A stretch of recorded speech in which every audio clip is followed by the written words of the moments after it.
Alrighty. Hello. Hello. Can you all hear me out there? Hopefully, I'm pretty sure that you should be able to. I think I've done this enough to really know what I'm doing by now. My setup time should become shorter and shorter as we go. But apologies for the wait. I think everything is all good to go now. Hello, Dingle. Welcome, welcome. Thanks for letting me know. Alright, so yeah, I have no idea what we're going to be doing tonight, but we're going to find out together. But in the meantime, let me go ahead and bring you all in.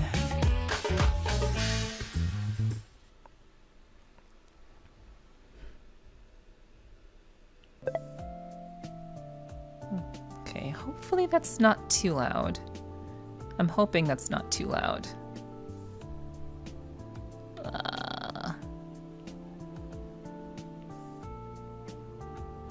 Okay, I hope the music isn't too loud. Alrighty.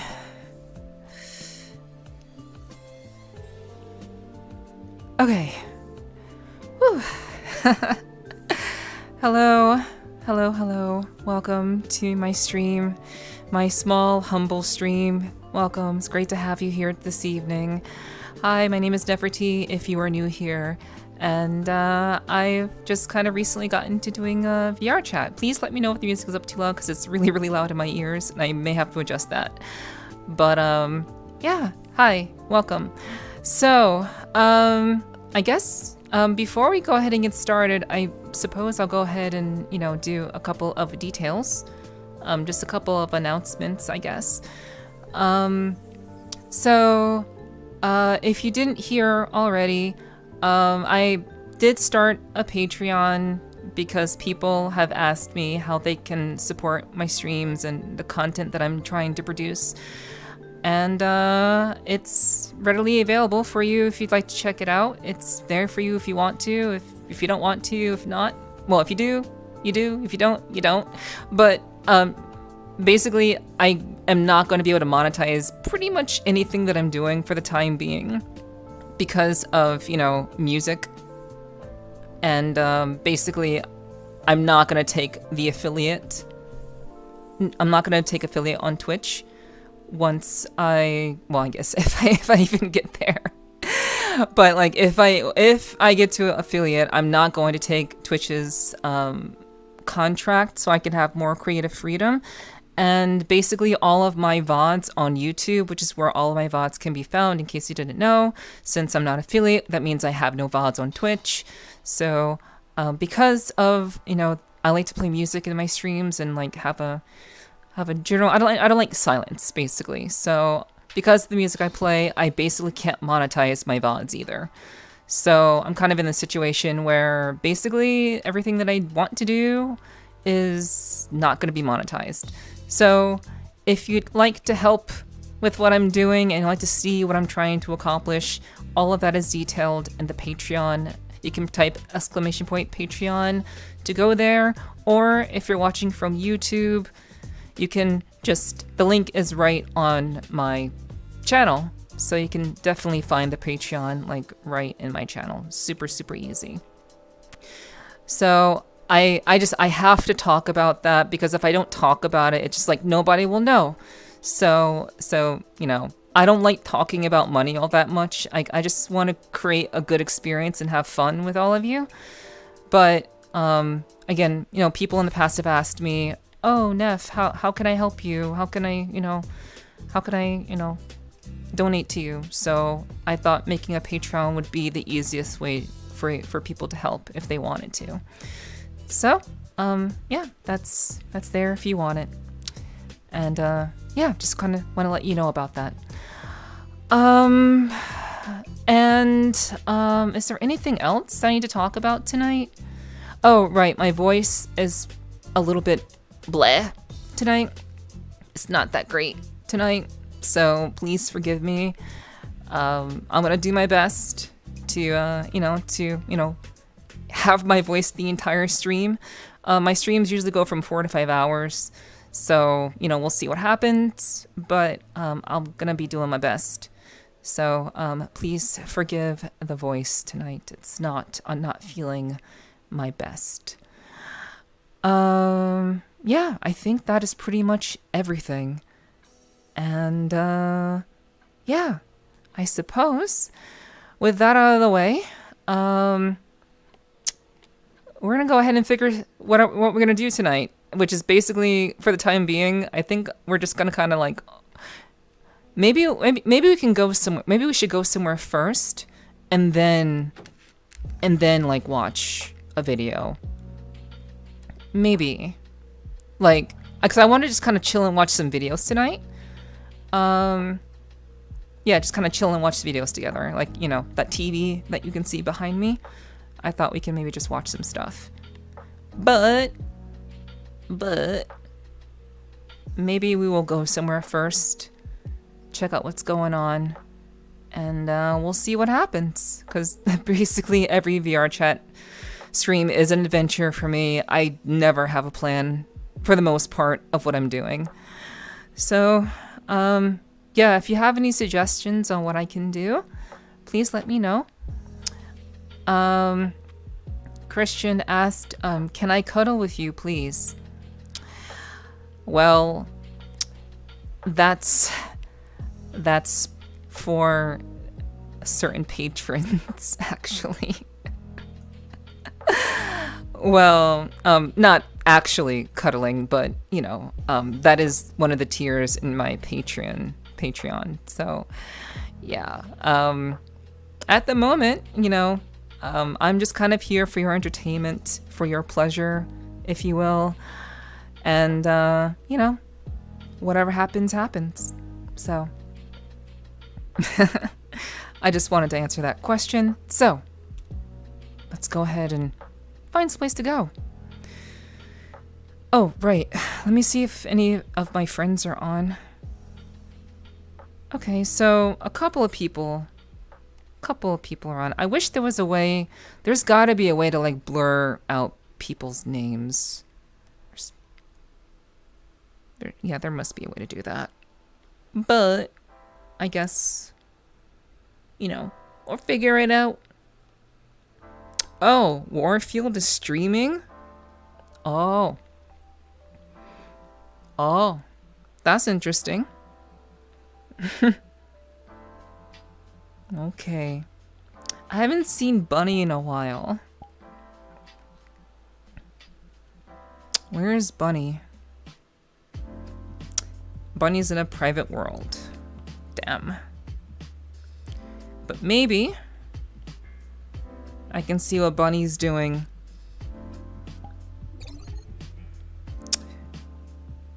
And perhaps we can, you know, hang out with her. Do I have streamer mode in my settings? No. Oh. Oh, shit. Thank you. That is actually very, very useful. Thank you. Okay.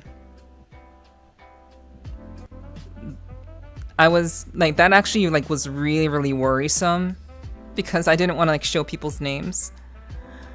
All right. Okay, cool. I just learned something tonight. You learn something every time you log in. Okay. All right. Okay, that's great. That's actually wonderful. I'm very, very pleased about that. I want to protect people's privacy in my streams. I'll request an invite.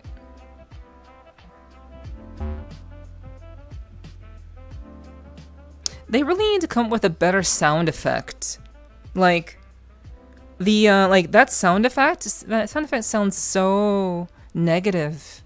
I don't like that sound effect at all. They should really change that. Something more cheerful. Not like, oh, you're doing a bad thing. You're doing a bad thing. I don't want to feel like I'm doing a bad thing by requesting an invite to people's.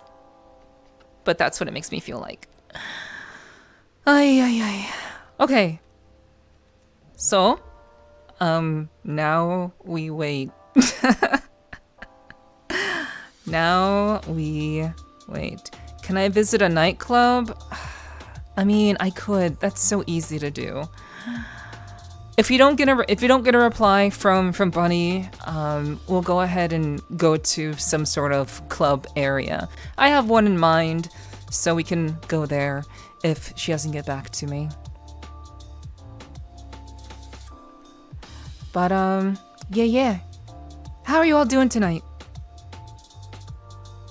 How you doing? Hopefully you're doing well. You better be doing well.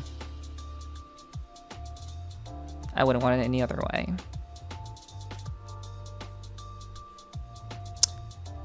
I get very, very sad. I don't want you all to be sad. So hopefully you're doing well. Taking good care of yourselves.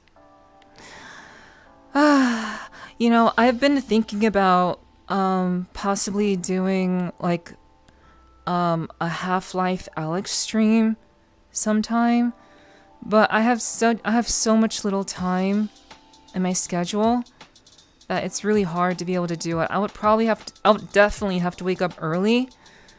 Like, I'd have to wake up earlier than usual to have time to do that kind of stream. So, like, I don't want to, like... I guess I don't really want to wake up early and do it. I guess I kind of want to be a little bit lazy. Because, like, you know, I do have a job. I do work. And that really makes it a lot more difficult for me to, you know, go as far as I want to as a streamer, you know? But, you know, I do what I can. But it's something I've been thinking about. Because I do have Half-Life Alyx. I got it for free because I got the Valve Index. And I think I got the game for free, I believe. So it's quite possible that maybe I could do something a little bit different on a different day. And yeah, we'll just have to see though. Alrighty, so it seems that we're not going to hear from Bunny. So that's okay. I ignore invites sometimes myself also, because sometimes I'm busy, just hanging out with other people. So I totally understand. So let's find a nightclub. That's what we can do.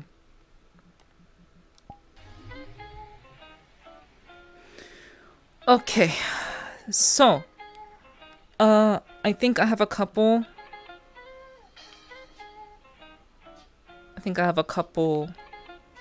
In my faves.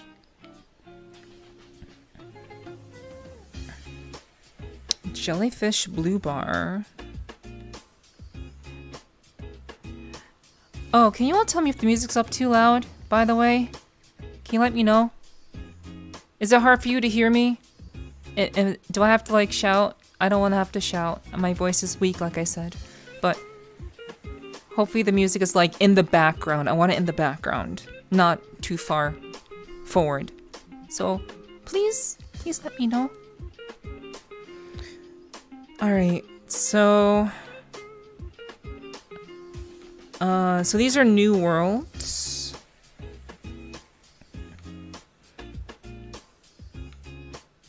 Obviously, we want to go to a populated world.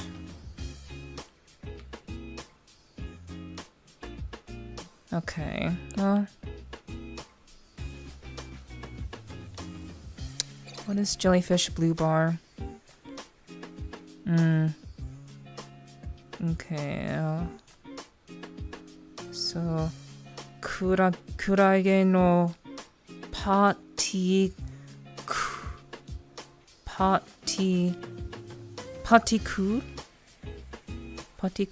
ga aru. Okay, aoi, so blue color. So this is a jellyfish party. This is a jellyfish party cool cool blue room.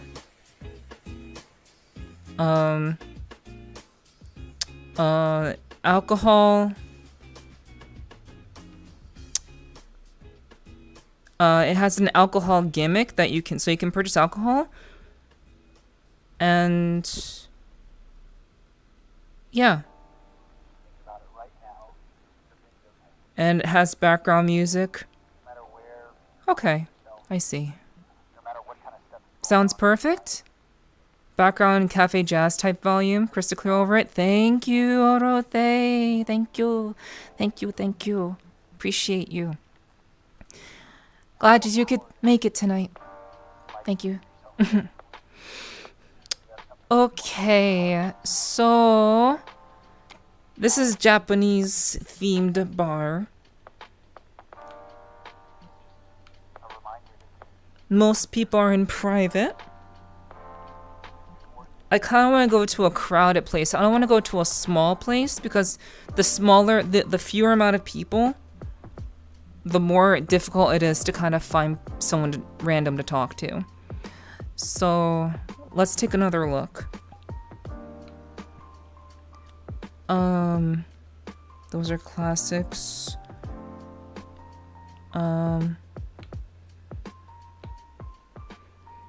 Okay. Club Orion. I think Club Orion will crash my computer. Yeah, the Just Be Club. That's what I was thinking of. Okay. So yeah, I was thinking of going here. And, you know, why the hell not? So, okay, so these are all very populated. Let's just go to the furthest one over. Okay. Wait. Oh, right. Go.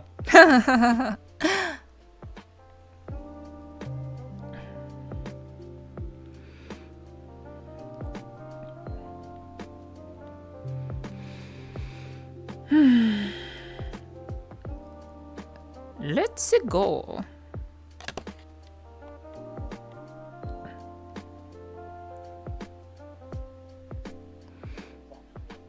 Okay. So Just Be Club. I've had a couple of interesting experiences at this club.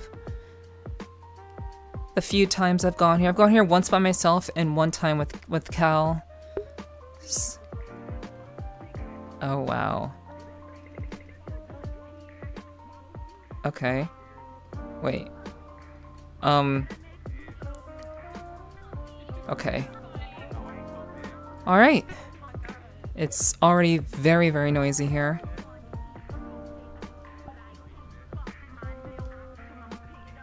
Okay, so... player pickup. Oh, wait, not rain.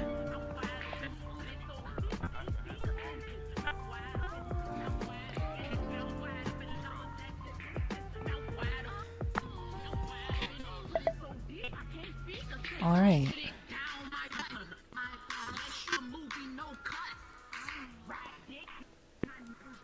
Okay, let's find a mirror.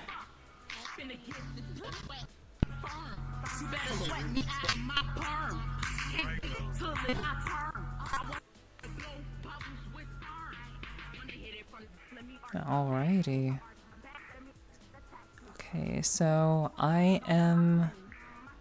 Actually, let me stay muted. So if I stay muted, then I can talk with you all very, very clearly. And, you know... Oh, what's up? Hey.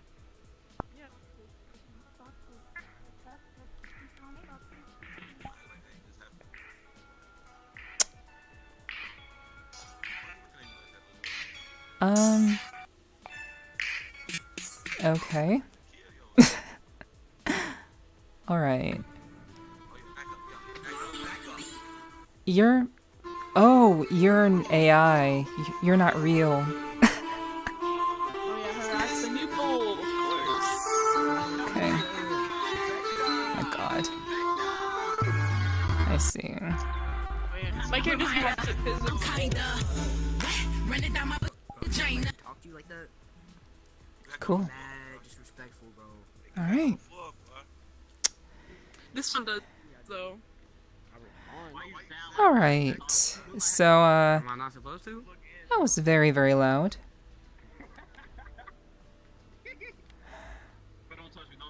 Do I have to stand up in VR to use VRChat? No. No, I can stay quiet. I mean, sorry, I can sit down.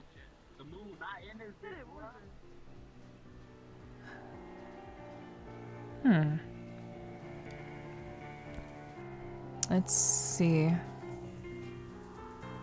Okay, so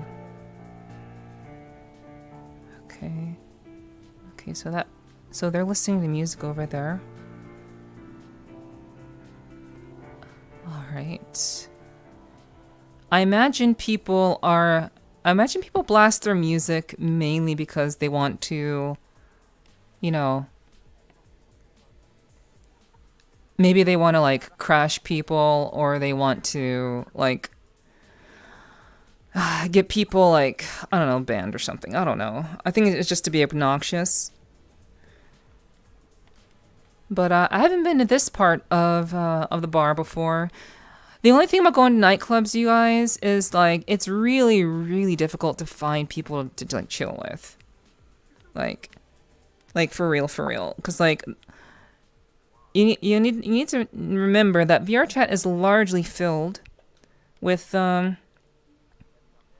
very, very young people. Oh. Okay. Oh. Okay. Well, now that we had a little bit of that, I think those are raw, though. I actually think those are raw. Oh well, I just ate raw vegetables. Oh,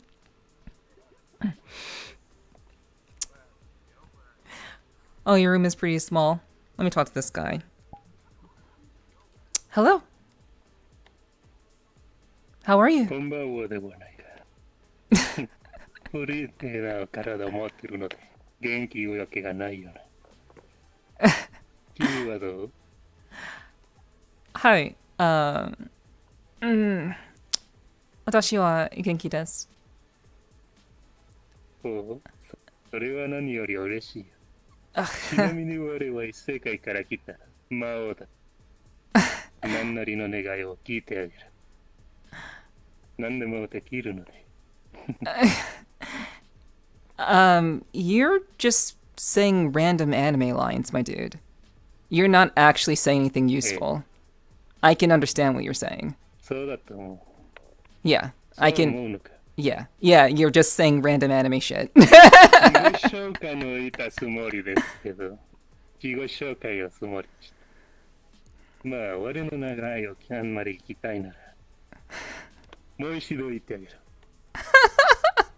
世界から来た。Tell you what one more time. いつのシーンなの。最後までさせてくれ。Okay, dude, just speak English, my dude. I can actually I can mostly understand what you're saying, and you're just saying random nonsense. You're honestly just saying random nonsense. So can we just have a conversation? Like, I'm assuming you can speak English. Like, 英語はつまらない。つまらないよ。なんで英語に喋らないの？日本語の方がいいよ。神々の言語なので。楽しいだと思いませんか？闇のゲーム。ほう、闇のゲームに興味があるのか、このネズミ。じゃなくて、このゲームは神のゲームだ。ああ、そうだよ。我々は神々の領域に入った。はいはい。幸せなものではないか。でも、英語は方がいい。私は。まあ、君は好きな言語を喋ればいい。我は全ての言語わかるので、問題にならない。何があおかしい。笑いすぎだと思う。ー、うん。まあ、君は面白いので、全 Well, 部になればいい。 I'm glad you find me interesting, but you know, Hmm. it would be even easier for me and my stream to have a conversation in English. ほう。今配信しているのか。興味深い。Oh my goodness. Let me actually. こういう皆さん、コメントを見えないってごめんけど、ちゃんと見てるのか。 Oh wow. Oh. 本当に日本人ですか？本物？俺は異世界から来た。本物の日本人ですか？君は。いえ、この世界の人ではない。世界の魔王だ。He said he's a person of the world. だから、Oh my その一家の gosh. 日本人わけがないの。Oh.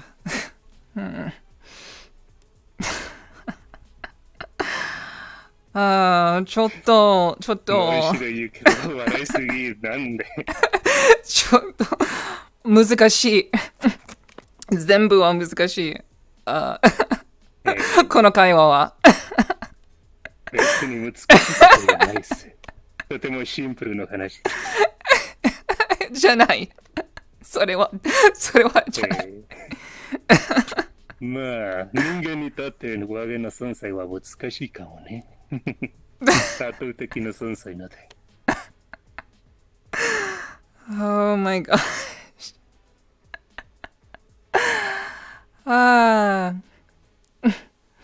映画は話せるんですか？映画は話せるんですか？ I can speak English, but it's kind of boring. So, Yeah, I know you said that before. It's kind of boring, but Japanese, like, I'm out of practice. And yeah, I have to literally translate everything to everyone else to the best of my That's okay. ability. Yeah. なるほど。 Yes. じゃあ、ちょっと頑張るね。 So, why do you play VRChat? What do you like about it? でもその前に、契約をしないと。我は英語を話すけど、君は我の使い魔になればよい。ちょっと、なんだ、悪い話ではないでしょ。いえ。でも、もう一度言ってください。英語を話せるけど、その契約、我ももらえないとものがある。だから、我の戦力になれ。はあ。なんだ、魔王号の大団長になればいい。獣医師の大団長になればよい。その部隊は団長がいないので。どう？まあ、意味はわからないんですよ。ごめんなさい。だって我は、この世界は俺のものにしたい。世界征服の話だ。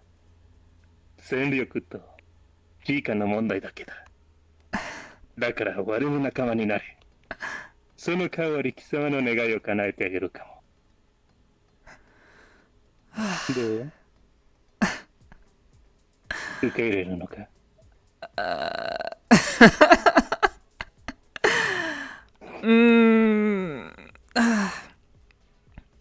まあ。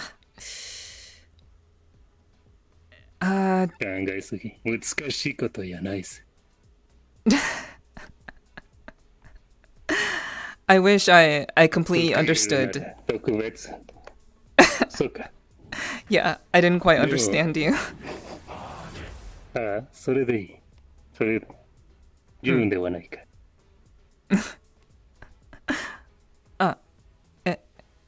運ですか？運は、ん運は、意味は何ですか？うんただの、はいみたいな。それとも、運命のしてる話か。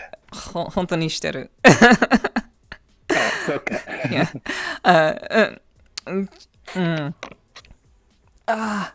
ちょっと変な会話。ちょっと変な会話。ああ、そっか。はい。大丈夫考えすぎではないか。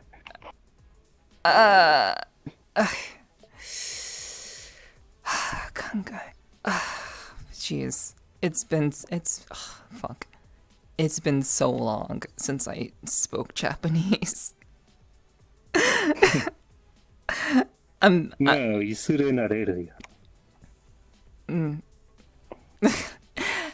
And yeah, I'm leaving my entire chat in the dark. They have no idea what the fuck is being said right now. そうか。本当に英語はお願いします。そういや、みんなは分かることを言ってあげるではないか。Well, 皆さん。あらら、かわいい子猫を見つかってしまった。 yes. He's saying I'm たっぷ very り甘えてあげるな he's saying I'm very, very cute. Yes. Yeah. That's yeah. そうみたいな感はい。それはわかるよ。じ。うん。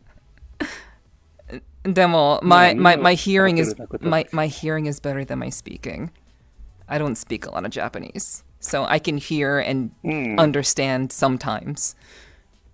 So おうそれはいいんじゃないか。 yes. それで言うんではないか。 Ah, いや、君は君の言語で喋ればいい。ah. それで一番楽なもんでしょ。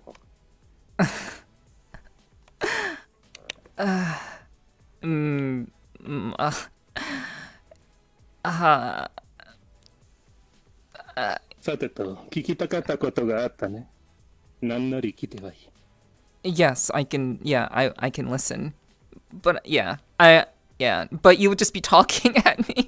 If you can understand English, can I speak English and you speak Japanese? Okay. 問題がない。Okay. Okay. So, you said why do you well, I guess why do you like VRChat? How long have you played VRChat for? 2000年くらいな。 So he's played for 2225年。 Nissan. What? この世を作った前のこと。 He said he's played it for like 2,200 years. Come on, dude. あれ別の話でしたっけ。 He's ああ、この世界はこのバーチャル世界だけのことか。はい、この世界。ああ、この作った世界だけか。はい。まあ、 Yeah, how long have you Whatever. been in this world for? まあ、長い間で。 Yes, a long time, he 正 says. 直もうわからないかも。まあ、ある年かも。4年、5年、7年。あ Oh. んまりわからない。でもある年だ。 He said for maybe around like 4 years, probably more. What about me? I'm very new to VRChat. I've only been playing VRChat. I've only been in this world for maybe 2 months, 2.5 months. そう、若いね。 Yes, I'm very young. He says I'm young. Yes, true. I'm very new. まあ、俺にとって全ての人間は若いので、あんまりわからないね。 I think he said there are many things that I may not know because I'm new. Isn't that so? I think that's what he said. Is that まあ、そうみたいな話で。 yeah. So it's something along those lines. Yeah. But So why did you decide to talk to me? Yeah, you can see the camera, I know. But it's mostly so my stream can see me. I've left them in the dark for a long time, so I want them to be able to see me. そうか。 Yeah. So, all right. Okay. Yeah. Okay. So, so why did you approach me in Japanese, not knowing that I could speak Japanese? まあ、いつもやっていることけど。君は可愛いから。 He approached me because I'm cute. Figures. うん。 Yes. But what if I didn't understand Japanese? まあ、いつもいそれの話だ。ときめきは、ああ、こいつ日本語しか喋れないキモいって言っている。でも他の人は、ああ、すごい、この本物日本人みたいに。で、いろいろな反応があるので。 Oh, 反 so 応を楽しんでるわ。とても楽しい。 okay, ど so んな反応するのか。 so he said that sometimes people say that he is like a weird guy because he approached them in Japanese, but then sometimes people are like, "Oh wow, you're so cool. You can speak Japanese. Oh my gosh." And you know, it kind of varies depending on what's going on and the people involved. う Yeah. ん、タケルみたいなもの、とても楽しい。 Yes. Yeah. He's just わかるだろ。 Accept you. at the end of the day, he's just trying to have a good time like everyone else. うん、そう。 But- そのつもりだ。 Yeah, but why speak Japanese instead of English when the majority of people speak English? Wouldn't that make it more difficult for you? うん、 Yes. 逆だと思う。英語はちょっとシャイと言えばいいのか。 Oh, でも日 he's 本語なら魔王になるので、 okay. Yeah. Yeah. I'm in, 日 inside the 本語を wall. 喋るときに魔王になるので、結構俺みたいなものになればよい。もっ Okay. と自由になるだから。 Okay. What you need. Can you So translate? What's he saying? basically he said that he's shy to speak English, and because his identity is more of a demon type, he thinks speaking in Japanese really brings that out about him.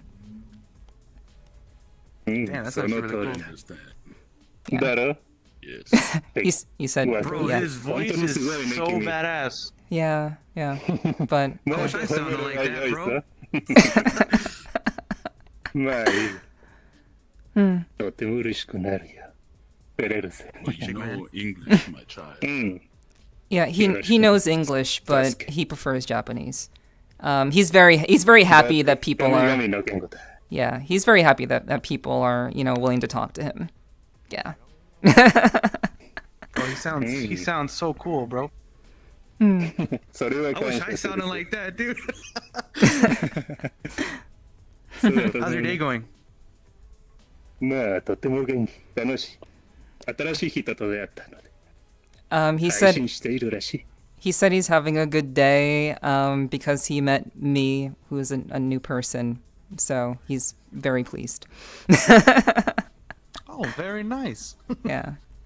But Hey, yeah, how do you? Yeah. It's it's Japanese. It's Japanese, right? Yes. Oh, nice. How do you know Japanese? I studied it for 4 years and I lived in Osaka for 4 months. ほう Oh, hell yeah, かっ that's こ what's up. いい。 Yeah. So I I'm want to learn Japanese. Was Yeah. it hard? Yeah, it's very difficult if you're from the West. It's a pretty difficult language to learn just to kind of get into your head. But I don't practice speaking it a lot, so it's better for me to just speak in English. But my hearing is better than my speaking, so I can somewhat translate what he's saying. Yeah. Yeah, that's kind of how I am with Spanish. Yeah, that's usually how it goes. 賢いな人ではないか。But I'll leave you guys alone. You guys have fun. Thank you for talking with me. I appreciate you. Yeah, it was great to meet you. こっちからも感謝す Yeah. るぜ。 Yeah. Yeah, he does feel the same. Okay. So, You guys having fun?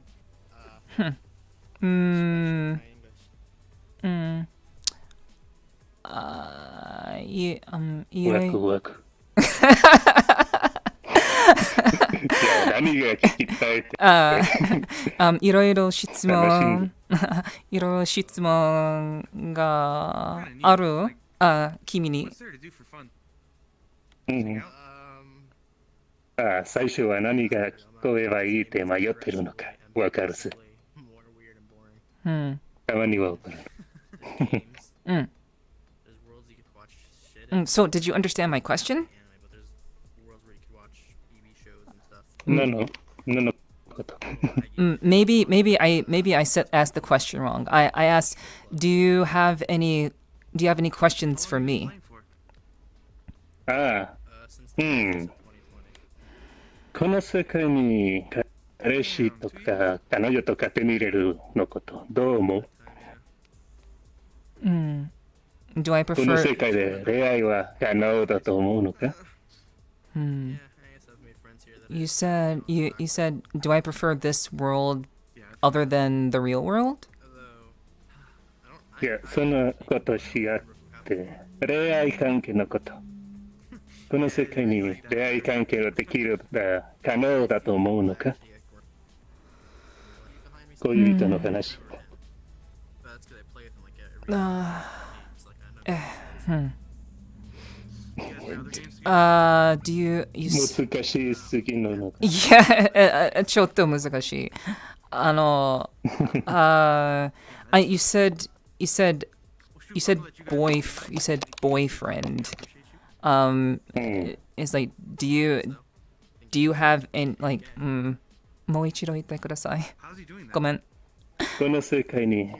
彼氏とか彼女とか I don't know how you do it on 手に入れるできるで pause my game. いい関係だと思うのか What? Wait. いい I don't このバーチャルの世界の中で Are you on Valve or are you on PC? Is there a guy or a girl in this world that I am fond of? The one joystick, like your left Is that what you said? right hand, I mean. Someone that I like in this world? じゃあ英語で話そう Should. What do you think about relationships on this Some have kind of world? Oh, okay. you go down. I think they're great to have. I think they're, they can be they're very fun, very interesting. It really depends on the person. Hang on, Rom. Majority of them. だろ I was trying to Yeah. find more, but I was only, like, the only good ones were, Basically, like, that's really what it boils down to. Like, are they interesting? Are they like, I don't know, like do you want some Naruto? like relationships are, Oh, no, I got like 100 Naruto worlds, man. I can. I don't know, like relationship is a strong word, Yeah, that'd be sick. Like, you don't mind. at least to me. うん It's a strong world. Like I've made a number of friends here, but no relationships. But I'm not against that because I'm in VRChat to meet people in general. うん So I'm い not. ろんな人があるね Get avatars. Yes, a variety of people. Yes. So that's why I didn't just kind of like run away from you. I kind of just I like to just kind of go with the flow, see what Do you have happens. a PC that you can do VR with, or? うんいい考え方ね Yeah, yeah, yeah. He said that's a good way of thinking. Yeah, Oh, damn, you're Yeah. older. and I find that my experiences in VR chat are more interesting when I just kind of This world has do. Like I came here because someone in my chat wanted me to go to a nightclub, so that's how I ended up here. this world's scary. You gonna go in? And yeah, I was probably going to leave pretty soon, but but then this demon cat boy with half dressed walks up to me and starts speaking Japanese. And 神のつもりでしたけど。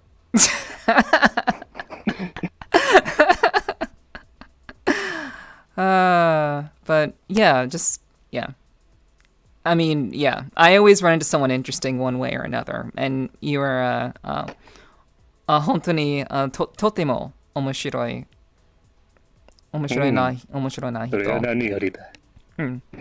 よせ、くれるよ。He said he's getting him. I'm making him embarrassed.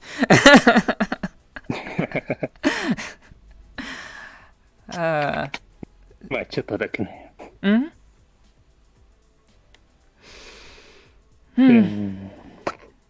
他に聞きたいことがあるのか？それともこっちからの。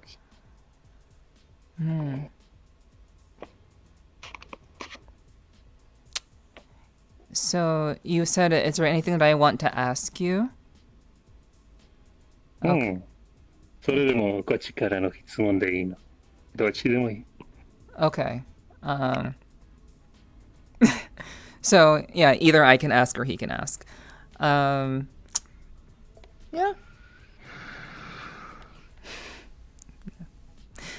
That's 人が増えたね。yeah. Yeah. Yeah, there are a lot of people here, then they just kind of not so many anymore. But yeah.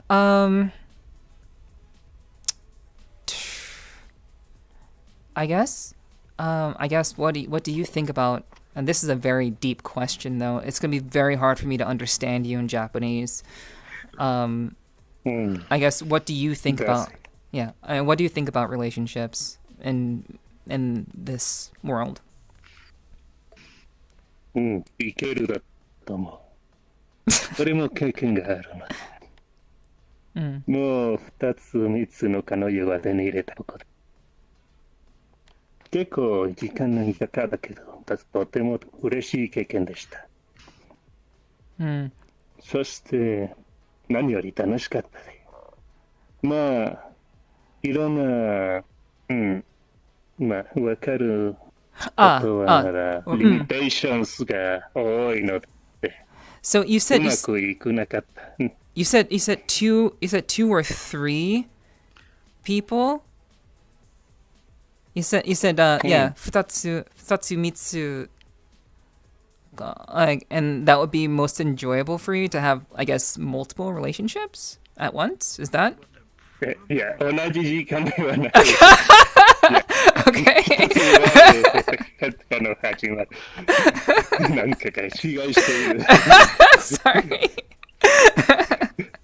I don't want to make him out to be he's not a bad guy. He's not a bad guy. 俺は優しい魔王ですから。そんなことをさせるわけがないよ。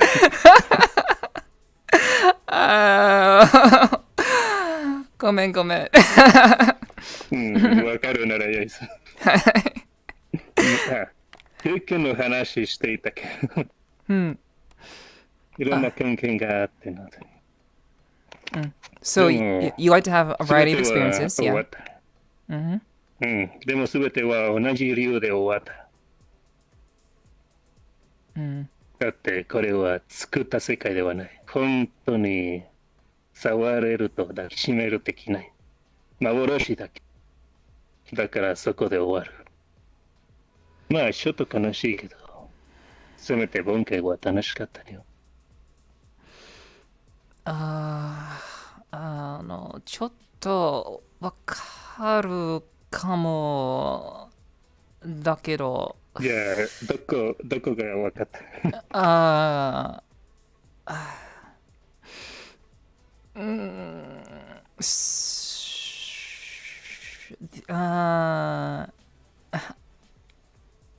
まあ全部全部わ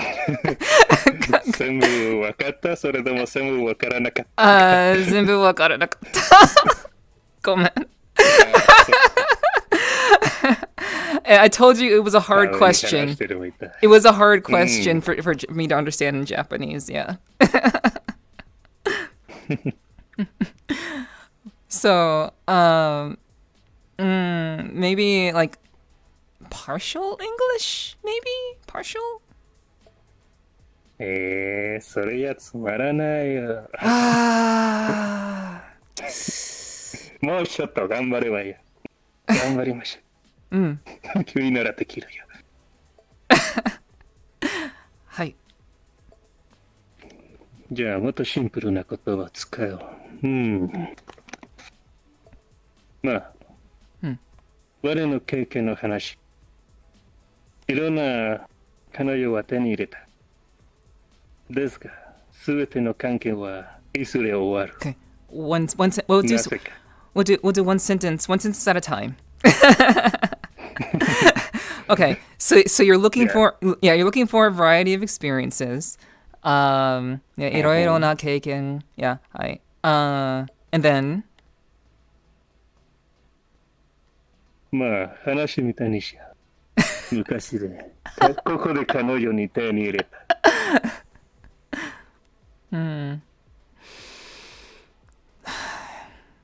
You want me to try to understand you in Japanese? そうそう。だって Okay. それは楽しい。 Okay.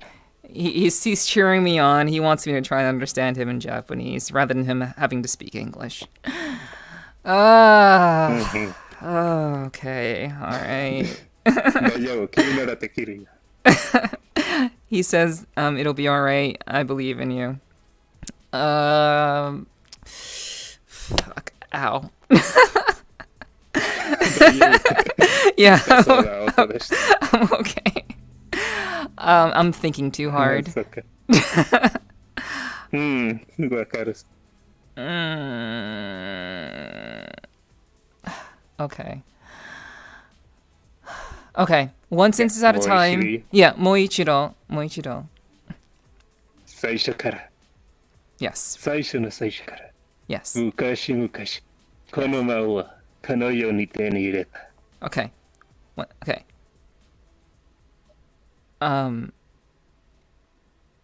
Something about being a demon and trying to attain the world, I guess? I don't know. いや、彼女の話だ。恋人の話。 Okay. Okay. So 恋人の話. So, talking with a lover, a lover, and 彼女は手に入れたで。 you would そし like. てとても嬉しい、幸せでした。 So talking with a lover would make you very happy. Okay. この世界に手に入れた。で So すが、 so 時間がかかった。 okay. So you haven't yet found someone like that in this world? Is that? だからこの世界の話だ。 Oh, cool. Oh yeah. VRChat. Yeah. Okay. So he hasn't found someone in VRChat like that. もう見つかった2つ3つくらいな。 Yeah. 二つ三つ。その話でした。 Yeah. その意味は何ですか？その意味。二つ三つ。And 2つは手に入れた。1つはあんまりわからないからあんまり知らない。だから2つは確かけど、そのもう1つは複雑な関係でした。コントされはいいだ。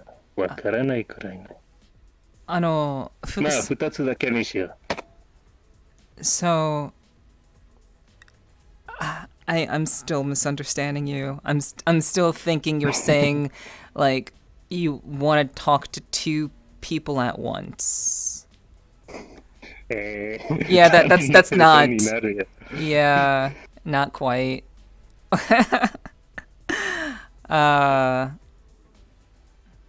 So まあ難しいよ。日本語は難しいよ。はい。はい。複雑は英語で何ですか？複雑は complicated。Ah, yeah, okay. So, 二つ三つ、二つ三つが、なんで二つ三つ、まあ、二つは確かに彼女になった。でも、他の子は複雑な関係でしたから。Wait, why is it why is it complicated with only one? だって、難しいよ。どう言えばいい。まあ、長い話になるので、頭は痛そうので、それだけにしよう。Okay. He said it would be too difficult. Voss!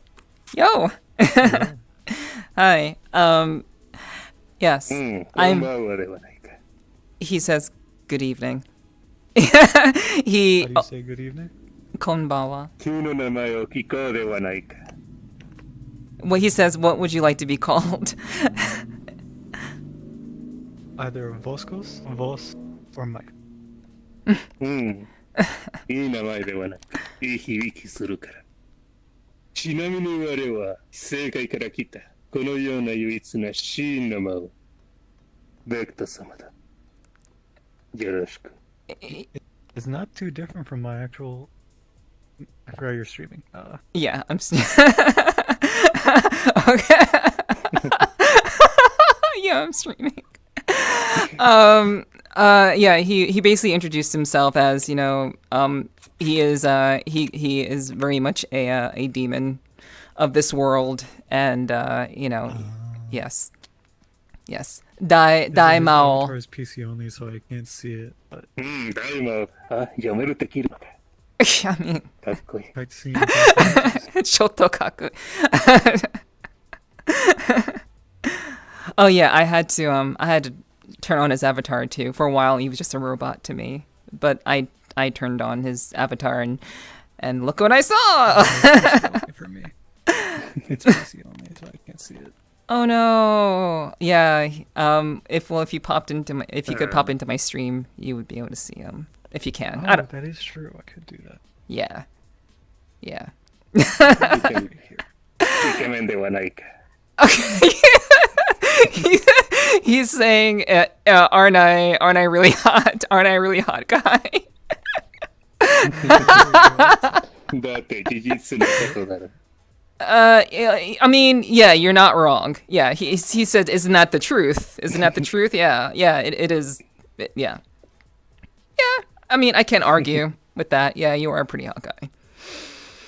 The yellow eyes are a bit much for me, but yeah, you're pretty. 君もいけるぜ。Yeah. So yeah, I'm doing my best. I'm doing my best here. But yeah. But yeah, Voss jumped in. This is my friend. 私の友達。私の可愛い友達。すまん、猫耳が好きので我慢できなかった。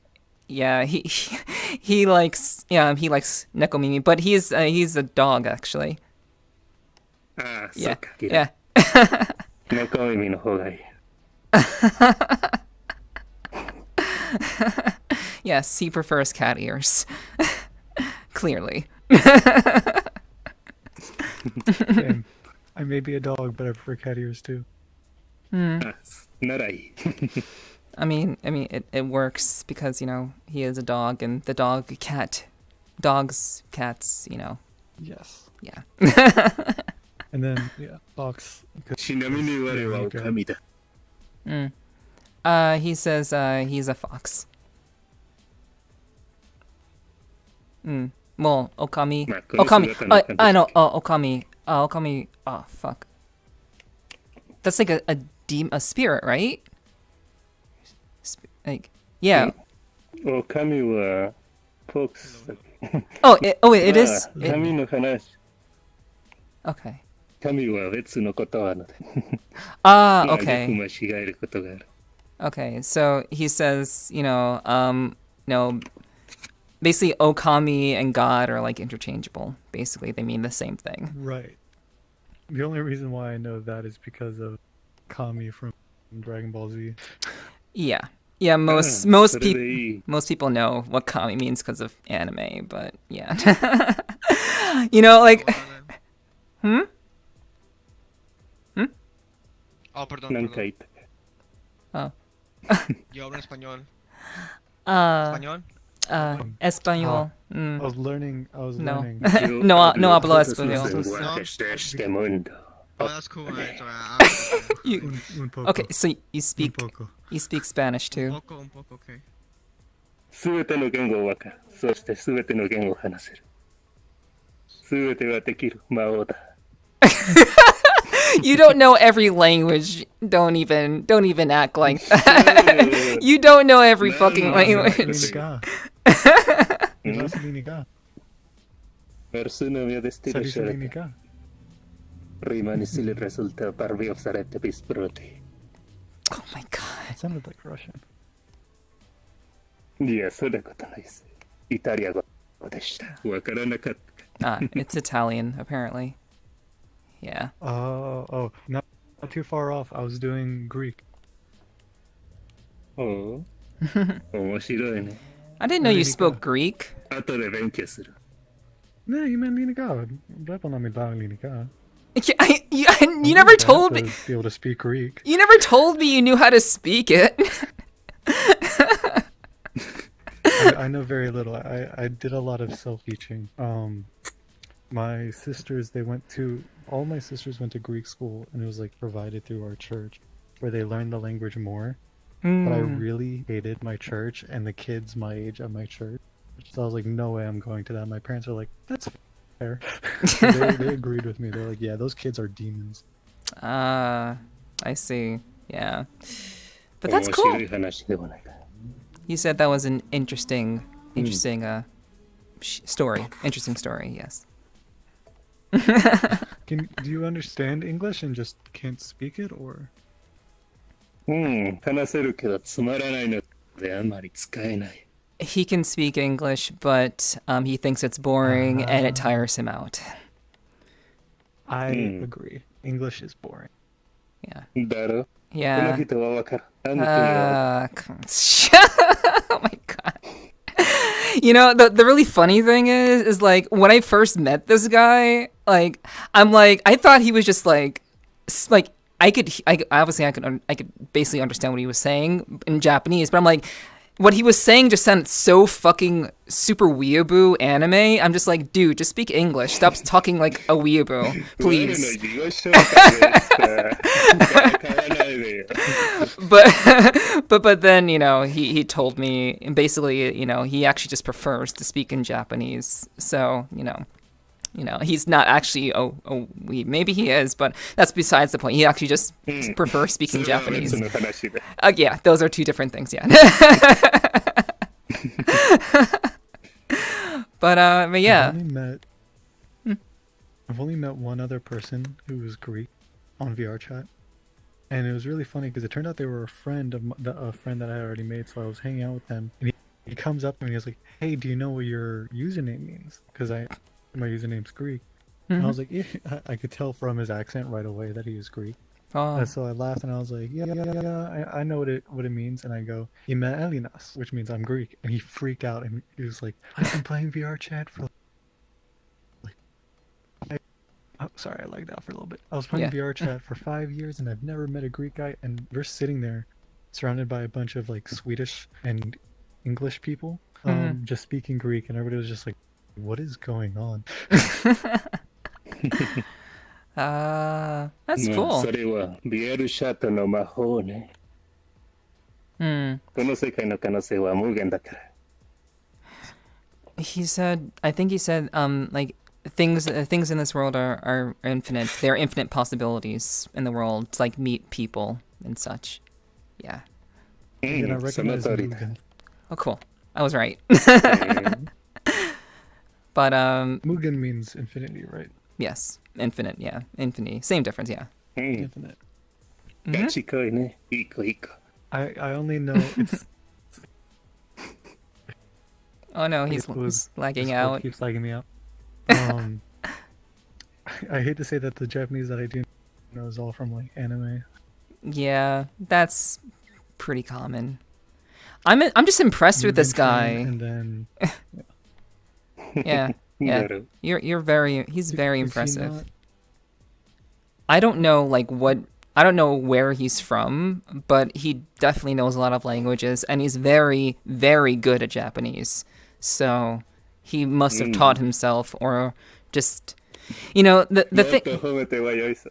Yeah, like I feel like people in different countries have just they're much easier. They have a. Oh no, I think he lagged out. Yeah, he lagged out. But yeah, I feel like people like in other countries, like he's gone sadly. ああ、そうか。 Yeah. 空っぽの体になった。おかわいそうな存在。 Yes, he is a completely empty shell. It's very much a shame, is what he said. Hey! Hey! But, yeah, you clearly have spent a lot of time learning a lot of languages. How many languages do you know?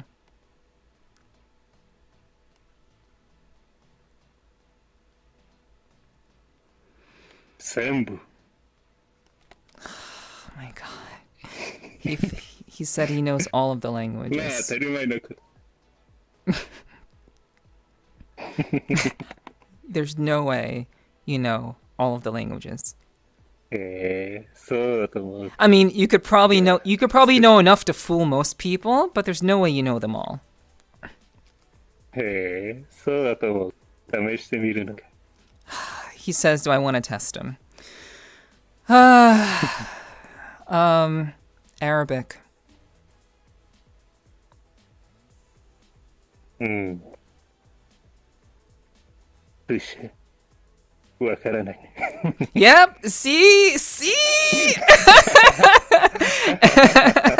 だって興味はないあの言語なんでその言語 He doesn't- 覚えないのか Yeah, he doesn't find it interesting, so he didn't want to learn it. Basically, is what he said. Yeah, that's fair. Like, I mean, Arabic can be useful, but it's not really very useful, like in everyday life, unless you actually live in the countries. Which, yeah. But I just find people from like the like people across the Pacific Ocean know a lot more languages than people like in the United States and everything, because like we're a bunch of stupid idiots, も and う like 英語わかるのでなんでわざわざ別の言語を覚えないとよく考える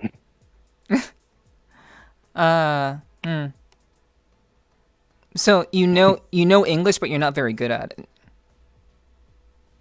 いや言ったことはアメリカに住んでいる人はよく考える我はもう英語わかるのでなんでわざわざ別の言語を覚えないとってだからあんまり勉強しない時がある I'm back.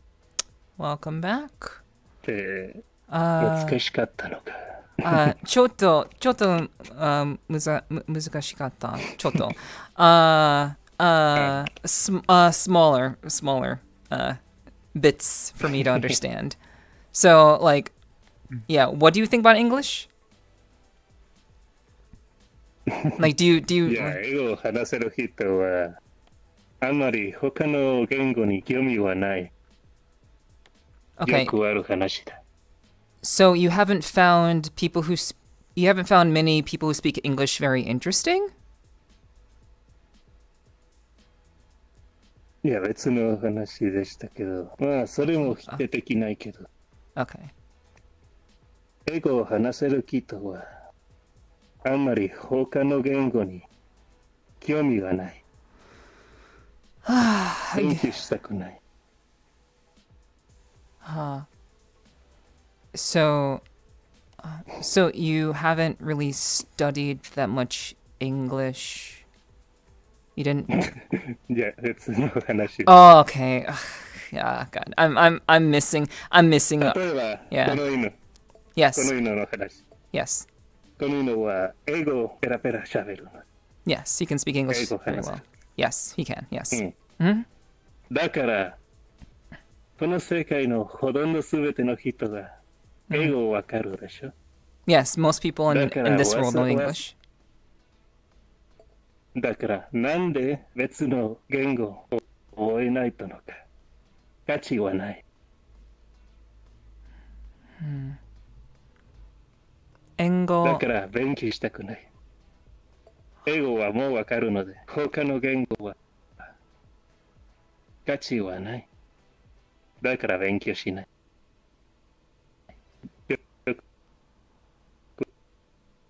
Oh no. Oh no. Oh no. Oh no. I got lagged out.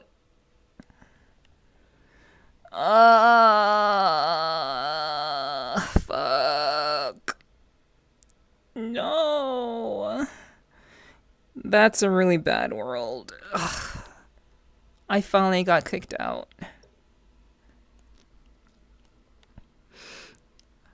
Are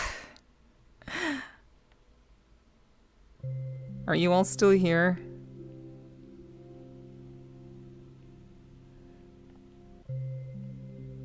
Hopefully you're still here.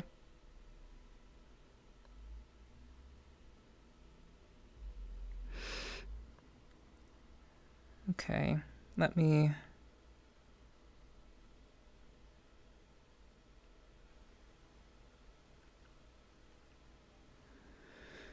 Ay, ay, ay.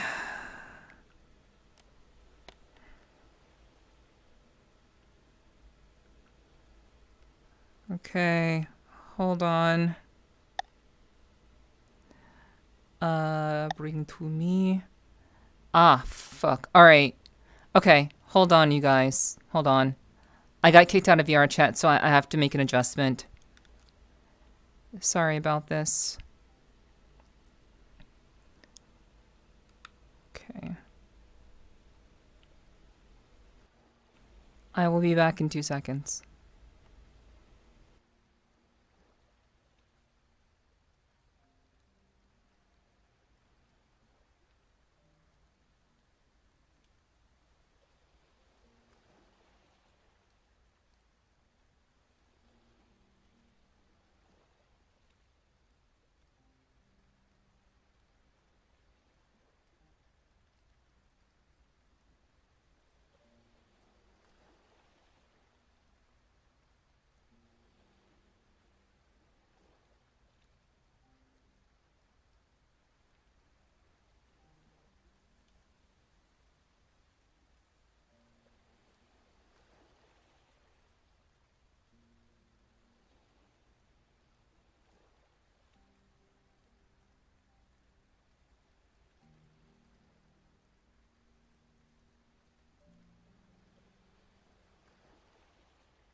Okay, I am back. Sorry about that. When I get kicked out of the game, it automatically goes back to my other monitor. I should probably just move everything. I should probably just swap monitors whenever I do VRChat. So I don't have to take off everything just to like readjust everything. Okay, but I am back. Thank you for holding. Thank you for holding. The receptionist will be with you in just a moment.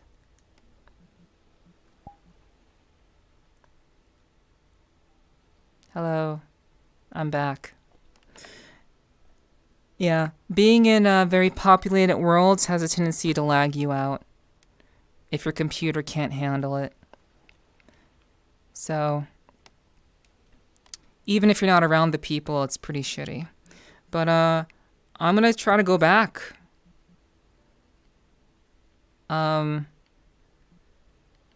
I'm gonna try to go back to where Vos is. Wait, he's in a private world? Oh no!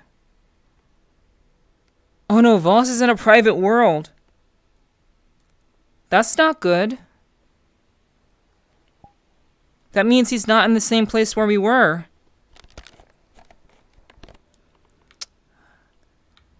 Oh no, I wanted to friend that guy. He was super interesting. Fuck.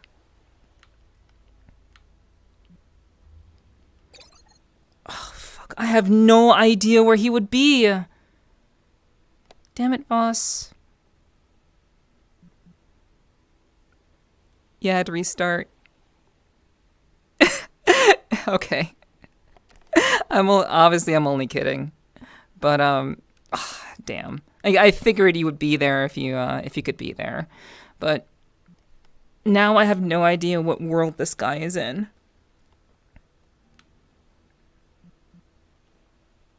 Oh gosh. Oh no. No. He was really cool.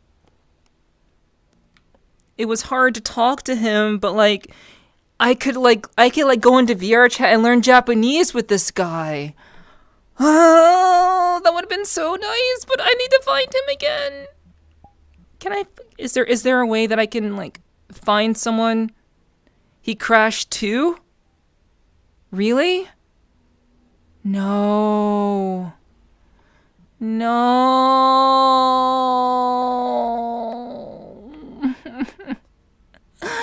He was a cool guy. Difficult to talk to. Very good humored too. I could have totally have learned Japanese with that guy. Not learned it, but you know, worked on it with him. Damn. Ah, that would have been so cool. Shit.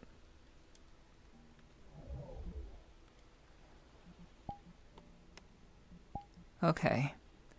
All right. So we're getting Voss in this world.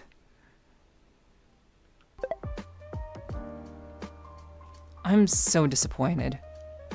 I'm so disappointed. See, this is what happens when you wait to friend someone. If you like a person, if you think they're interesting, don't wait to friend people. Can I find someone by that name? He had a very complicated name though. I don't think searching is that easy to do. Yeah, I don't think you can just randomly search for a person. Search.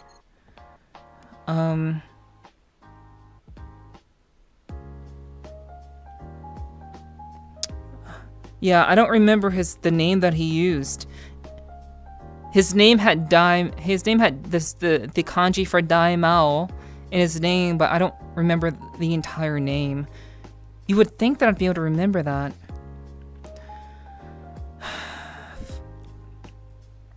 Hey! What you can do though. What can I do? What you can do is once you could watch back on your VOD and see his username.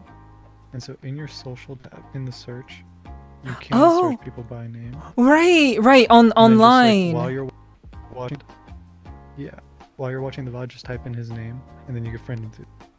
Okay, cool. That's what I'm gonna do. He was cool, and he thought that I was cute, so it's a win-win. All right. Oh wow, that was quite a detour. Like, for real. Hey. I'm also trying to see if there's a way to... Hug. I could have sworn there was a way to see recently interacted with people. Oh my friends has been shown for my friends. I know there's a way for me to do that, but it's not a way that I can do on stream. So, right. Yeah.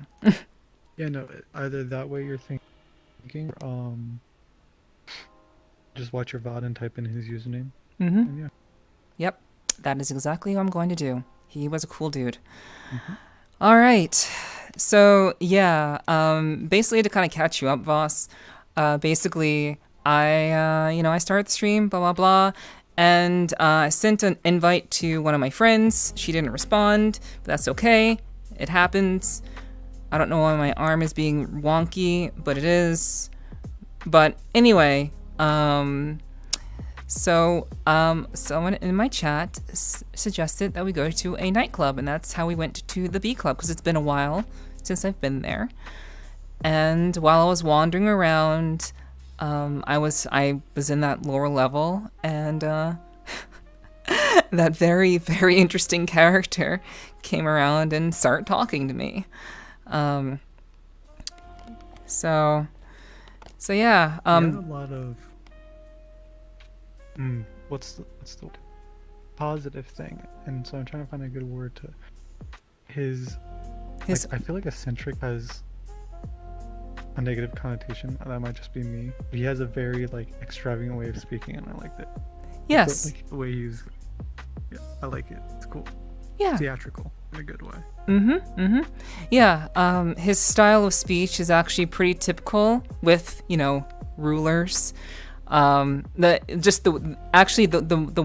way that he was using his words and how he was conjugating the words that he was using was very, very, and the style in which he was speaking is very, like, he's like the top of the hierarchy. It's what you would hear a villain in an anime talk like, because they believe that they're yeah. He was very funny that you say that, because I was about to say that he reminds me of trying to find his exact name. I should know this.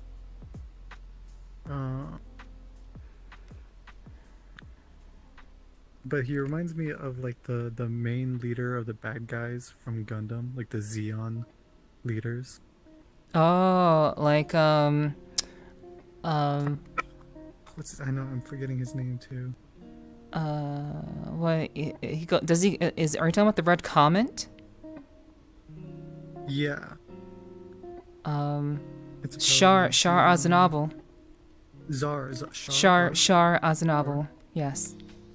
Yes, you reminded me of him. Yeah. Very, very gallant, but also very, very welcoming. His way of speaking was not meant to be threatening, but to be yeah. That's why I had a pretty good sense about him. It was just kind of like talking to him was making me sweat. I did think it was, yeah. It's like when, even though I can't understand Greek and I've gotten better at speaking it, whenever I talk to family, they talk so fast. So I'm just like, wait, slow down. Yeah. Like when I meet non-family who's Greek, they don't expect me to be able to speak Greek, and so they naturally talk slower because they're like, okay, they can tell that it's my second language. But my family, they're just like, oh, you should know Greek. I'm just like throw it at me. Oh gosh. I've not been in a situation like that, but yeah, I totally get what that's like, as I have lived in Japan, so you run into people like that. But but that's so cool that you speak Greek and you never told me. Boop.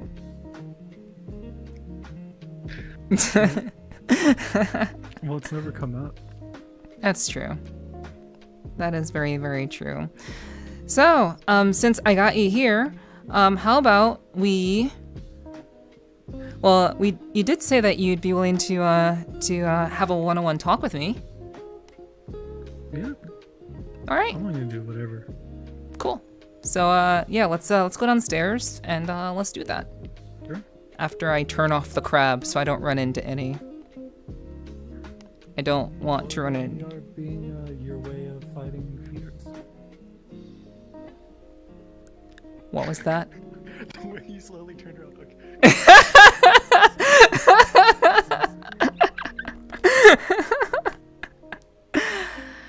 Just because he said that, I'll turn them back on. Oh, funny. He just slowly turned around. Oh, okay.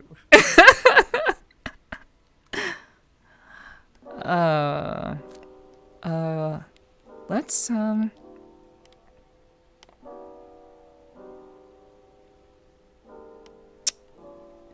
you know, I like. Okay, I don't want it that dark though. And then a little bit of bloom. Okay. Okay, and then. Oh, there we go. Back to what I'm used to. Okay. Just doing a little bit of extra post-processing. All right. And this is nice and blue. How do I look? Here we go. Nice and cozy. All right. So, like I said, we're going to be having a chat with Voss, very similarly to how I will be doing my one-on-one talks with people who would like to, you know, who would like to join my Patreon and help me, you know, become a more independent creator and, you know, help me reach my goals and stuff. So yeah, this is basically going to be kind of a sample of what that would be like, and Voss is very, very kind and willing to, you know, try to, you know, just like, we're gonna keep it really natural, just like any other time. I'm not gonna make a big deal about it, but this is basically what it would be like if you were to check out my Patreon, which is, you know, !Patreon. And if you were to check that out, you'd know exactly what I'm talking about. So I want to have more of these talks, more of these conversations with people, so that, you know, a lot of people just maybe feel like they need someone to really connect with and someone who's actually like truly paying attention to them. So that's what these conversations will be like, and that's why I'm trying to use the talents that I have to, you know, provide that service in VRChat. So I hope you all will enjoy. I will be completely focused on this conversation to make it as real and as authentic as possible. And yeah, I hope it'd be fun for you.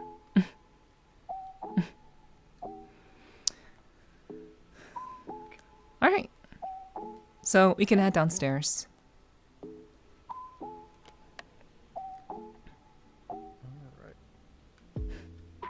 There's the nice little couch area. That's pretty good. Mm-hmm. I wonder if there's like. There is there is like a. Like here. Oh yeah. But there's also like a there's like a bunker we can do too. We can hang out in. Oh wait, this spot's really nice. Up there to the loft.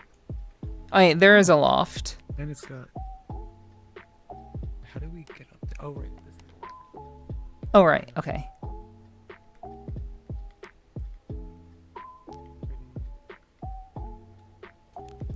Hey, there we go. And there's mirrors too. That's like the most important thing. Yep. That we can be mirrored always. Yep.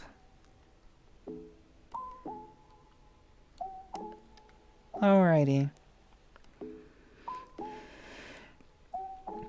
Now, let me get comfortable.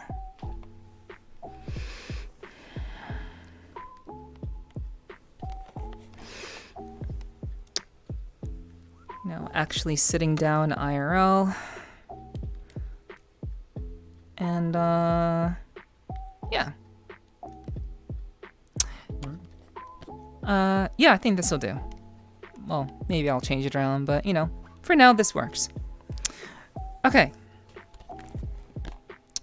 So, yeah, basically, you know, I wanted to just kind of, you know, open the floor for just a oh, wait, I have to, wait, I am, great. I was about to say I have to record it, but I'm streaming, so I am recording it. I'll have to download the VOD, which, that'll be a pain, but, you know, it's, I'm sorry, I'm just trying to adjust the camera, which isn't actually needed because we have the mirror now, actually.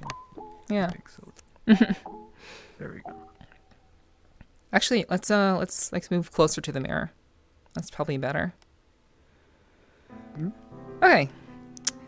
So, All right. thank you for, wanting to help me out with this, boss. I appreciate it. Of course. Yeah. So, oh wow, I can't physically actually reach out because there's something in real life right there. So, all right. So, basically, all this really is just an opportunity for someone to just kind of share whatever is on their mind, whatever something may be troubling them, or something that they may just want to talk about, get off their chest. It doesn't have to be personal. It can be anything, like just something that maybe you're having trouble finding an answer to, something that could be really anything. It could just be like talking about the things that you really find enjoyable, but preferably, like, the most important thing is that I want it to be something that you want to talk about, not something that I'm planting in your mind. So I do have something. I'm definitely curious what you think about it, because it's not often I get to talk to other people who are more like thinkers and like talking about these kind of deep, like, random stuff. I randomly remembered today one of my favorite arguments that I've learned at school. Now, as you know, I don't know if the viewers know, but I did go to a private Christian school, so a lot of the times in some of our classes we would actually learn arguments for Christianity. Currently, I'm agnostic, still believe in, spiritual, supernatural stuff, but not necessarily Christian. What I like about this argument is that it's not an argument for Christianity, rather it's an argument for higher beings. And what I like about it is it's an interesting thought experiment, and it's got a lot of, like, it reminds me of a lot of like Eastern ideologies, and, like, ideas revolving around like supernatural and spiritual stuff. Okay. I wonder if you've heard of it, or it's the ontological argument by Anselm. I have not heard of the ontological argument, but I've heard of the word ontology. So feel free to, expound on that. It's a weird argument, but I love it, and the reason why I love it is because we read it in the original writing, and it was written super dense, and somebody in my class was like, "Oh, Mike with his dyslexia, he's never going to be able to understand it." And I took that as a personal challenge, so I made sure that I was able to understand it to the point where even my teacher, like, I was doing like work outside of class, because that's kind of how my classes were set up. They would give us an argument or a reading or a topic, and we would work on it and then discuss it as a class. My teacher noticed how much effort I was putting into it, and he was like, "Do you want to teach it?" I was like, "Yes." So I ended up teaching the whole class, and that one person who was like, "Oh, he'll never get it," was just sitting there like, it was so satisfying. Very satisfying. Basically, he starts off by saying that things have varying degrees of existence, and that existence is assigned a value of greater or lesser. So things that exist in our imagination, so like a unicorn, we can imagine that, but they're not real. Right. Those have a value to them, but they're less than something that exists in reality. So something that exists in reality but doesn't exist in our understanding, like we don't know about it yet, we haven't discovered it. So distant planets that we haven't discovered, life forms in the oceans that science doesn't know about yet. Those have a greater value than things that exist in our understanding. And then the thing that is greater than both of those is something that exists in reality and in our understanding. He goes on to say that if a god were to exist, it would be in that value system, that than which nothing greater can be conceived. Basically, it's the greatest thing and nothing greater can be conceived of it. So then he says like, okay, so we have that understanding. Something that is greater than everything else and nothing can be greater than it. We have that understanding, so that means it exists in our imagination. But if it only exists in our imagination, then that means something physical that exists in both would be greater than it. This controller that I'm holding in my hand Right. would be greater than this concept. Right. He's like, Good. that's a contradiction. That doesn't make sense. Mm. Because it's that than which nothing can be greater. And so he goes on to say, because of that, it must exist in reality as well. And it's kind of like, I don't think it's a very convincing argument, but I love the thought experiment because it immediately reminded me of how in a lot of Eastern traditions, the idea of supernatural beings and deities and demons and ghosts and all of that are all created from the imagination and the consciousness of people. Right. Thoughts birth them into reality. Right. So his argument boils down to, because we can imagine it, it must be real. And it just reminded me of that. And I just, cool. Yeah. But yeah, I've never heard of that argument before, but so basically it's a hierarchy of trying to conceptualize this reality in a way to put a priority system on the things in like to Like there's different types of existence, right. and they have like, So basically, like the thing that is physical in your palm, in your hand that you can see, that's something that is real and tangible. But you can also imagine the thing in your hand as well, which you have a mental understanding of it. Yeah.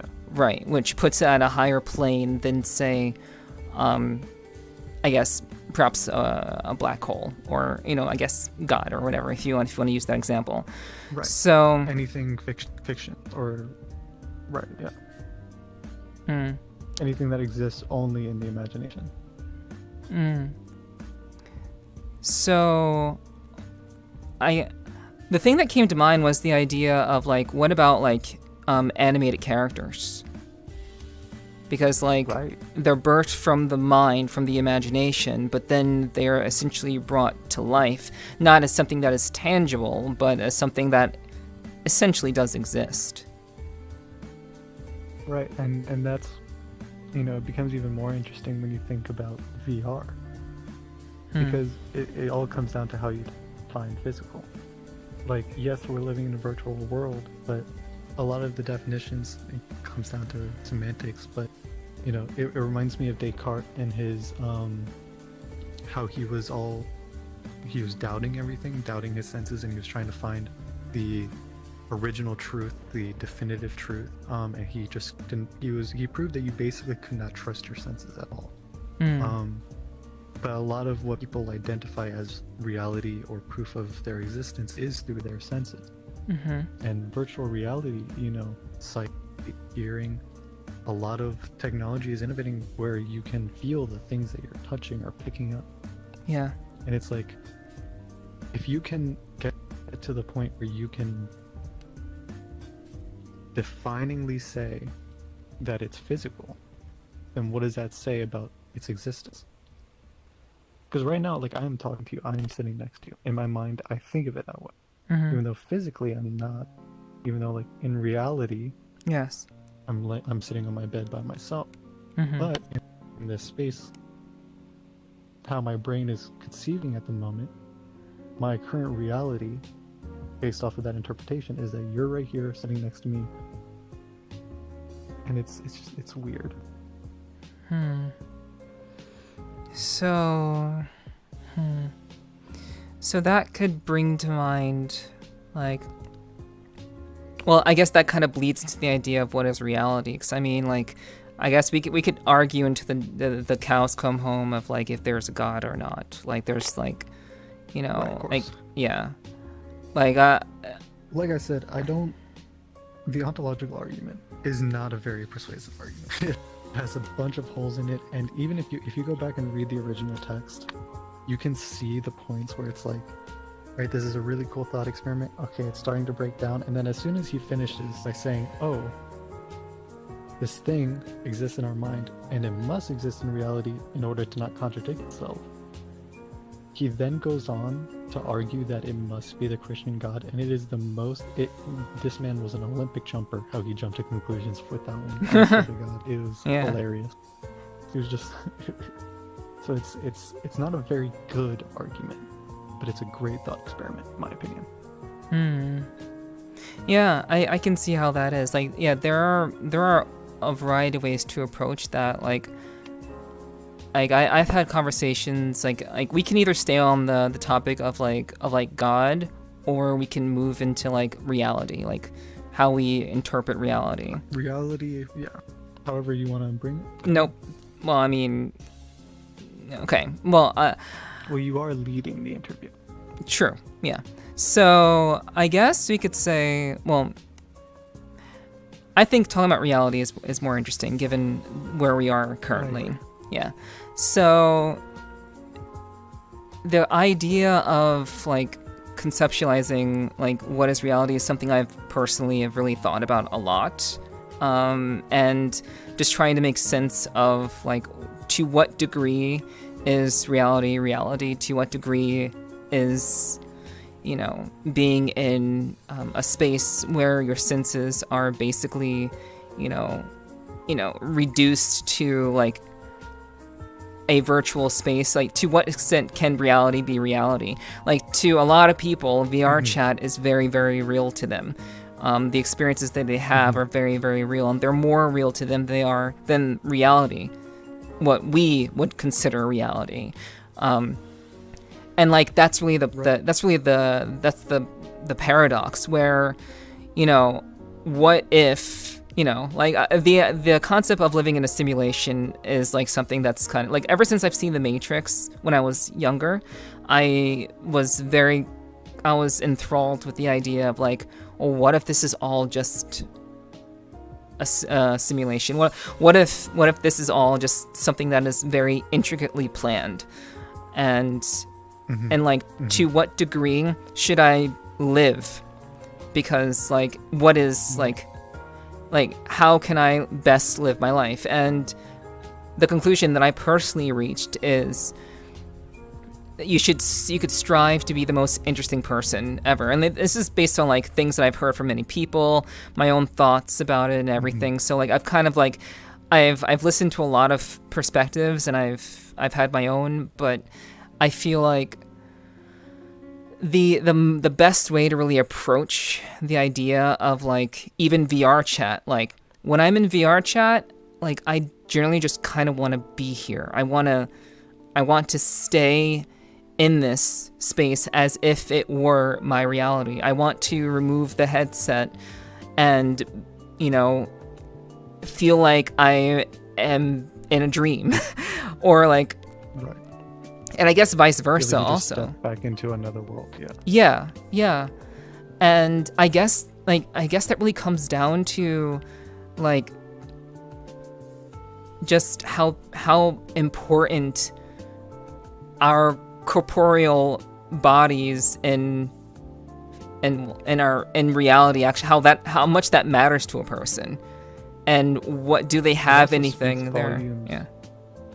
Go ahead. It also speaks volumes of how much desire plays into someone's conceptualization of reality. If you want something to believe that something is reality, you can trick your brain into thinking.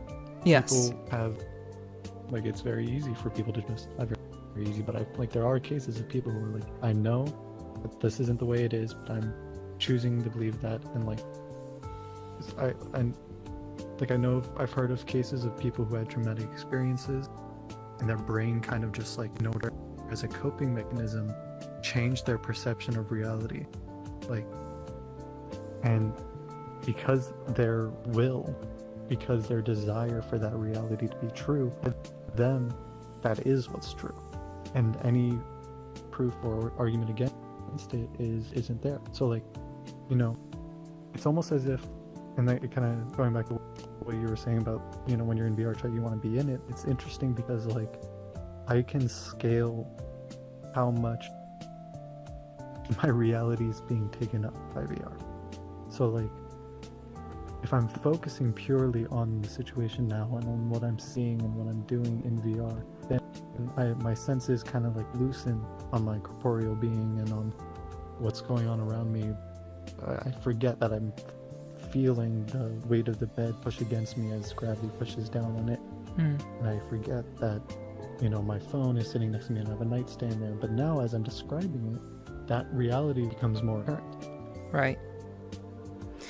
Yeah, and I think, like, it could just also come down to the fact that we're just in that reality more so than we are here.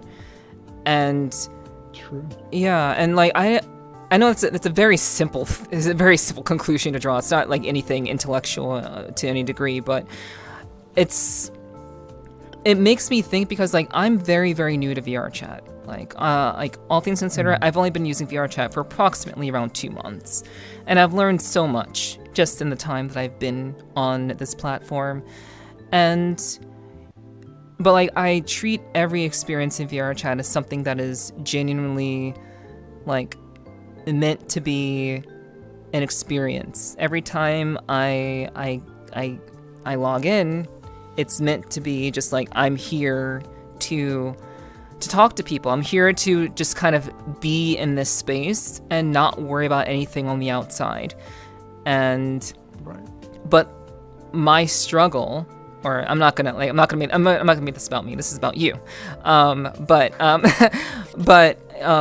just the idea of, you know, just having lived so long in the other reality and then being introduced to VR, I imagine is something that, like, that conundrum of the mind seems to be very, very, like, difficult for some people to overcome.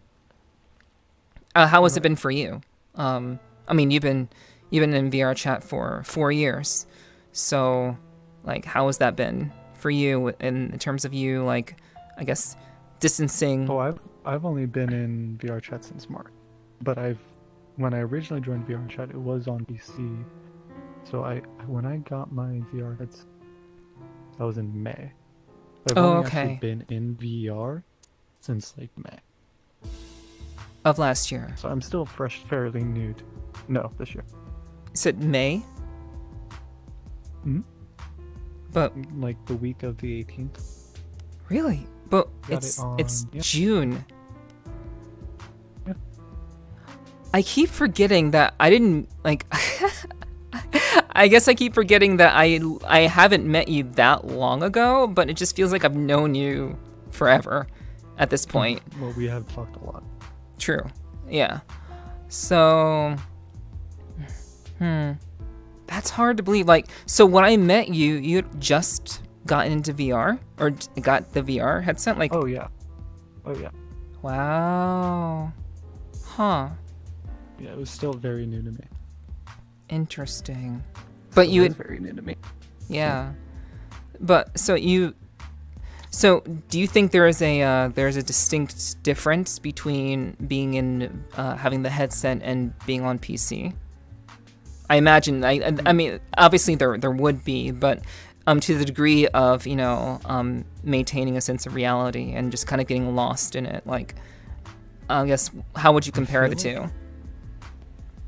I feel like it was more detrimental to my ability of seeing this as reality. Like, obviously, when you're wearing the VR headset, the scale of things becomes way more apparent, and Phantom Sense becomes way more apparent. Everything it gets amplified. But when you've experienced VRChat previously only just on a monitor, where you still have, you know, literally you're still in reality. You're just looking at a screen, it's like you're playing any other game, and when you hear people talking, it's as if you're playing Discord. You're in Discord. Because that's how I originally experienced it, I feel like it's kind of been a slower transition, because my brain, you know, for the most part, unless we're going to a new world, for the most part, I've been going to worlds that I've already been to. And having been in those worlds on PC, it kind of just reminds me, oh, I'm in a virtual place.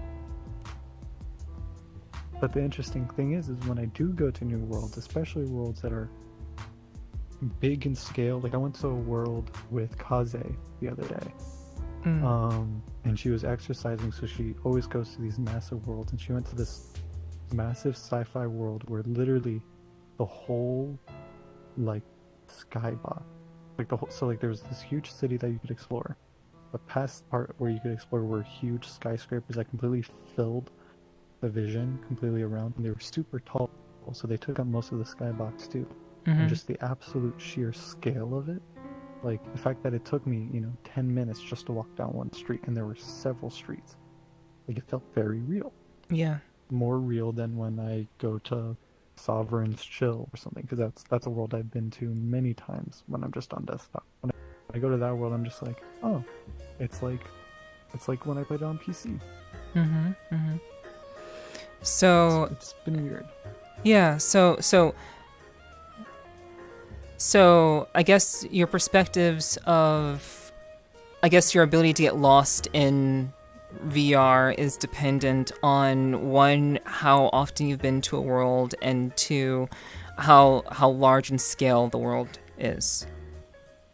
Right. Like one of the issues that I find with some worlds is that I get kind of taken out of reality when I see something that's not scaled appropriately. That's also kind of why I like Gorou, because when I wear Gorou, I'm usually at around the same height that I would be in real life. At least I feel like I am. Like when I stand next to something as Gorou, I don't feel like I'm shorter or taller. That could very easily throw me out of the immersion if like I switch to a character that's really small. I'm just like, oh, this is not what I'm used to. Yeah. So, oh, well, you can also we can talk about like avatar choice too. So, do you stay in Gorou because of how he makes you feel, I guess, immersed in VRChat, or is it because you enjoy the character and people have said to you you have similarities to him? I think it's mostly that I have similarities to him. I still don't fully see it. A lot of people who I've talked to who know me and know the character do agree that when I get flustered, I am like Gorou. And before I even, before I even played Genshin, I got, somebody said that I'm like a golden retriever and how like loyal I am, and I don't know if that was a compliment or not, but it's like, oh, thanks for the compliment of calling me loyal, but you also compared me to a dog, so I don't know how I feel. It could have just been a metaphor, but I think they're mostly focusing on the loyal part of it, but, who knows. Yeah, no, it's also like, he shares the same birthday as me, so I'm just like, yeah, it's mostly just like, it's an easier way to be an extension of myself, and he's a skinny anime boy with fluffy hair, and I'm a skinny dude with fluffy hair, so. Right. That's I also see. helpful, because the other avatar I used to use a lot, and the reason why I used him a lot was because I liked his toggles and I liked his sit-down animation. That was pretty much it. He was super tall. It didn't bother me as much when I was on desktop, but I have no he was super buff and super tall, the idealized dude, and I hate wearing that avatar now, because I'm just like, whenever I pass by an avatar, every time I pass by a mirror, I'm like, oh, that's not me. Oh, okay. But when you see yourself as Gorou, go ahead. Yeah, so even though I see, Gorou, it's a little easier for me to be like, okay, that's me. Especially if it's this Gorou with the hoodie and everything, because it's less like, why am I standing like this? Because it's less like the actual video game character. It's kind of like something more separate from that. Yeah. Makes it a little bit easier for me to identify more with the avatar than if I was wearing the straight from Genshin Gorou avatar. That's fair. can understand that. Oh, fuck. Damn it. That was my water bottle. I hope And- it didn't spill. No, it didn't spill. But I've completely been taken out of. But that's okay. We gotta bring it back. Oh gosh, it's so easy to just like the smallest thing could just take you out of the experience of just being in VR, and I try my best to avoid that. And like the way like you choose Gorou, because it allows you to kind of like see yourself without actually seeing yourself. I wonder if most people in VRChat choose an avatar because of the toggles, like you said before, or is it because they want their ideal self, or is it because they feel more comfortable in it? Like, if I were to, I've heard very different answers. opinions on it. Okay. It varies from person to person. I met a lot of people who go on VRChat because they want to escape reality, and to them it's not an extension. Like, I see VRChat as an extension of reality, in my opinion. It's kind of just like I go to this place to hang out with people I otherwise couldn't, and to experience things that I otherwise. Some people see it as kind of like I go to this place to forget my other reality, to not have to worry about that, and to purely experience this. And people who I've noticed that people who most likely who are more fall into the escaping reality category prefer avatars that fit their ideal self, or that they feel comfortable in, or that they find interesting. There's less of a necessity of how accurate that avatar is to them, and how much they can relate to the avatar. That's a very good observation. I think that's what I would say as well. I think that's very, very accurate to what I would really assess a lot of people to be like. And it's hard to really say like I know for a fact that like I'm here in VRChat to like, I'm not particularly looking to escape per se, but when I'm here, as I do with most things in my life, I prefer to give 100%. So, Right. So, though I'm not looking to escape, my goal is to, I guess, just kind of be here. And, just kind of why I chose this avatar. Like, I have a couple of avatars that I've found, in my short time here. But, though this avatar looks nothing like me in real life, but I feel like it embodies the aspects of me that I think really, I guess, shine the most. Mm-hmm. And, I think it fits just my personality and who I am and what I'm about. And so when I look at the mirror, I think that's what it is for me personally. Like, I think because I'm not looking to escape, when I look into the mirror, I've only like for the last like couple of weeks, I've only used this avatar. So, but there's also, I guess there's a disconnect of like how much do I see me?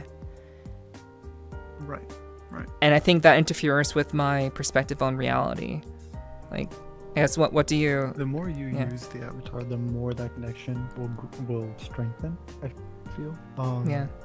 And you even noticed that with your perception of others.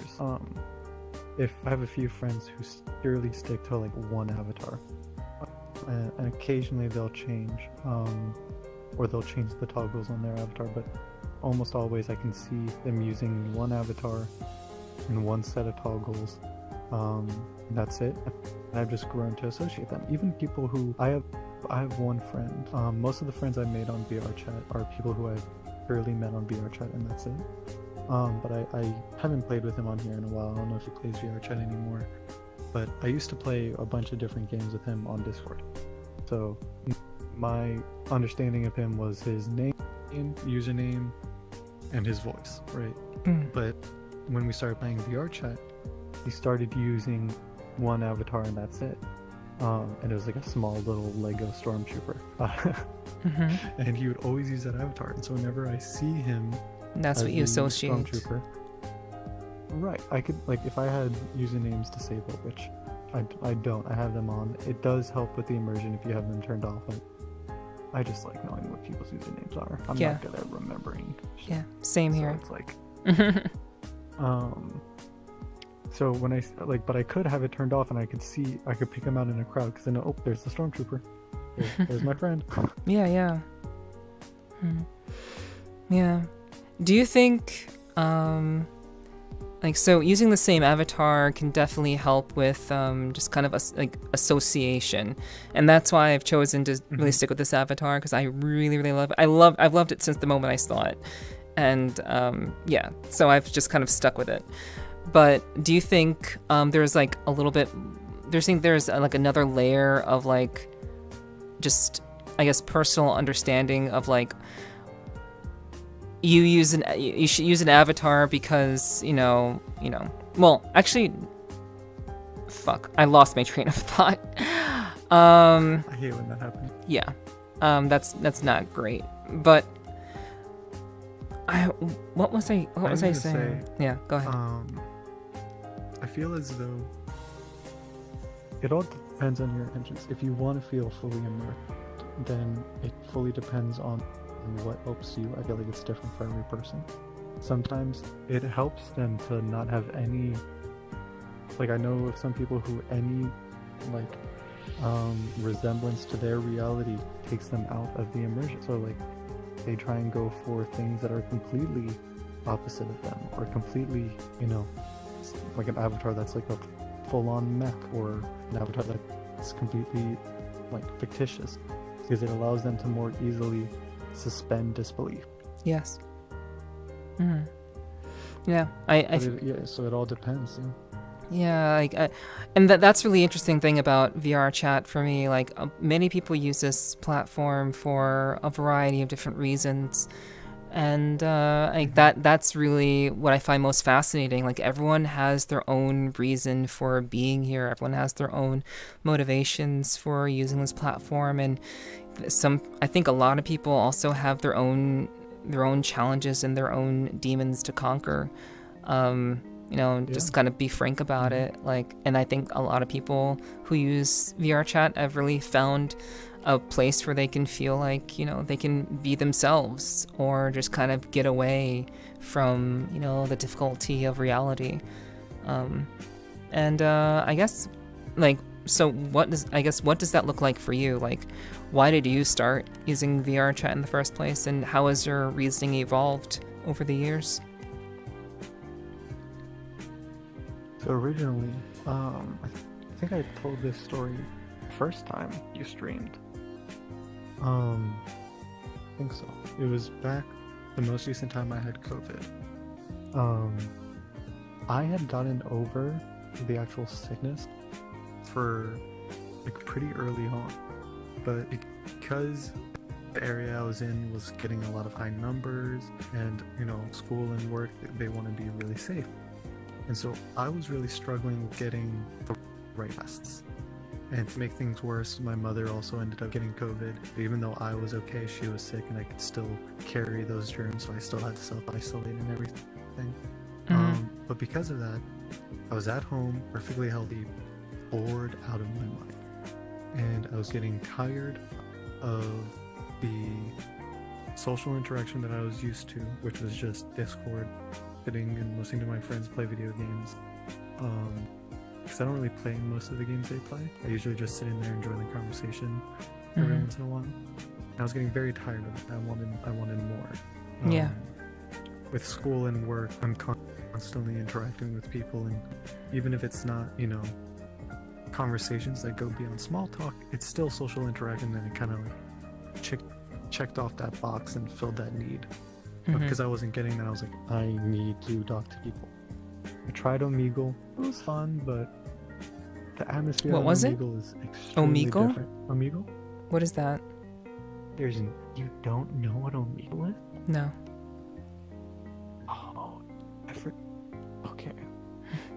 It's Okay, so it's a website. It's been around for ages. I went on that website when I was way too young. I should not have been going on that website. It's a website Yeah. where you could either have your camera on or off, but most people have it on, and the mic's on, and it randomly connects you to a random person at any part of the world, and you can talk to them for a bit, and then you can skip, move on to another person. Think like speed dating video call, but it wasn't like a dating site. It was just, talk to strangers. Literally, when you go to the website, on the banner it says "talk to strangers." Yeah, it's basically the So I was two time to going- talk world. Right? No, it's exactly like that. Yeah. The atmosphere on there is very interesting. I had some good conversations with artists. Like, you can put interests like in there, and then anybody who also has that interest, you're more likely to connect with them. So I put art and drawing and stuff like that. I had some good conversations with artists and people who are into music.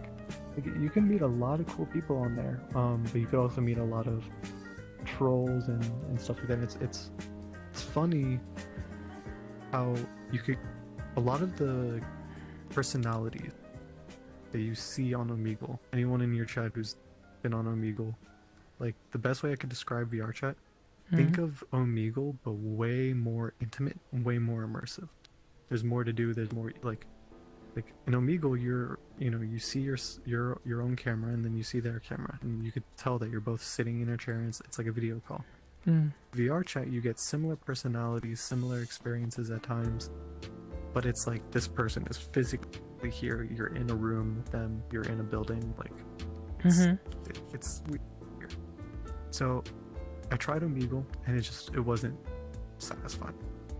The big issue with it is a lot of the people there, thankfully this doesn't carry over to VRChat, but not as bad, but a lot of people on Omegle are horny guys trying to find girls to talk to, girls trying to find guys to give them attention, trolls, the occasional guy who's just showing up too much, if you know what I mean. Oh yeah. Or people who just skip for no reason. Like, if they don't find you interesting, or if they don't find you attractive, they're just gonna skip. That's very common on Omegle. And so you could sit there for 15-20 minutes and just being skip, and then you'll have one good conversation, and then one person would have to go, and then you would just go back to being skip. And so it was so exhausting. You'd be on there for like an hour and only have one good conversation that lasted like 10 minutes. And I was like getting very tired of it, and I remember hearing that VRChat could be played on PC and that it was free. So I was like, you know what? Let me check the specs. Let me see if I can run it. So I did, and I downloaded it, and immediately the first world I went to was Sovereign's Chill. Oh. And yeah, it was the first world I went into. There weren't too many people in there, but there was one person. And she was like, "Oh, hey," like, I was like, "Yeah, where is everybody? Like, is this game dead or something?" And she was like, "Oh no, this game is not dead. This world is just, everyone's in the secret room." Yeah. I was like, okay. She was like, "Are you new?" She could just tell instantly that I was new. Yeah. I was like, yeah, I'm new. She was like, "Okay, cool." And so she brought me over to her friends who were in the secret room, and I just sat down and talked to them, and two of the people from that group came, like, basically my guides through VRChat, and I became good friends with them. Haven't played with them on VR in a while, but we still like are keep in touch on Discord and Snapchat and stuff. But yeah, for me, VRChat was kind of just like social interaction when I couldn't get it. And as time progressed, it's stayed mostly the same. It's kind of devolved though. When originally it was I want to meet new people, it's kind of devolved into I want to keep up with the people I've already met. Very rarely I go to new worlds by myself to just meet new people. And I think that does come down to it's felt more real now because I've gotten used to it. It feels more real. Like, it's easier to kind of get exhausted now when I'm trying to meet new people. Yeah. Like, previously when I first started, I could go to a new world and I can, talk to random people and all that stuff, and if it didn't work, I go to the next world. because it was all so new and interesting. Even when it didn't work out, even when I didn't meet people, I was still having fun. But now it's like, you know, the novelty has kind of gone away. And so if I go to a world trying to meet new people and all I find is people who are in their own little clique and they don't want to interact with anybody else, despite being in a public world, and trolls, I'm just like... Yeah. Yeah. I see. So you came to VRChat for the social interaction, but like you were getting that at your job before because you were working. So I guess what was the difference? Like you said, you were getting the social interactions, so. Right, so like I said, originally I wasn't getting that because I was stuck at home. I was stuck in self-isolation. Oh, right, because you're isolating. Okay, so you couldn't even go to work. Right. Okay, gotcha. Right. And, you know, I think this can be, a lot of people can say this, like, especially after high school, even with school and work, you'll have a lot of acquaintances, but you won't have a lot of friends. True. You have a lot of people that you could talk to in those certain settings, but they're not people who you would, you know, invite out to eat and sit and talk for hours. Thankfully, that's changed a little bit. I have a few friends at work who, you know, we have a small, like, I have a friend who works with me, who I was friends with him before he started working there. And then one of my new managers, I got really close with him. The three of us, we have a tradition where after a closing shift, the week that we get paid, we go to a 24-hour just a place to eat, and we'll just sit and get food, and like we'll sit and talk for hours, just the three of us, which is nice. I'm glad that I've actually gotten, you know, a friend at work rather than just an acquaintance, because small talk is fun, but without that depth, without that connection, like, you know, you can have a bunch of small talk, but it's still not going to satisfy the same itch that sitting down and talking to you about whatever comes to mind scratches. Exactly. Yeah, I agree with you completely.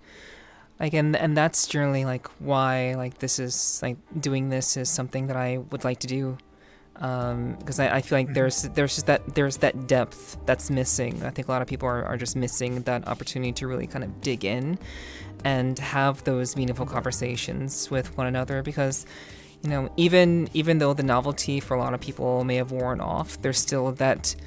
It's strange that people who've been using VRChat for so long still feel that fear of like interacting with other people, and just don't even want to, like, you know, put themselves out there, because even still, like, despite all their experience, there's still that fear of like, well, what if they don't like me? What if I seem awkward to them? What if I say something that offends them? There's always those doubts that linger. From what I've noticed, I've seen this in a lot of other people I know personally. This is how I feel as well. I still meet new people, and I still love meeting new people. But the way I meet new people has changed than how it was when I first started VRChat. Like I said, when I first started VRChat, I would just go to a random world. I would just like look at the list, pick something that looked interesting, and then I would find a group of people and talk to them, and I would judge, like, okay, are they the type of people who likes meeting new people? Are they looking to meet new people? Are they like in their own conversation? If not, I'm gonna jump in, and if they are cool, I'll give them a friend request. Now it's like I'll go to a world with a friend, or I'll join a friend and they'll be with their friends, and then that's how I meet new people. And I still love doing that, and I don't get that fear when I'm doing that. There's something about someone else being there neutralizes that fear. It's when I go in there alone and I'm just like, alright, I need to, you know, good first impressions. I need to. Yeah. I also think it might be because, like, if you see one person come up to you and talk to you in your group of friends, it's more likely for it to come across as creepy or weird than if a group of people did. If a group of people did, then you know, like, oh, they were already friends, and they're being, especially if they're being respectful. Or a single respectful guy can come up and you could still have your doubts. But like a respectful guy and his friends, and they're all being respectful, like, it's a little more disarming. It's a little more easy to interact. Yeah, I mean that makes sense to like a lot of my first experiences were with Khaleesi, and you know it just made more sense for us to go together. But I also knew that I wanted to be able to walk. I wanted to be able to be independent. So I've done my own thing, hopped into numerous worlds, and I guess I do have an advantage for potentially running into people given how I look. But, regardless of that, there's still that concern of like, well, maybe I won't meet anyone here. Maybe, no one will be very interesting. But I've somehow have been very, very lucky. And somehow I always meet at least one interesting person. So there are a lot of interesting people in VRChat. Which I love that about it.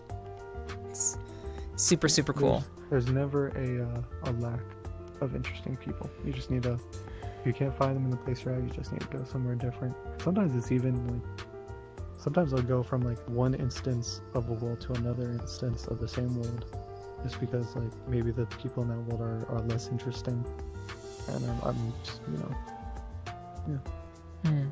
Yep, absolutely. I can definitely agree with that. So I'm going back to the discussion on reality. I was kind of thinking about this, and it's like, I remember I was watching. It was a very short snippet. It was a YouTube Shorts. It was an interview between Keanu Reeves and I can't remember who the interviewer was, but it was an interview with Keanu Reeves. And the man Keanu himself was talking. Exactly. He was telling a story about one of his friend's nieces had watched The Matrix, and he asked her, if you found out that the world you were living in was a simulation, would you care? And she goes, no. And he was like, and the interviewer goes, how did you react to that? How does that make you feel? And Keanu goes, that's awesome. And I loved it because I was like, yeah, no, it's like, it's interesting that, the whole idea behind the Matrix was like, oh, I want reality. Like, this is a simulation. I want what's real, even if what's real is shitty. And, part of my intellectual brain and logical brain is like, yes, I agree with that. But it's interesting. I feel as though more people in my generation and in our generation don't care if it's real or not. And I feel kind of like popularity of VRChat and VR as a whole kind of speaks to that people are willingly putting themselves in a simulated world. There's more affinity towards it. Like the whole thought experiment of like, what if the world you're living in was fake? It's like, yeah, it's interesting. Yeah. I think there definitely is a correlation with people who are on the younger spectrum with having just more openness to, diving into or not really caring about whether, the reality that they live in is real or not. I think that where that comes from is just the day and age that we live in. They've had the benefit of growing up with the internet as nearly a full-fledged entity. And for most people, the internet isn't much different from when they were old enough to finally use it to what it is now. The only difference is the more opportunities, like VRChat, that are made available due to advances in technology. So when your entire life is locked into a screen, when your entire being and much of your connections are accessed through a literal screen, I think that kind of dulls the fear of like, well, if this is all a simulation, then I mean, who cares? I'm just staring at a screen all the time anyway. So I'm already like in those worlds, in those games, anyway. So it just become another extension. It reminds me of. No, I'm not gonna act like this is my own idea. I did hear that from somewhere, but I'm blanking on who I heard it from. It was like, it wasn't a TED Talk. It was like a TED Talk style seminar, But I remember I had watched that, and then I had this interaction. It was one of my mother's friends, and she was, doing what every person of that generation does, complains about our generation. They were saying, oh, these kids, they care so much about what happens on social media and all this stuff. And I'm like, okay, one, social media has grown exponentially. Two, side note, don't act like you don't care. You get pissed off when Aunt May post something on Facebook that she shouldn't have, so whatever. And three, it is real to them. If their friend from high school posts something on Instagram that makes them look bad, the effects of that are tangible. The effects of that are effects. Yes. It's a causation, there's an effect, they experience it. It doesn't matter if it's on a screen, it is real, and they are experiencing it. And yes, they are more in it and more immersed in it, which is why they feel like it's more real. And there is a whole conversation to be had about the hell behind it. I don't like social media personally, but I get it. I don't like it's like it. What's the term? It rubs me the wrong way when I hear people being like, "Oh, kids shouldn't have social media." I don't like the idea of limiting information. I think we should be more conversational and more educational rather than restrictive when dealing with these kinds of things, because especially now with how dependent society is getting on social media and the internet, I feel like I've grown up around sheltered kids, and it is a recipe for disaster. Yeah. So you don't want to shelter them. Something to be said, right? There is something to be said about kids who are exposed to social media from a young age and who get way too obsessed with it. Like, no kid should be having to deal with that kind of anxiety that young. 100%. It's involved with social media, but you can't, dismiss it. You can't dismiss like I don't care about social media that much, but despite that, when a friend of mine posts something on Instagram or posts something, I don't have many social medias, but like it still feels real, it still feels tangible. Like it's it's part of reality. Yeah. I think older people, in the 40s and such, I think those people have they struggle to comprehend the rippling effects of such technologies, and rather than thinking of ways of how to, manage what is already in existence, of like what kids have already grown up with, they want to restrict them, which I also disagree with. Right. And the funny thing is, I also don't care for social media. So, but I do use it. But I've actually distinctly have chosen not to use social media for everything that I'm doing here, because I don't really want to go through the hassle of dealing with it and maintaining that. I just want to be here and have people assess for themselves whether I'm someone that they want to hang out with or spend time with and be entertained by. So that's I leave that up to them. But I am on the same page as you. I do think that there needs to be just a stronger conversation about the resources that we make available to children, so that they have the means to manage their the effects of social media on them, which, as you said, causes anxiety, heightens depression. And it really does have a significant effect on people, and that's why mental health issues have been drastically on the rise in the last decade or so. And it's so frustrating that people don't quite grasp that, and the fact that the things that happen on the internet are real, and they are processed differently from people who haven't grown up with it. It's just going to be processed differently, perceived differently, because their perception of how they've grounded themselves in reality is much different from the overexposure in most cases that most kids have grown up with over a period of time. Right. And like I said, I don't think the answer is complete restriction of it. True.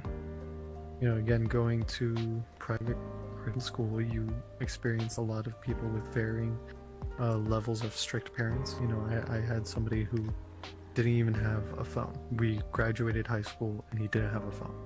Not even a phone. Well, And I asked him, like, what about an emergency? And he was like, my parents are like, if you're in an emergency, figure it out yourself. huh. I was like, you drive? What if you get in an accident and you need to call 911? Like, that's horrible parenting. Yeah. I was like, oh my god.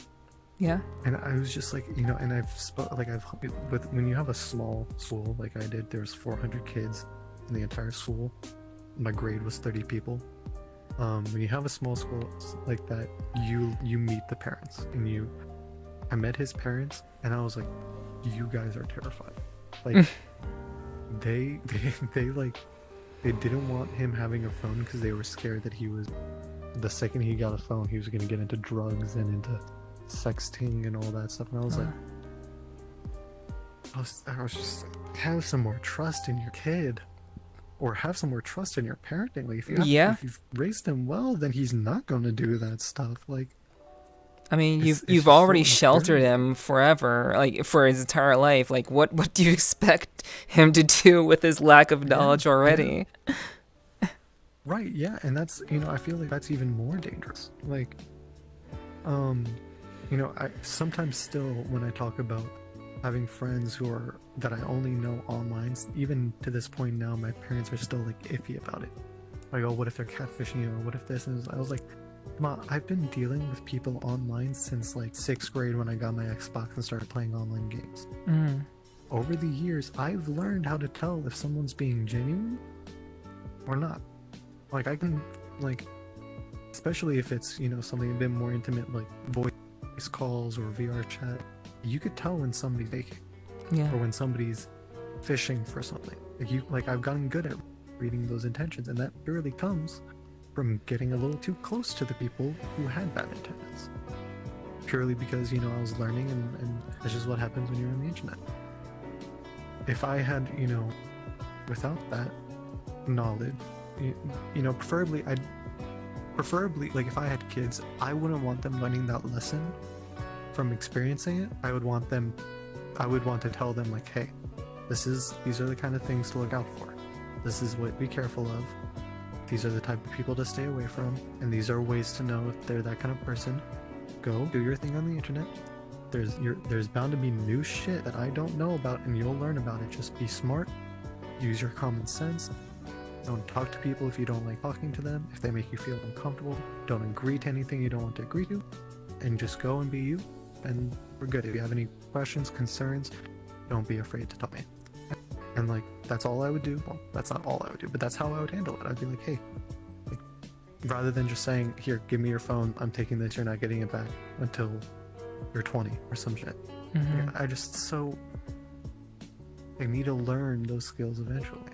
They do, and you should allow kids to make mistakes. They should be free to make errors, and hopefully, you know, the parenting that the restrictions that are in place are there for a reason. And like, I think a lot of parents fail to realize that, like, when it comes to parenting, if you're gonna put restrictions on your kid, you should explain to them why the restrictions are there. Don't just put them there. Oh yeah. But most parents don't even want to do that.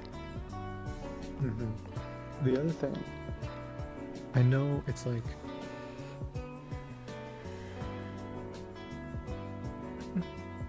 so many things just pull me out of reality for a second. 1 second.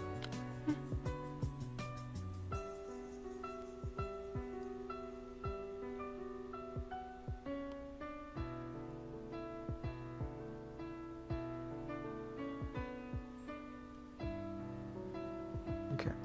Oh, alright, so my mom was walking by. Oh. Sometimes she opens the door to like check on me. Wanted to be ready for that. Yeah, totally understandable. Yeah.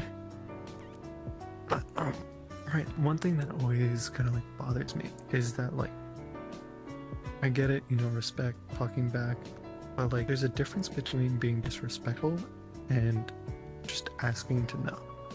Like, if you punish your kid and they're asking you why, give them a chance, give them a reason, give them an explanation. Because if they're asking why, then it's clear they don't understand what they did wrong. Exactly. And they're not going to learn from the punishment. They'll just learn to resent you. And on top of that, right, yeah, exactly. And on top of that, like, give your kids a chance. Like, my parents did a lot of stuff. Like, my parents weren't too punishing. It wasn't often that I would get punished, but to be fair, I never really did anything that bad. And when I did do something bad, all it takes is a stern talking to, and I'm just like, I'm sorry. I was a very, like, I wasn't a bad kid. Oh, hold on, I'm losing my train of thought. I need to rewind it back. Oh, yes, but I knew people who had really strict parents and who would punish them all the time. And, like, the punishments wouldn't make sense or it'd be more detrimental. I knew somebody who she didn't clean her room and her parents took away her computer because she uses her computer a lot. So they were like, oh, she uses this a lot, I'm gonna take away her computer. And she was like, well, how can I do my work? Computer. And they were like, right.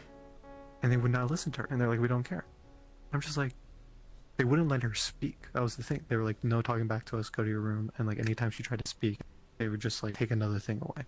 And so she was just like, you know what? All right, fine, I'll get a bad grade. And then it was a horrible cycle because then they would see her grades and they would take away her shit again. Yeah, that's... Give your kids a chance. Like, I'm glad my parents are understanding, but to be fair, I love my mom. She's a Greek New Yorker. She's loud. She yells a lot. In my family, our understanding, our method is say what you need to say what you want to say it how you want to say it, yell if you need to, but never hold a grudge. So like, I'll like to my friends it sounds like I'm yelling at my parents, but it's just, they're Greek New Yorkers. You naturally talk louder. If I don't talk loud, she's just gonna talk over me. Right. And even if it's not like we're disagreeing, if she's asking me a question or like there was one time where she was like, oh, what do you want to eat for dinner? And she was like rambling all this stuff and I was trying to answer, so I was like, so I had to raise my voice, I had to yell back, and my friend was in the car. He was like, afterward when it was just us, and I was like, bro, if I yelled at my mom like that, I would get beat. I was like, yo, what are you talking about? We were just talking. He was like, what? But cultural like, differences. What I like about my parents is that there were times where they would be like, I'm punishing you for this, and I was like, it doesn't make logical sense. Like, I get why you're punishing me, but this punishment, it doesn't make logical sense. Yeah. Like you don't need to do this. Like, I already see where I fucked up. And sometimes they were just like, you're just trying to get out of it so it wouldn't work. But sometimes they'd be like, okay, you're right, you're fair, that's fair. But as long as you know that what you did was wrong, that's enough. If you do it again, we're taking it away by questions out. I was like, that's fair. Yeah, there are still some things that my parents are my mom is unreasonable on. Like, I've had a lot of bad experiences with college. Horrible professors, way too much workload. There was one term I had two drawing classes and an English class. And the drawing classes I was doing great in. The English class, however, they would assign 2 chapters of reading like every day.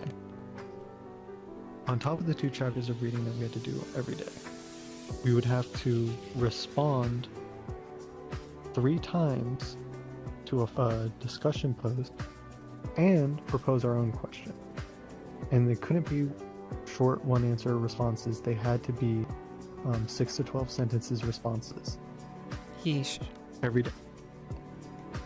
And there were assignments every week for writing a short summary of the chapters you read that week, on top of the term-long papers that we had to write. We had 3 term-long papers. On top of all that stuff, we also had 3 other things. 3 big papers that we need to write. Now, I get extremely overwhelmed when it comes to having that much homework. Especially with my dyslexia, it is nearly impossible for me to read 2 chapters within a day and still have the mental capacity to do all that other stuff. Right. And so naturally, I'm like, I went to my teacher and I talked to him and I was like, look, this is too much. Like for me, like, I don't know, like, I'm assuming you've been teaching for a while. I'm assuming like if you're still working and doing this method, then it probably works. But for me, it doesn't. And he was like, look, if you focus on the heavier weighted stuff, I don't care if you don't turn in these things. If you focus on the heavier weighted stuff, you're still gonna pass. You're not gonna get a great grade, but you're still gonna pass. In my mind, I was like, okay, I'd rather get a shit grade but still pass than fuck my mental state by overworking myself and potentially fucking my other classes by overworking myself in this one particular class. So I was very logical in my decision to do this. This wasn't me being lazy or trying to avoid doing homework. So I was just like, okay, I'm going to focus on the long-term papers, the week-long things. I'm not going to do the discussion posts unless I'm somehow feeling extra. I have a lot of energy that day, and my brain allows me to do it.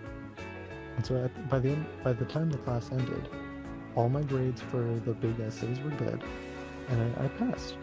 I passed with a C because those zeros stacked up on this discussion post. And I was like, okay, I passed, I got my credits, my money wasn't wasted, all is good. Until my mom asked to see my transcript for that past term.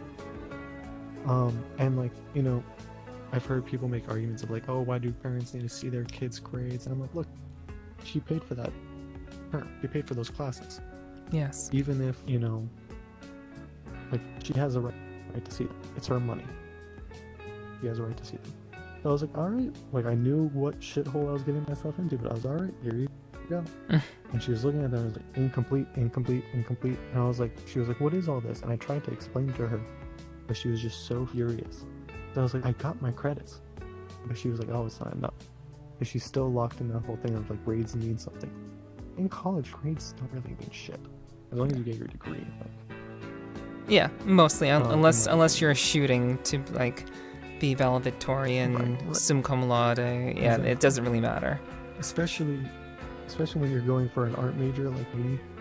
Like most places for looking for artists, they don't even hire you based off of your degree. They hire you based off of your portfolio. But they're not gonna give a shit if I got a C in English class. Yeah, exactly. You gotta prioritize So the things I that was- make the most sense. Yeah. But she would not listen to it. She would not take it. And just anything involving school, she's very strict about. Like, there's no arguing around it. And it's very frustrating. This past term, I had a teacher his teaching method was just horrible. All of his assignments were weighted the same. They were all 20 points. But it would basically be like 3 assignments smushed into one. And he would want you to answer in one cohesive paragraph, which was one difficult because he'd be asking 2 completely different questions in the same assignment. So you have to find a way to be able to bridge these 2 topics in a seamless way. Because he'll take points off if you don't. And I was like, this isn't an English class. This is like sociology class. Like, I shouldn't have to be thinking about good paragraph transitions in this. But so there was that, and he was such a stickler about everything. Like, you can put, he was expecting 6 to 12 sentence responses, which was completely unreasonable with the amount of questions he was asking, and he expected you to answer every question. It wasn't like, that was the other thing that bugged me. He would say in the beginning of the assignment, responses 6 to 12 sentences. I was like, okay, so he's looking for a paragraph. Then he would list like 20 questions. Short questions, but 20 questions. I was like, okay, and I read through all the questions, like, okay, I get the concept behind these questions. He's basically asking me to talk about this topic. And so I'd write a short 6 to 12 paragraph responding to that topic and addressing that topic as a whole. And, answering some of the questions. But he'd be like, you didn't do the assignment. He he legitimately gave me a 0 when I did that. Huh. He was like, you have to answer every single one of these questions, but in a paragraph. It was so frustrating. And then his quizzes, despite being open book, it was more so just an issue of like his formatting. He would have horrible typos to the point where like they were all multiple choice. At multiple times in a quiz, he would have such bad typos that 3 out of 4 of the answers were the same thing. Wow. Shows how much he cared about. Yeah. Right. And then sometimes like the question would just be worded so horribly that it's left for interpretation, which is like, you know, leaving a question up for interpretation is great when they can actually respond to it, but on multiple choice, ooh, no. Like, you need to be clear with what you're asking on multiple choice because they can't explain their thought process. Huh. Like, if you leave it up to interpretation and they can explain their thought process, you can evaluate their thought process and be like, okay, they understand what they're talking about, which is what I'm trying to evaluate. They didn't understand how I meant it, but they still understood the concept. On multiple choice, it's either right or wrong. That's it. Yeah. Well, that just really goes to show that, you know, there are some people, adults rather, who think that, you know, they are the know-it-alls, they are the authorities on everything, and that they don't really have to understand or comprehend that not everything that they have done works for everyone. That people learn different ways, people respond to different things in different ways, and it's important to keep that in mind. But yeah, it was just so confusing because in person, he was such a great guy. I do not hate that teacher at all. He is a nice guy. He's super understanding. Like, he's like, I went to him and I was like, hey, look, you gave me a 0 on this. And I basically explained to him, like, this is what I thought you were looking for. And he was like, oh, I could see why you thought that. That's not what I was looking for. You can redo it and I'll give you full credit, whatever. But this is how I'm looking for it. He's super understanding. Like there was one time I went to him and I was like, dude, look, I feel like shit today, mentally. Is it alright if I don't come to class? Like, I sent him an email. And he was like, oh yeah, of course. Like, I won't even count it as a tardy. I'll just put it down that you came in today. He was a super nice, understanding person. It's just, I don't know if he was a lot older. The point where there was one point in class where I thought he was about to keel over and die. Huh. So I don't know if maybe it was just like, you know, lack of technical expertise that kind of restricted his ability to make good assignments and quizzes or what, but it was just him on his assignments and him in class, completely different people. Maybe he changed, but his methods didn't. His methods are still old. That's possible. Yeah. But that's really all the time that we have, boss. Oh shit! Right. Wow. Yeah, it's already been a little over an hour. So oh wow. Yeah. Look at that.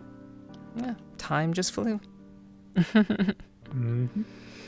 But yeah, that was really, really cool. Like, I learned a lot more about Voss and like how he thinks and the things that he finds interesting and you know, the stuff that he generally has like gone through to kind of get him to be here in VRChat, but also to just, you know, be the kind of person that he is in general and inform the opinions about reality and you know, just opinions on people in general. He's really worked very hard to truly become his own person, and that's something I genuinely admire. And yeah, you know, Voss is a good friend of mine, so you know, it's always really good to like learn more about him and to just, you know, have a nice chat.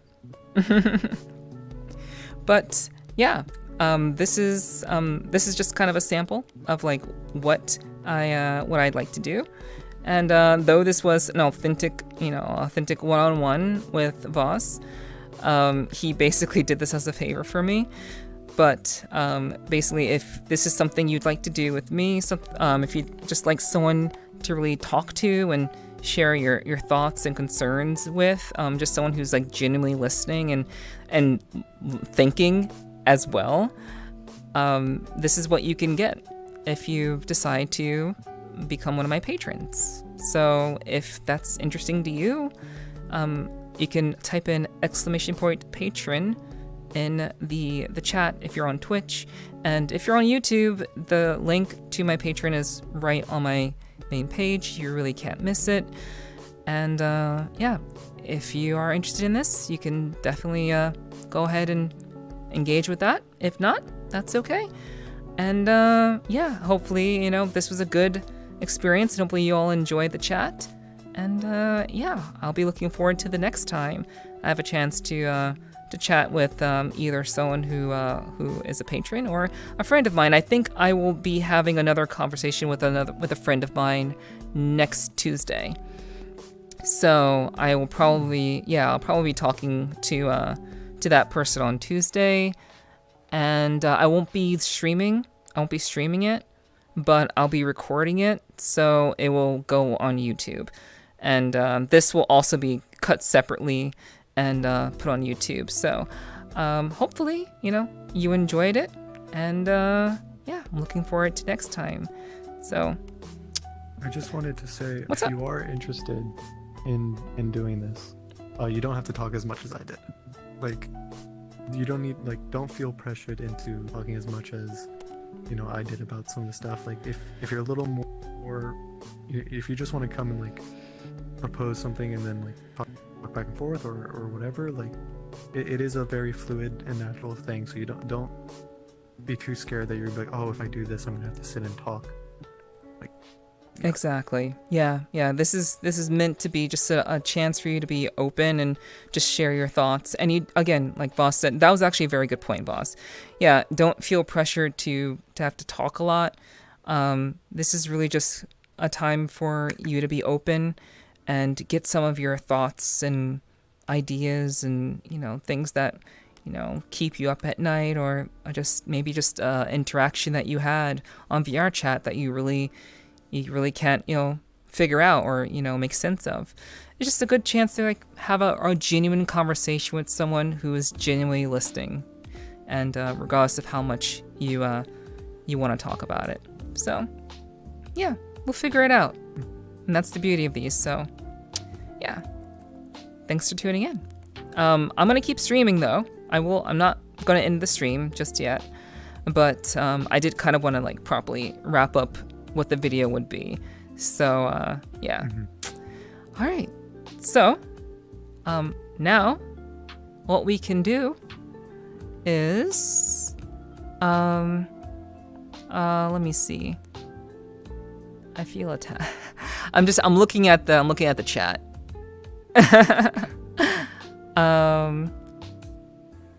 Okay. Oh, thank you, Space Cowboy. Space Cowboy said this was nice. King Jr. said, "The hell is this? What does it look like?" We're just talking. Boy talking with a succubus. What'd you think? Yes, 100% yes. It's very clear what this is. It doesn't matter. That's another thing. I don't if you do patron to me, there's actually 4 levels. I'll talk a little bit about this just very briefly. My Patreon has 4 different levels. There's a $1, there's a $3, there's a $10, and there's a $20. So the $10 is where we can talk live on stream. Boss, where are you going? I'm just checking something. I didn't want to be. Oh. I don't want to be distracted. Oh, okay. So the $10 is a live talk like me and Voss just did. So that's $10, and the $20 patron is a private one where I'm not streaming, and it's just going to be you and me in a private space, no interruptions, and just a chance for you to hang out with me and talk to me about anything that may be on your mind. And the reason why they're so high is because if they were lower, I may get some people who may want to just kind of troll me and I want to really avoid trolls. So that's why they're set at 10 and 20. So hopefully that makes sense. And again, but if you just want to help, if you just want to support me, you can do that too. And that's like, you don't have to Patreon to me, but yeah, it will definitely be very, very helpful if you do. And otherwise, I'm just glad that you're here. And so thank you so much for the comment, Space Cowboy. I'm not sure how Khaleesi felt attacked. I'm not sure what was said that she felt attacked. But of course, you know, I know Khaleesi only has love for me. So I'm not too worried about that. So for the time being, we can go ahead and how about we watch a video? Okay. Yeah, and I figured out how to do it. That was when I project, like every Tuesday, before I go into VRChat, I always kind of do some experiments and try to learn something new. And I found out how to do videos for people who are not directly on PC. So this should work. So Sounds good. Yeah. So let's go downstairs. And I'm not sure exactly. Well, the video that I had in mind was the one that I said that we would like watch together.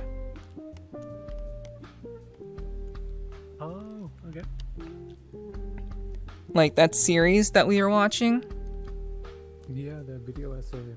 Yeah. So, okay.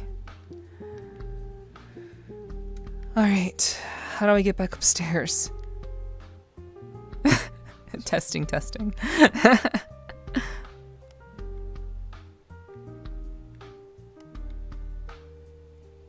Alrighty. All right. Okay. So first I need to find the video.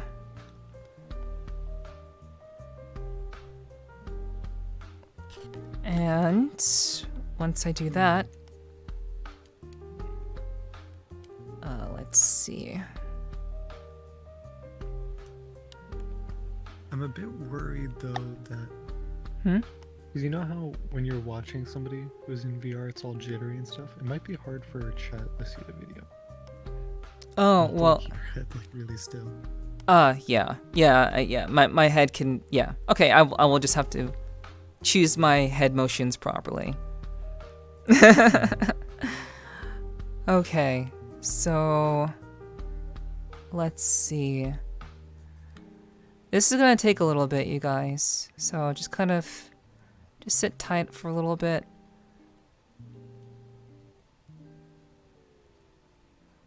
Oh my god, my eyes. Also, just to kind of throw this out there, if you are enjoying the stream, I'm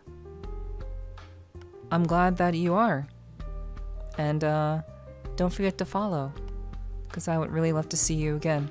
I do stream on Thursdays.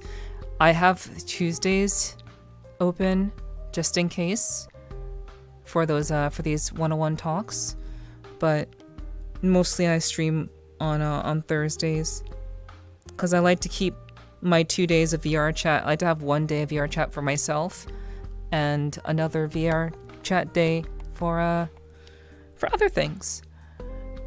Do you know the creator? Wait, Boss? I could. You can try and send it you on Discord, but I'll be looking for it as well and send it on Discord. Okay. If I find it. All right. Cal is gonna join us. Ooh. Yeah. My voice cracked. Okay, his name is Pause and Select. Pause and select. Okay. What So the hell is it? Your Name and Shin Godzilla. Those are two weird. I'm gonna watch later. Those are two very different movies to have a video essay on in video. Indeed. I still haven't seen Your Name, and I would love to see that. I want to see it. But It's one of the only anime posters I have in my room. I would watch it. You like it? yeah, It's really pretty. yeah. Like Makoto Shinkai is he's one of my favorite directors of anime. Like I've loved all of his work, but I was only able to see his first 3 movies. So I would love to see. I need to go through this guy's channel. I went to his channel and I'm trying to find that video series. So like, he has a lot of videos. They're all like usually over 30 minutes long, or close to it. Yeah, I mean, looks like he really puts a lot of work into his videos, which I like. I appreciate that. Yeah. All right, so I'm trying to find the video. Oh, no. Okay.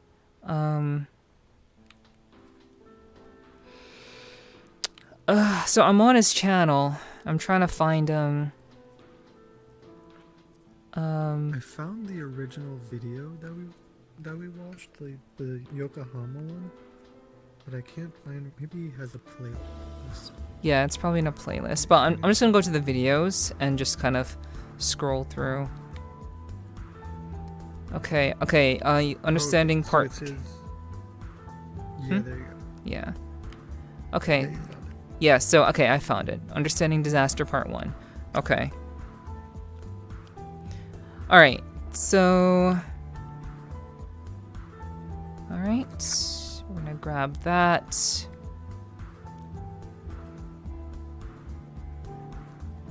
Okay. Whoa.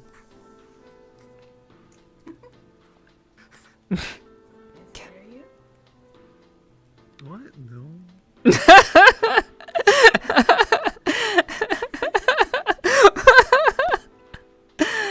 Hey, Cal. It's like, you scare me.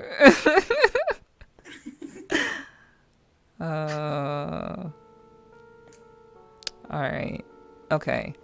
So, hopefully this should work for both of you. Because I found the trick. I found the secret. I may have to like rejoin, but I'm hoping that this will work. Okay, come on.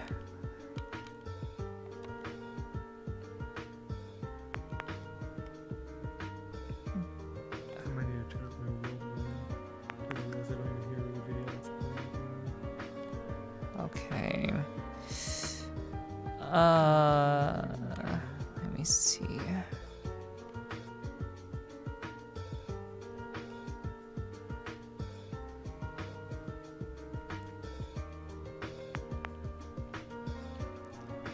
Oh, okay.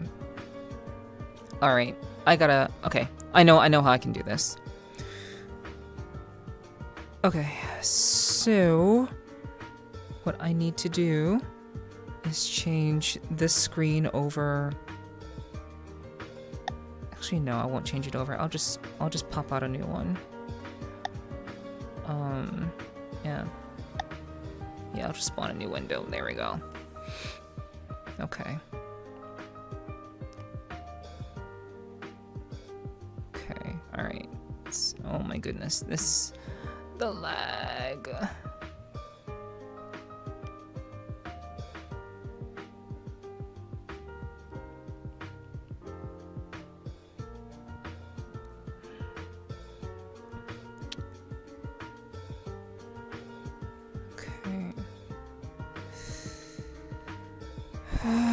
Okay, alright.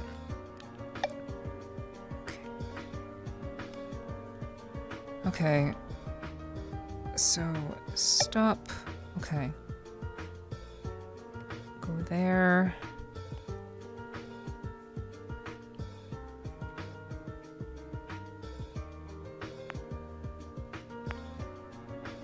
Okay. So... Okay, then enter.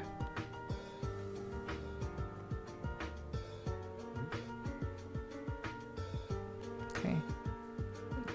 Okay, can you guys see spoilers on the screen? I see. Yes, I can see.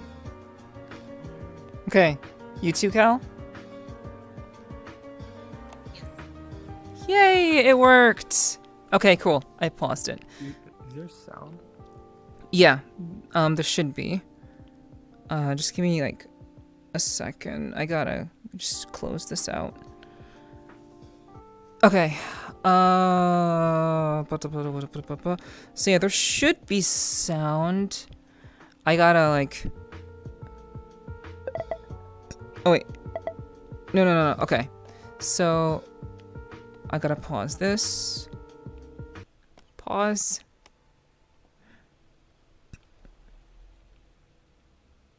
Okay, and we're not playing it there. Play. No, I don't. No, stop. I want to play.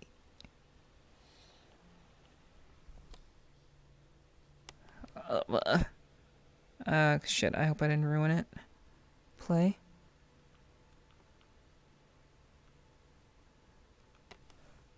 Okay. I thought it crashed. You two got so quiet. Okay.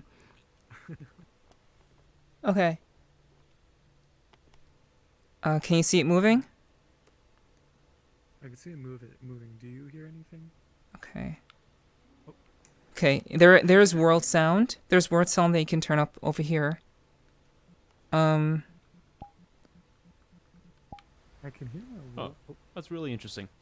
So missing from the ending of the anime is chapter 1. Okay, cool. The clear epilogue of Takashi Obata and Sugumi Oba's absolutely titanic 2003 manga, Death Note. It describes a reversion of the world that, while Kira's influence is certainly known and his effect felt, in a sort of twisted plasticity, the crime rates begin to rise again, the people start to languish again, and everything is, as it probably was, back to order.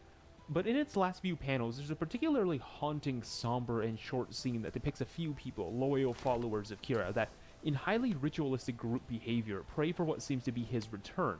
And though the world has ultimately remained unchanged, Kira's made his mark nevertheless. But I think I'm getting ahead of myself here. Death Note, in short, is a campy supernatural cat-and-mouse thriller where Light Yagami comes across a device that kills people if you know their name and face. Of course, over the course of the series, several stipulations and conditions emerge, structuring the process of mass murder as being very orderly. But that's a topic for another day. Light comes to the conclusion that he's going to kill criminals, and in the process craft a completely new, just world where he would reign as a new god.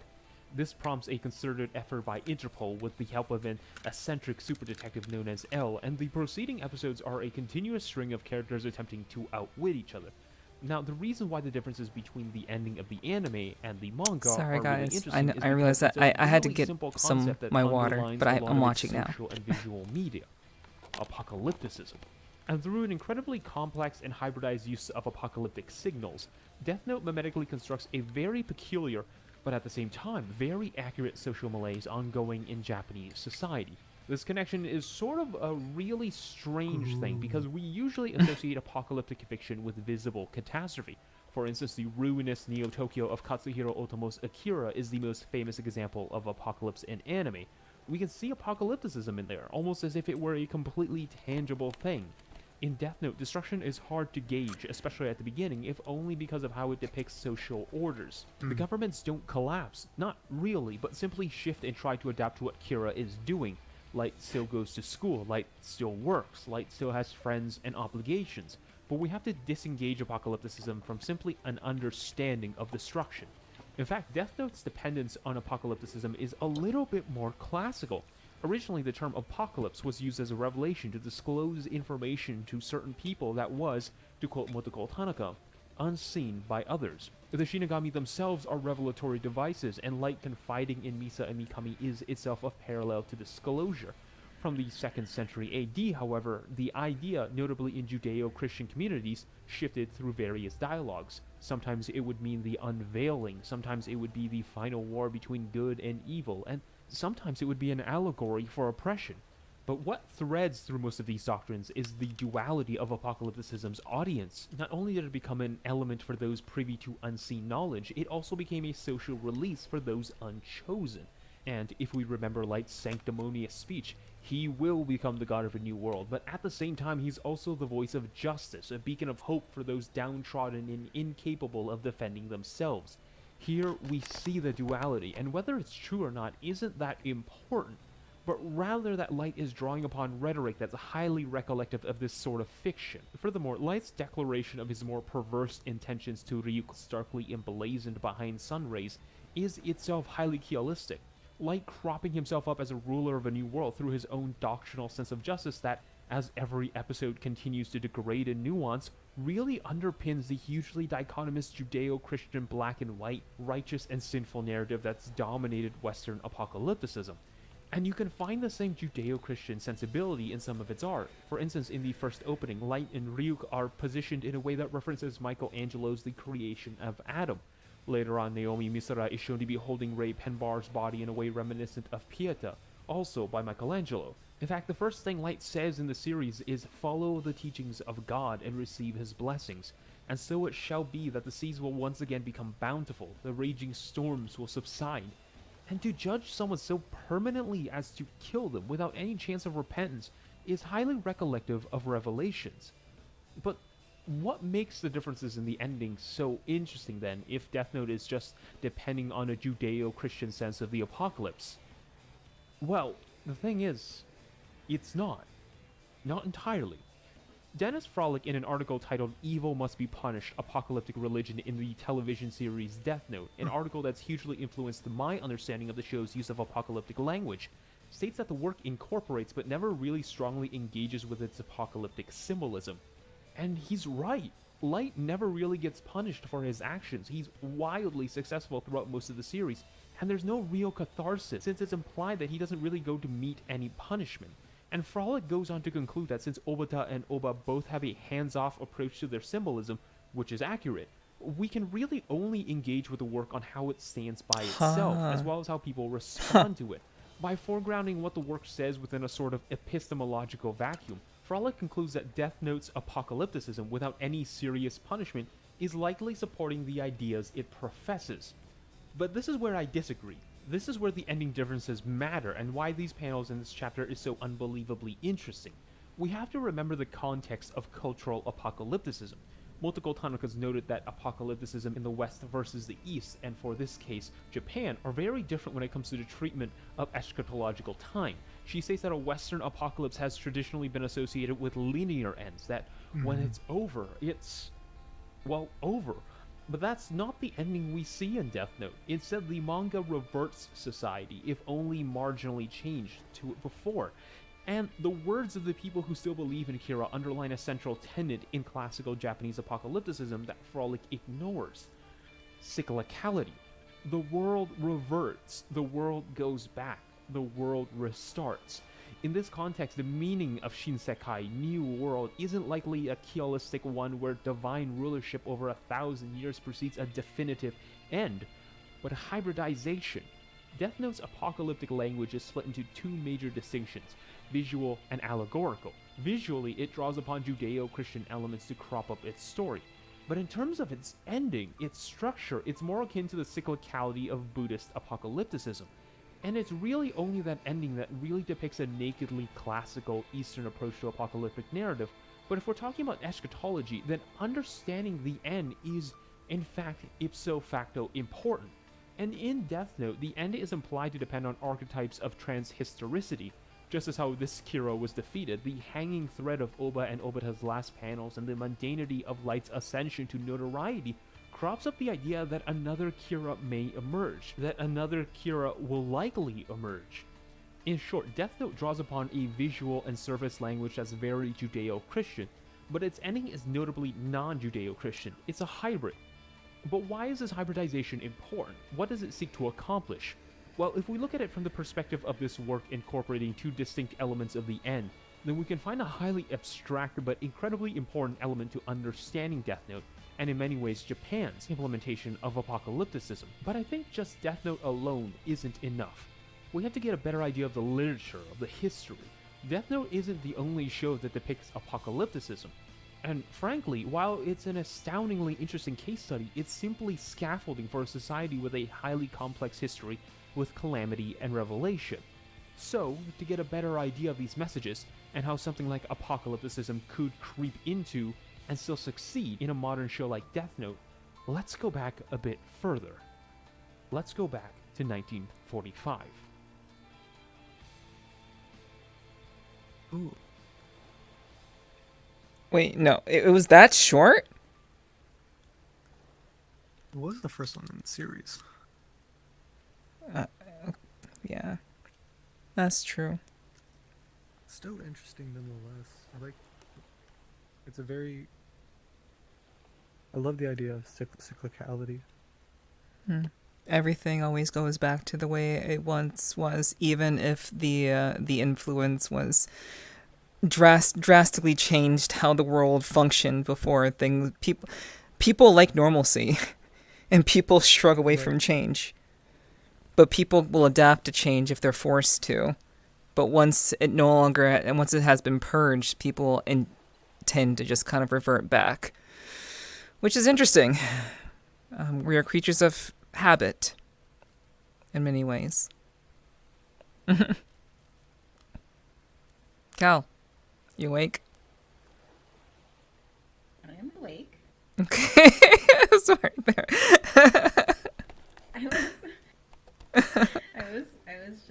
I was muted. Yeah.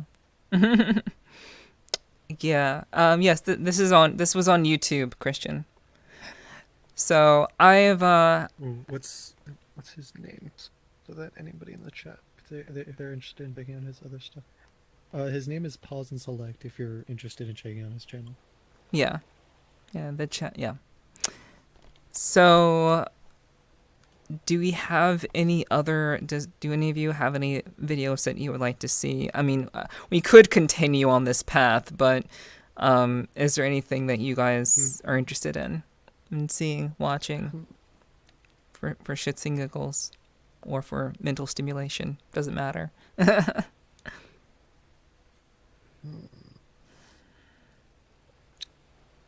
do not have anything. Okay. I have hugs.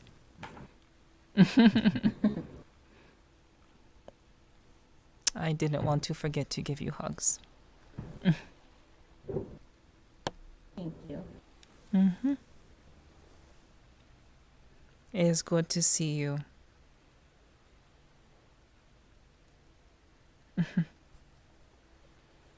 I've been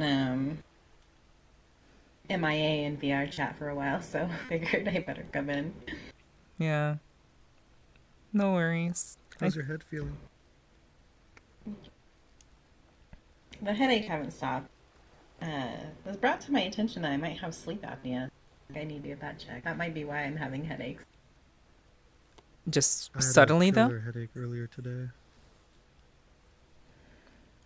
It's possible for sleep apnea to develop not randomly, but like all of a sudden. Like over time. Yeah. Oh, okay. You feeling alright now? I know you have migraines, Voss. Yeah, I get chronic migraines.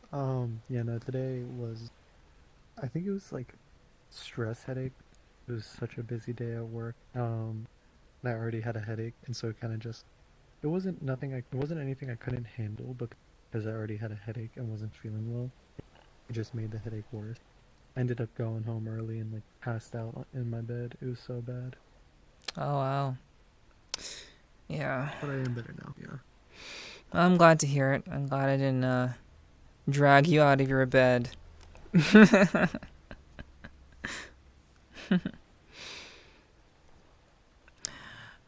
Alright, so are you looking for stuff, Voss?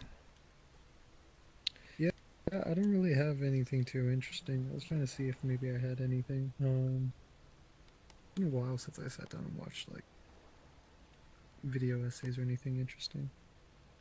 Okay. All I have are my Twitch VOD. Well, those are by default fairly interesting. Because they're yours. I I stole somebody's tomatoes in Fallout 4 because they didn't pay me enough for my effort. Bam. That's definitely one way to to make it happen, to fuck with people. It took me 3 attempts to freaking even get past the damn quest. I was like, 101 bottle cap, not enough. Definitely need your tomatoes. I'm glad you've been having fun with it though. With Fallout 4. Okay, so I have Our Conception of Love is Messed Up. This has actually popped up in my recommended on both my real channel and now it's on my Neph channel. So someone made this video 3 months ago, has 2.5 million views, and it's Our Conception of Love is Messed Up. All in favor? Sure. Although I might get called out.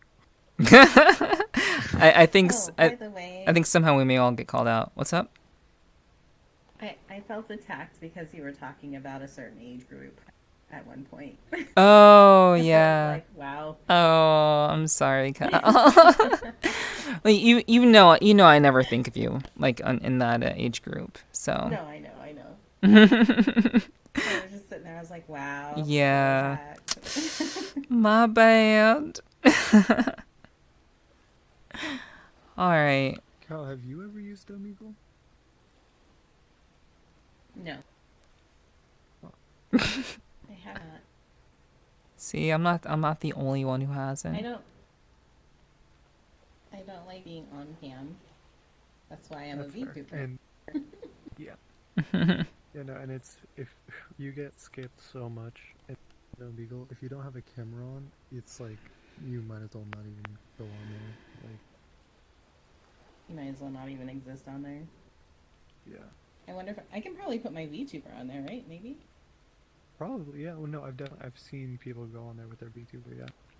Oh. I've seen videos on YouTube of a guy that goes on his VRChat avatar.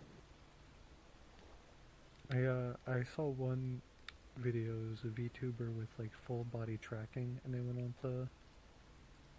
on Omegle, and it was really fun. 'Cause they were doing like they're trying to do like tricks, like they're trying to like spin around, do like flips and stuff, but they like fell, and like the other people on the Omegle were like dying laughing.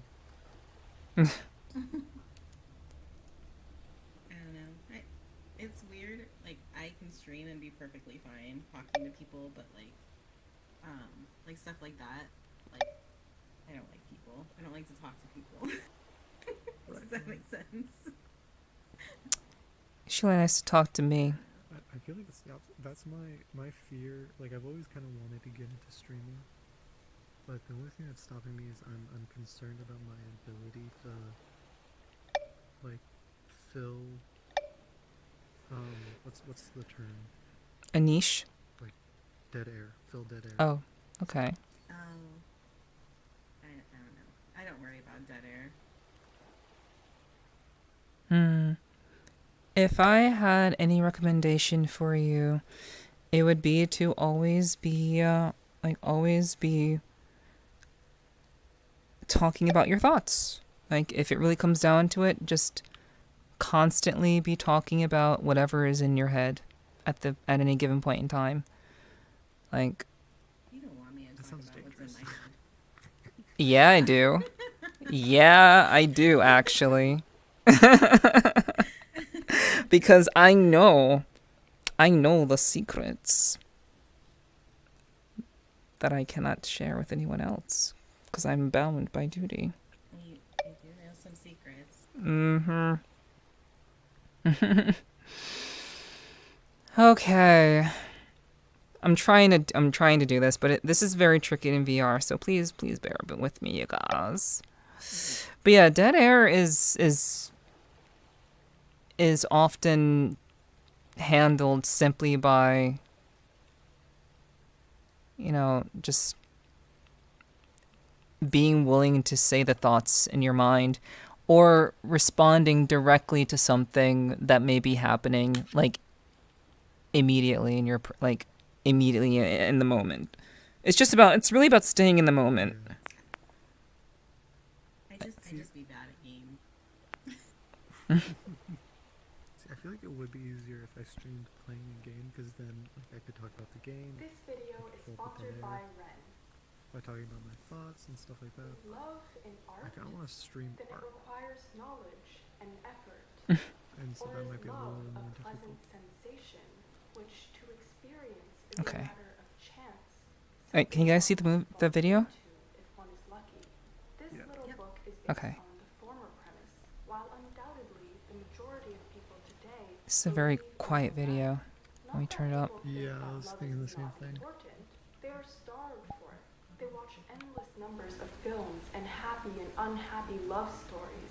They listen to hundreds Okay. of trashy songs about love, yet hardly anyone thinks that there's anything that needs to be learned about love. Scrolling through posts about romantic relationships nowadays, I kind of hate it. Not because I'm a cynic or I find PDA to be cringy. In fact, I love love. I think it should be central to the way we live our lives. But there are several beliefs about romantic relationships that I see commonly floating around on the internet that bug me. There's the if he wanted to, he would group, the never settle advocates, the constant talk about red flags and standards, and letting random strangers on TikTok make you question your healthy relationship. You don't find that suspicious? You don't find that suspicious? As a preface, I'll probably talk more so about things I see and hear from straight women, since that's what I identify as. But the fundamental concepts that I talk about for love do apply to all romantic relationships, regardless of gender or sexuality. Before I get to specific content I see online, let's talk about two broader questions. Is love passive or active? In other words, is love a state that exists independently and is waiting for us to fall into? Or does it require our participation and effort to bring about? 2. Is our conception of love grounded in anything real? Or are we comparing our relationships to hyper-real love? Now, we can't love if we're all dead from climate change, right? Smooth segue Please. into a sponsorship, I know. Well, I'm here to briefly talk about Ren. Ren is a website where you can take a short quiz to calculate your carbon footprint and find ways to reduce it. They have multiple carbon reduction projects that you can help fund, such as tree planting, mineral weathering, and rainforest protection. Once you sign up to make a monthly contribution to offset your carbon footprint, you receive monthly updates about the projects you support. You get to see what your money is spent on, with photos and details of every tree planted, every acre reforested, and every ton of carbon offset. Check out the link in the description box for more info. The first 100 people who sign up using my link will have 10 extra trees planted I work at in an their organic name. supermarket, Thank you again, and Ren, we for work with a lot of sponsoring this organizations. video. Okay, And so a lot of them are first, super is shady. love So the fact they do that is passive like or really cool. active? Oh, Based on okay. the quote Cool, I cool. recited at the beginning of the video, you can probably guess that I believe love is active. And I want to be clear, a lot of the things that I will be saying in this section of the video can be found in Erich Fromm's The Art of Loving. It was written in 1956, so obviously some of the things are outdated, but I still feel as though a lot of it is applicable to present day.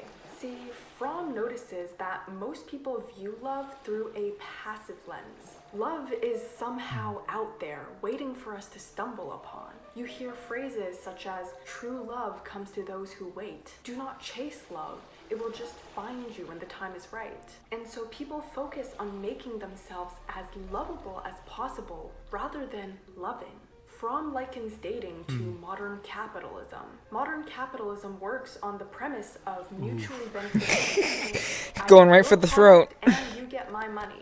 To participate in the dating world is to place yourself in what Fromm calls the personality market. You try to make yourself as lovable as possible, which is really dependent on the time period and culture. For a long time, the dream man was ambitious, physically strong, a protector. But now there's a lot more demand for men who crochet and will cry into our shoulders. A lot of people also try to make themselves lovable for certain types of people. For example, if person 1 wants a goth titty GF and person 2 wants a computer science boy, they're probably going to dress differently and get well versed in different talking points. But by then, they've already become selective about which market they're putting themselves out onto. They are already deciding what kind of love should come their way. And so really, love becomes what will satisfy your desire to not be lonely. Fromm compares this self-interested search for a partner to a bargain, because you can almost think of it like a graph. You have fallen in love when you find the optimal sweet spot between social value and desire for you. This strategical exchange doesn't really treat people as people. Instead, we become commodities on this personality market, and we're all trying to increase our market value by adhering to what others want. I know a lot of straight women are happy and think it's quite progressive that more straight men are moving from a alpha gym bro lifestyle to adopting more nerdy, soft, or feminine traits. I see so many comments being like, oh, men are finally listening to what women want. And don't get me wrong, I definitely prefer the latter type of men as well. But should we really be happy about this? Like, the men are just adhering to changing social values to be more desirable on this personality market. But is a man who is traditionally masculine necessarily a worse lover than a man written by a woman? Instead of congratulating people for becoming a better commodity to soothe our awareness of our existential loneliness, why do we not focus on loving itself? This is what I mean by passive versus active conceptions of love. Someone who thinks of love passively asks, how do I become loved? Someone who thinks of love actively asks, how do I love? When relationships end, people tend to focus on how to improve their lovability by working out, getting their hair done, buying new clothes, advancing their career, as exemplified by post-breakup glow-up videos on YouTube. I'm gonna have a post-breakup glow-up, basically doing my hair and makeup. So we're gonna get my hair dyed, we're gonna self-tan, we're gonna whiten my teeth, we're gonna do a face mask, I didn't either, and I hate it. Eyebrows, wax my upper lip, shades, do a full face of makeup, hopefully put extensions in, get my nails done, get my toes done. We're gonna do the most. And yes, I know people often claim that these transformations are Yeah. for self-love and That's not others. not what but most I'm highly suspicious women do. that changing so much of your physical appearance is self-love. Sure, you will feel more confident, but it's because you now feel more desirable to others. We're always so concerned with being loved. I know it's a popular joke for people to comment things like throwing myself off of the Empire State Building or eating glass for breakfast under happy couple posts. And it's funny, okay, don't get me wrong. But it's funny because we feel that there is a level of truth to it. Seeing other people in happy relationships prompts us to feel sad or slightly jealous that we are not being loved enough. Rarely do they ever make us think about how we can improve as a lover and maybe help bring that kind of love into our lives. We seem to take our concept of love itself for granted. Most people assume that love is just intuitively known, Nope. and it does not need to be learned. Everyone will just know what it is. But this stems from the problem of treating love as an object, a noun, a feeling, something that just happens to us.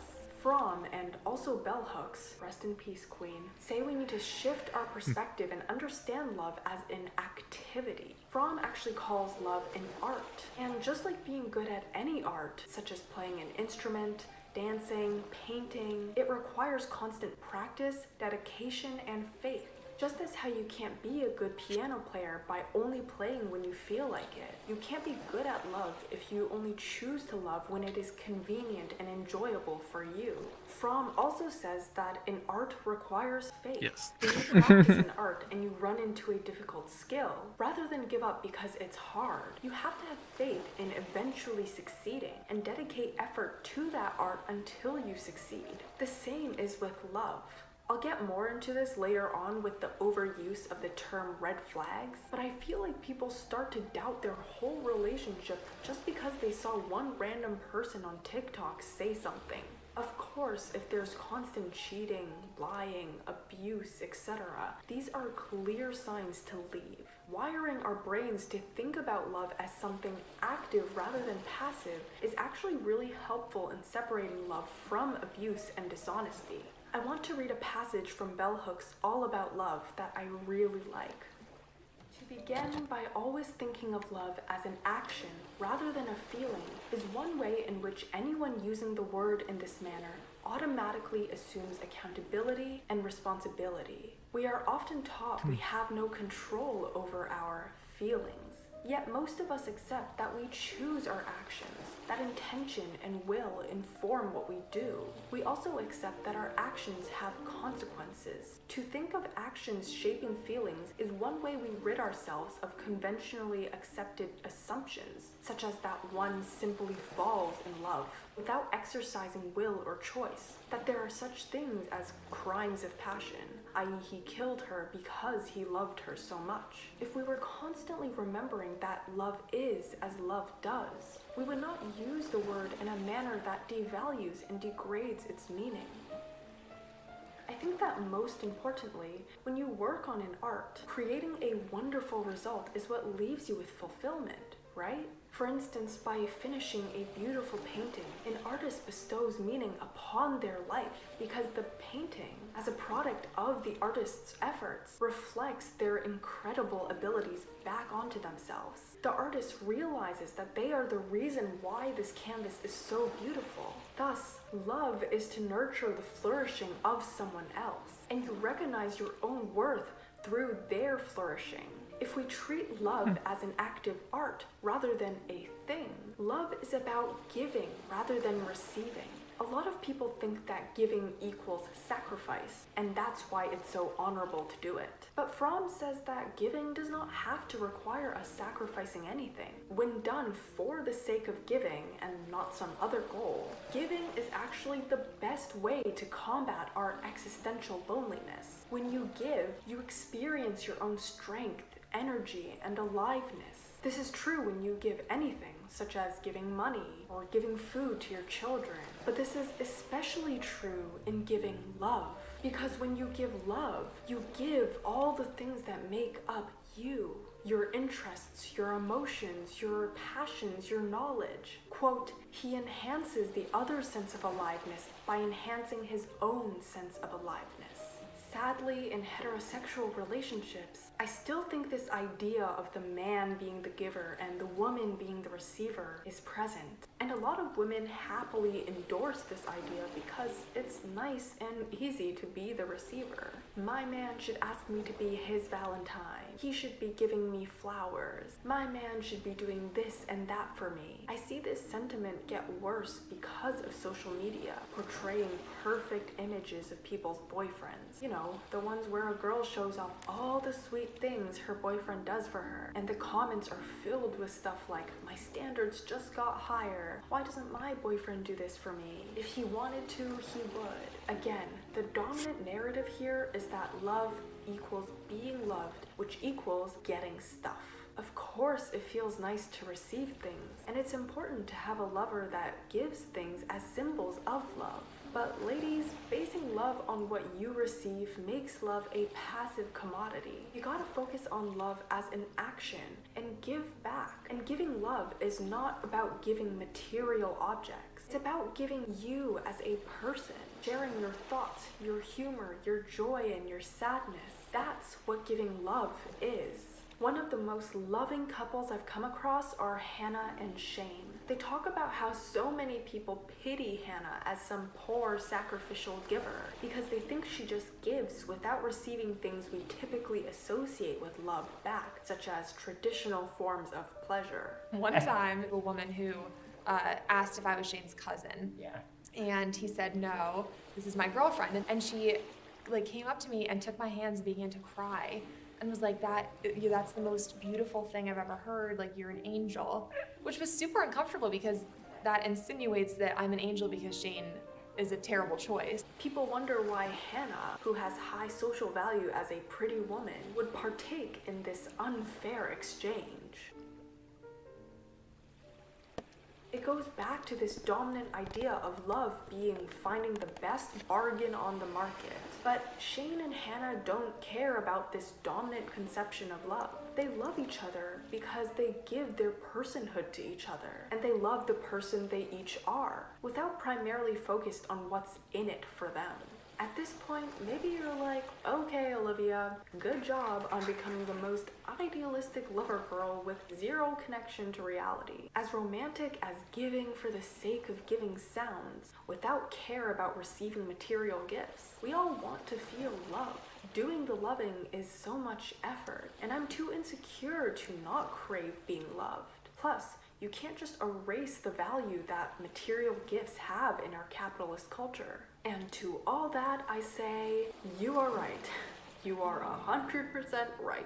You got me. Which is why proper loving is counterculture. It's near impossible because it's so opposed to how current culture is. How can I focus on giving when I'm surrounded by people on social media showing off what they receive? True. When our culture is so based on consumerism, on who has what. And obviously I'm going to be obsessed with increasing my social value when that's how I'm constantly judged. How can I dedicate that much time to practicing love as an art when society tells me there are other important things to do, like having a good career? I need to spend time on school and work. And so I only have time to practice love on a select number of people. And for all these reasons, that's why I say our conception of love is messed up.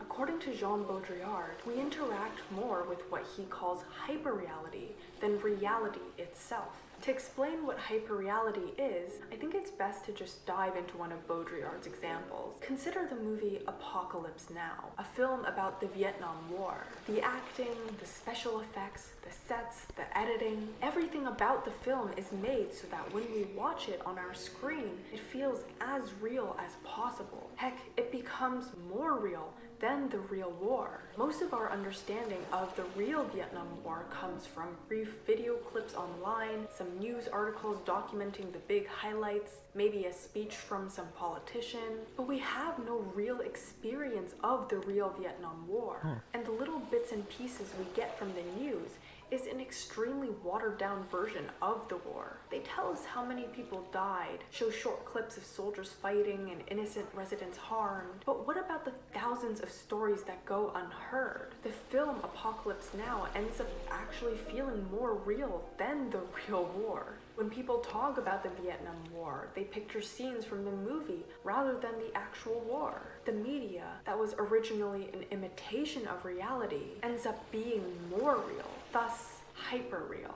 The hyperreal was originally a copy of something real, but then we start to interact with the hyperreal more than reality, and so new forms of media end up imitating hyperreality rather than reality. It becomes a loop of copies, copying copies, copying copies, until our lives are looking at copies of copies of copies. I believe Stephen West from Philosophize This gave an example of how TV shows originally drew inspiration from real people and real lives. But over time, new TV shows became inspired by past TV shows, creating shows that are now completely detached from reality. For instance, How I Met Your Mother or Friends comes out, and we, in real life, start to frame what happens to us in relation to these TV shows. We create character tropes all the time that we then form our real relationships around, such as people saying, I want to be just like Lily and Marshall. Or Monica and Chandler. We see people have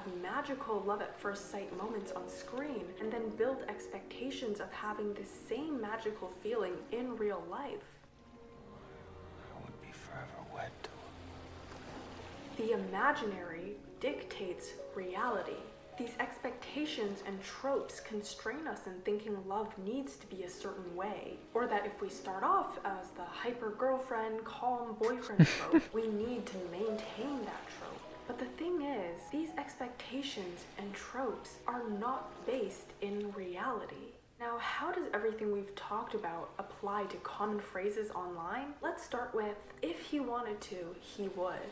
Two things about this mindset bother me. One, it builds the expectation that our partners, specifically men, should know what to do and know what we want without us communicating it. Two, as many people have pointed out, it's literally contradictory. Girls say if he wanted to, he would, and so they don't tell their man what they want because he should just do it if he wants to. But then if guys had the same mindset, then they would not make the first move either because they're thinking if she wanted to, she would. And so no one would do anything. Also, sometimes people want to do things but are not sure if they should, are scared, anxious, shy.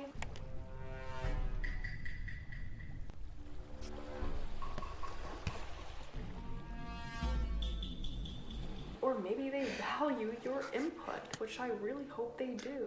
Communication is so important. If you truly love someone, you would not base your partner's worth on whether they give you exactly what you want. You would care about how much you're giving them and whether you're both having a reciprocal relationship.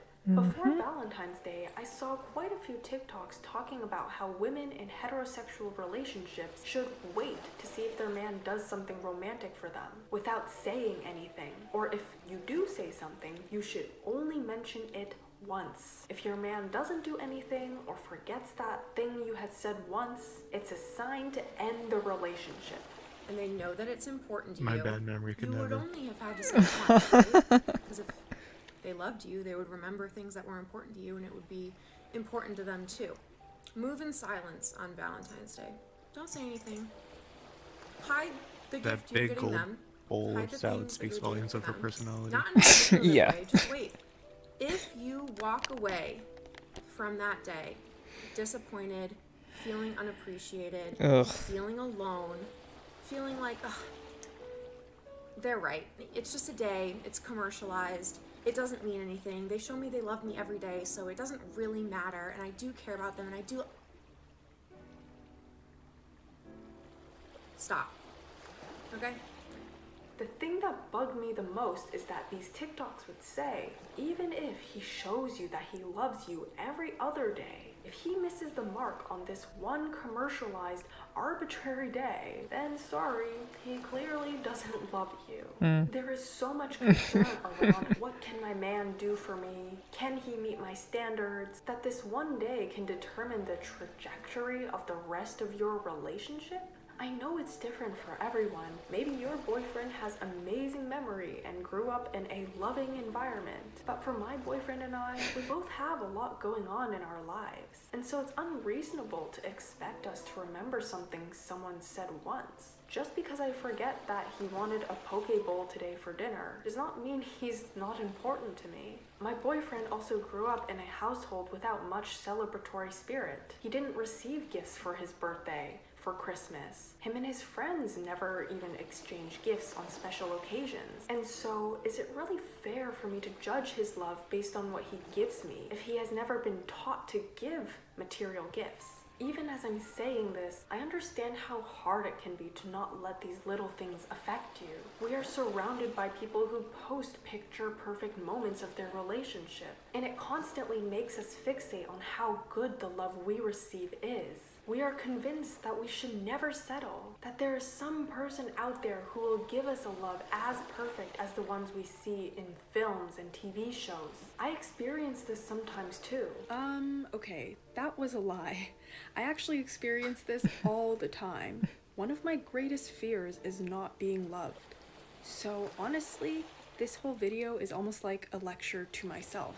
I've definitely got a lot to work on in the realm of love, so please don't think I feel superior to everyone, because I am not. But that's why it's important to have a good level of self-love so that you can squash paranoid worries about not being loved enough and judge your relationship with a more clear head. And remember that these movies are not real. They are hyper-real. The love on your TV screen looks more perfect and more real than reality, so it makes you crave that hyper-reality, but it is a mere copy. Red flags is another term that has gained immense popularity. I think it is absolutely important to watch out for red flags in a relationship, but this term has gotten overused. People watch a 15-second clip online and suddenly everyone's got a psychology degree. Here's how author Kim Baker defined red flags. Yep. Red flags are whispers from our intuition that something isn't quite right. A red flag is that sinking feeling we get in our stomachs when something bad happens. They are slivers of evidence, usually showing up early on, that this relationship is not the right one for us. A red flag warns that deal breakers are headed our way. Now, I want to place emphasis on deal breakers, something that we absolutely cannot tolerate or is too much effort to fix. Conversely, not knowing how to cook or having a perm is not a red flag. That's just called not your preference. Don't let random strangers who know nothing about your relationship control you and tell you what is a red flag. I hope we all dedicate more time to thinking about how to love others, how to build self-love, and avoid letting hyper-real displays of love mislead us. You can like and sub if you want, leave a comment if you want. Thank you so much for watching. Let's keep talking, and I hope to hear from you soon. Bye! That was a good video. It was. It was oddly on topic of what we talked about. Yeah, about the whole hyper-real thing and social media. Yeah, and how social media basically just gives us this impression of what appears to be real, that everyone on social media is just showing their best selves, and not we, but people tend to perceive that as what is like the ideal, and thusly become stressed, anxious, doubtful, so on and so forth. But yeah, like I see those videos, like if you showed some examples, but like the videos of like the over the top, like ideal, like perfect Valentine's Day setups, and I'm like, such bullshit. I know such bullshit. She was nagging him. Like I know she was nagging him. Like, oh, we need to make this look good, so I posted it on TikTok. Yep. It was yeah, stuff like that is totally staged. Like I never take TikToks or any sort of like videos that show any sort of like ridiculous, like over the top thing. Unlike, I mean, unless it's like a marriage, like if it's like a marriage ceremony, okay, sure. I mean, that was planned. But like if it's just something that's being posted on social media, yeah, that's why I don't interact with it very much. Like I use it, but like I'm very rarely looking at like other people, or like I stopped looking what other people have been doing, or like that's why I stopped using Facebook. Like I got tired. Oh God, yeah, I could never. I got tired of just seeing people post their best selves and like their like everything that they like are doing and the relationships that they're in. Like I got sick of it. And I was also admittedly going through a pretty rough time in my life, so seeing that stuff was not helping. So yeah, Honestly, I thought this video would be more hacking. Day doesn't exist. Say again? Because it's his birthday. Valentine's Day doesn't exist because it's his birthday. Oh, it's your guy's birthday, really? Okay, wow. Yeah. That's There's no Valentine's Day. Yeah, which is, I mean, not that I'm in favor of going over the top for Valentine's Day. I actually don't care about the day either, but it's also kind of strange that but I mean, like, yeah, I think that's unfortunate in a lot of ways. Yeah. It's always unfortunate when somebody's birthday falls on a holiday. But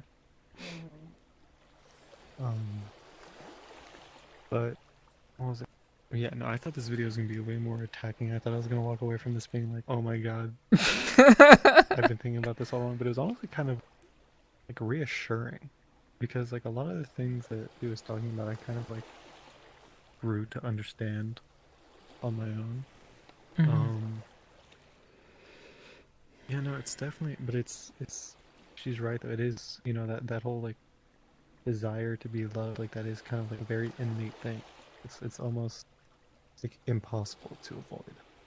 it's just very natural to want to be loved. But I guess that's where it comes in, where you have to change your mindset away from assigning your value in how somebody loves you, and instead to assign it to how you love others, so that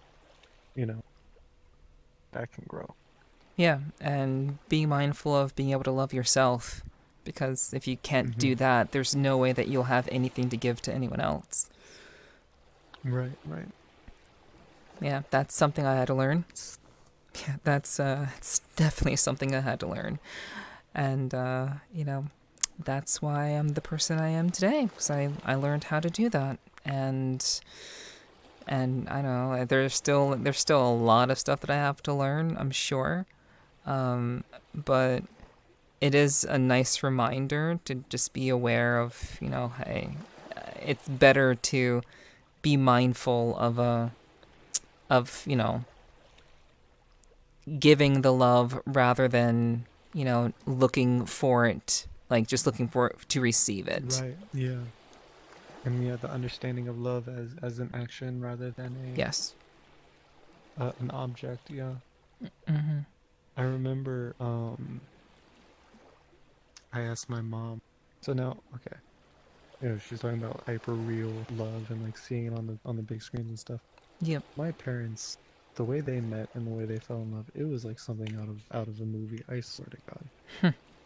But I asked my mom. I was like, "How did you know that Dad was the one?" Because, well, I didn't know that he was the one. It just felt right in that moment. The relationship was good when we got married. But that being said, it was also he treated me better than anybody else that treated me. And it was like, that spoke about how my dad was good at loving. And considering that he was the one who proposed to my mom, apparently, so my mom was also good at loving. Yeah. Yeah. No, my parents, it was, so both of my parents are Greek.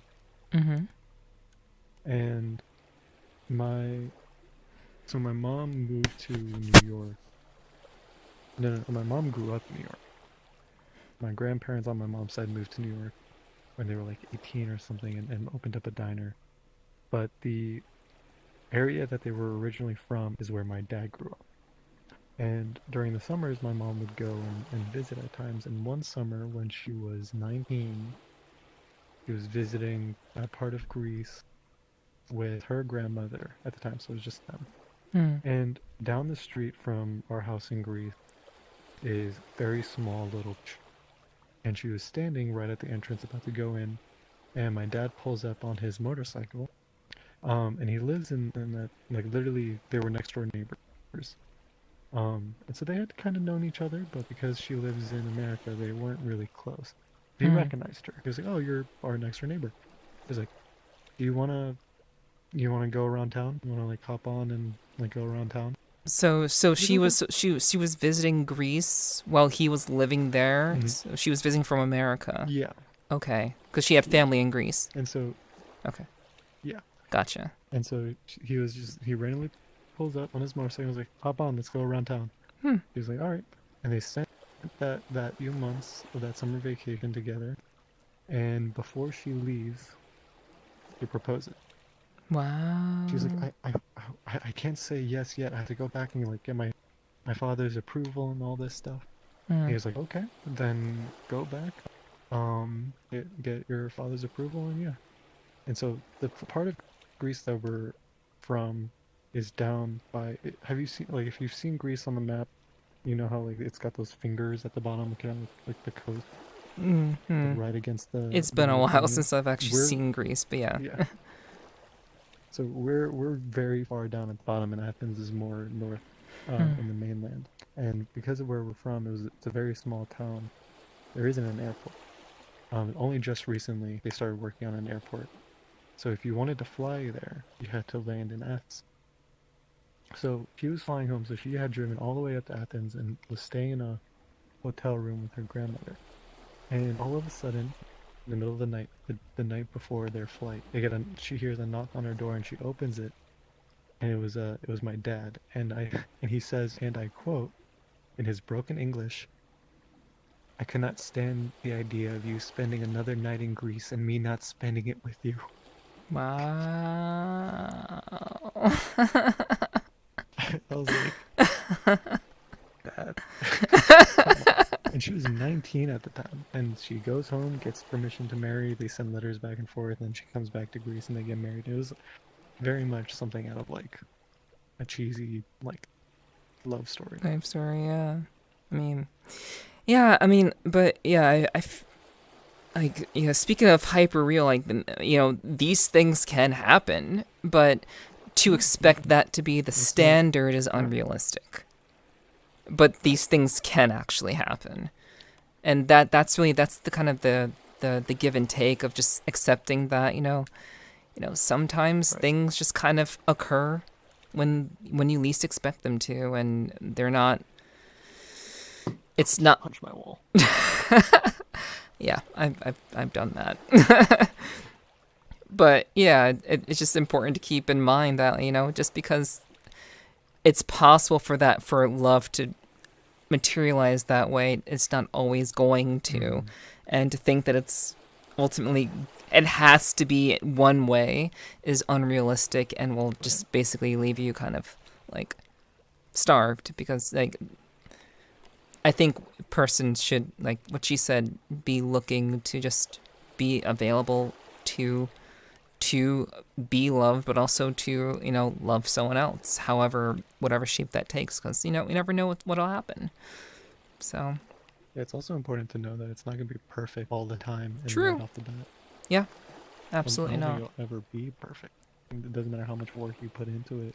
There will always be ups and downs. There will always be moments where he or she forgets an important thing or an important event, an anniversary, a birthday, whatever it is, like, or you know, just small disagreements or even larger like issues. Sometimes, you know, like, you know, life is life, and in a relationship, you're, you know, she was talking about loving the other person, and by loving the other person, you're enhancing giving them their your personhood. Yeah. Yeah, You should, enhancing them, yeah. You're also giving them your personhood, and you're like basically becoming like it's kind of cheesy, but it's like you are becoming like one person, because you're giving part of you to that person, and they're giving part of them to you. Mhm. You become one person, and like you both have life. Doesn't matter like how long you've been in a relationship, you will always be your own individual person, and that comes with a multitude of responsibilities and stress, ups and downs, and that can affect your ability to love. And being aware of that and communicating well to make it clear to the other person, is just like, hey, look, I'm having a shit time right now. This isn't that I'm falling out of love with you. Like, I'm just like really crazy busy right now. I'm sorry that I haven't done these things that I normally do. And you just have to keep that in mind too, as on the reciprocating. I'm like, hey, they're going through shit. Yeah. I can't expect them to do all the cutesy stuff that they always do. Like, yeah. Yeah, it's it's very much a situation where I think, you know, people need to be more oh yeah, shrimp. Oh, well, I don't, hold on. Oh, okay, Shrimp Boat. Sorry, I just saw a message. Shrimp Boat, yes, this is live, actually. Yeah. Hi. Yeah. Yeah, this is very much live. So yeah, in response to what you said, like the idea of being able to like communication and becoming as one person, and understanding that, hey, you're meant to enhance the other person or other person's existence, but also to be understanding of like, hey, like, though they may do something or say something that may be out of character, that doesn't always mean that, you know, that's like a red flag or anything of that sort.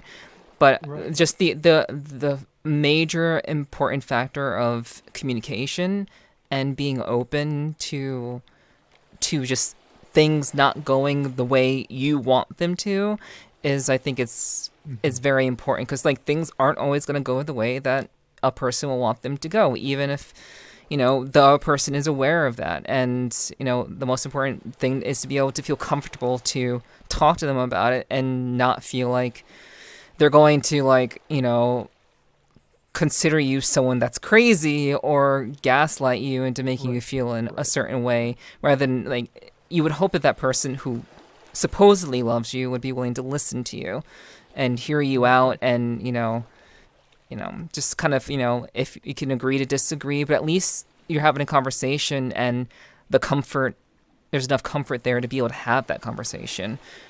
If there's not that going on, I think that's not great. That's not a great situation to be in, which I know pretty well of what that's like. I loved her exploration of red flag. The distinction between red flags and preferences and deal breakers is really important. I've noticed it, not enough for me to be like, oh, this is like a very big issue.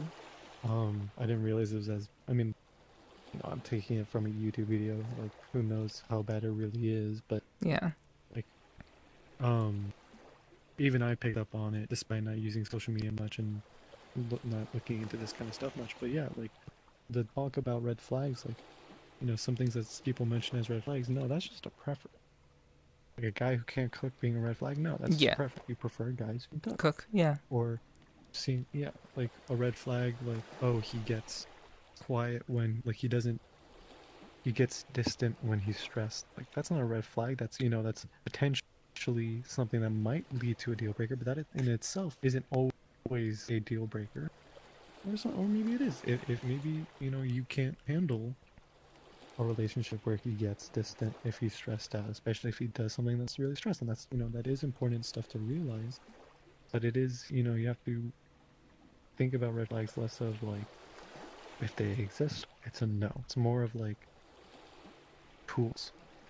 Yeah, and like everyone's different, and it's important to keep in mind that those differences will exist. And again, that's where communication comes into play. Like if you are a person who prefers to talk things out immediately, and the other person gets distant if they're stressed, then it's important to like convey that to them, that hey, like I'm the kind of person who really wants to sort things out very quickly, or as soon as things get rough, and you being distant it makes me uncomfortable.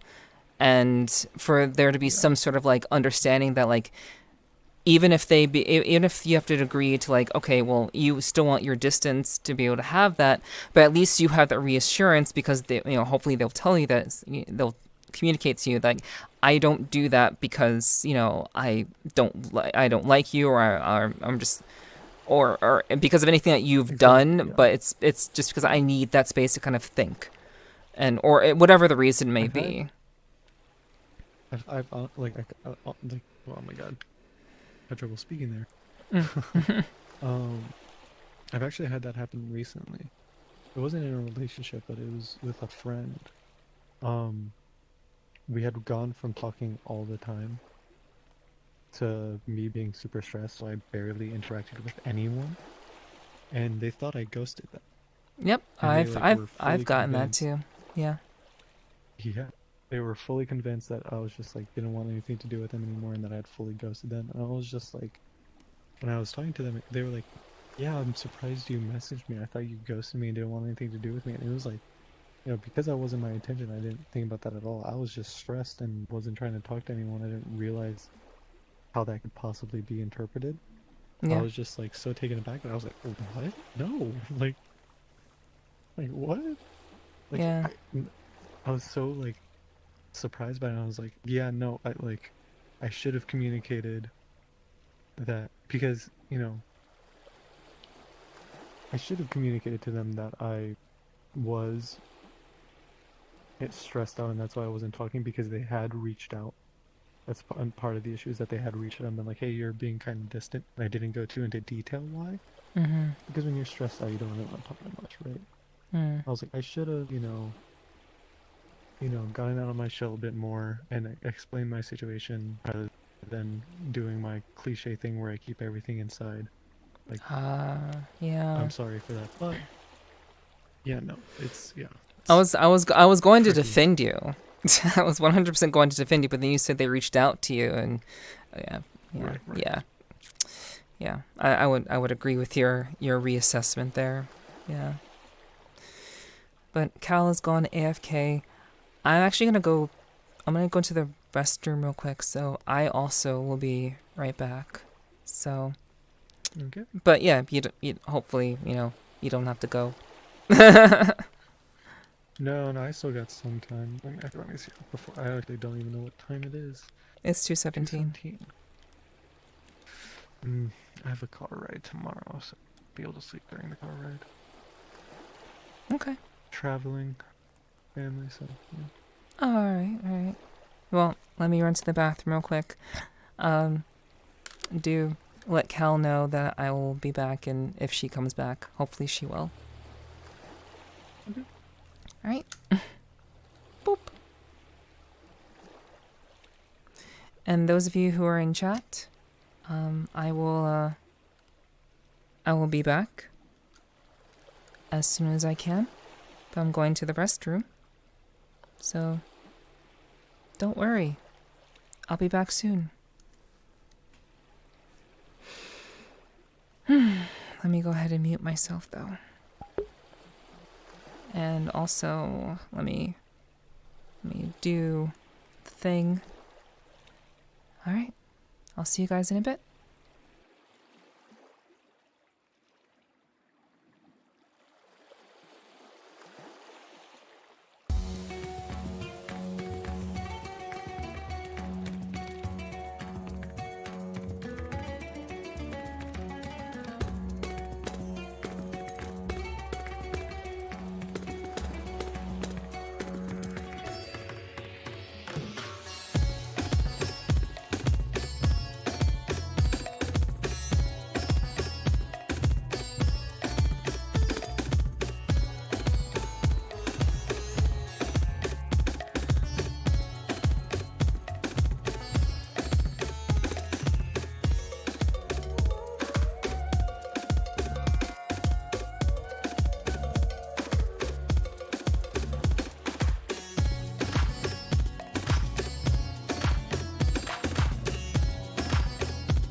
All right. I have returned.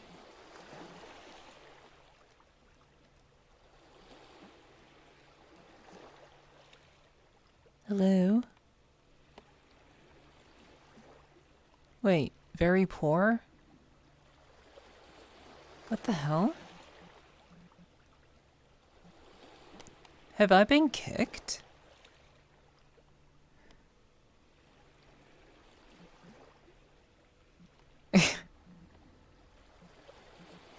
What?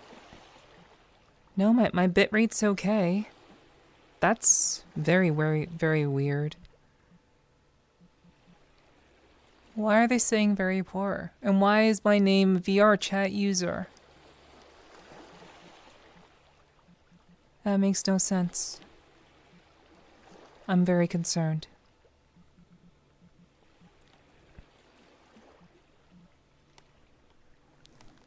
Oh.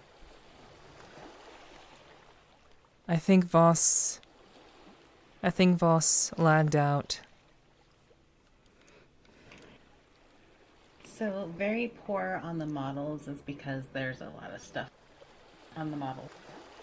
Oh. So like the more basic the model is, the better the quality of the model. Oh, I see. Gotcha. Sorry. I went to the bathroom and then I went and got a banana. No worries. I also hungry. Yeah, I also went to the bathroom. Yeah, VRC tends to be shitty at times. I guess so, Fear. But yeah, it's apparently due to the avatars. They got a lot of stuff going on, and Voss just lagged out. So, but my still says VRChat user, which is really fucking weird. Probably because you're on streamer mode. Oh, right. Okay. Yeah. True. That's accurate. Cal knows everything. She knows all the things about VRChat.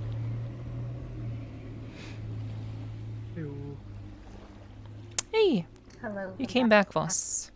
Yeah, Welcome. no, I also ran to the bathroom, but like taking my headset off. It disconnects me from VRC. Oh, that's unfortunate. But yeah, I got back. Everything is good. Cal is back. She has a banana. Nom nom nom. Yeah. And now you're feeling, Voss? Feeling okay. Good. I'm not tired, which is, like I said, is fine. Since I'm going on a trip and I'm not the one driving, I'll be able to sleep in the car. Yeah. But, I'm tired. Oh. Yeah, no, when I got home from work, I got home around 8, and then I slept till like 9:30. Oh, I Big see. rested. Gotcha.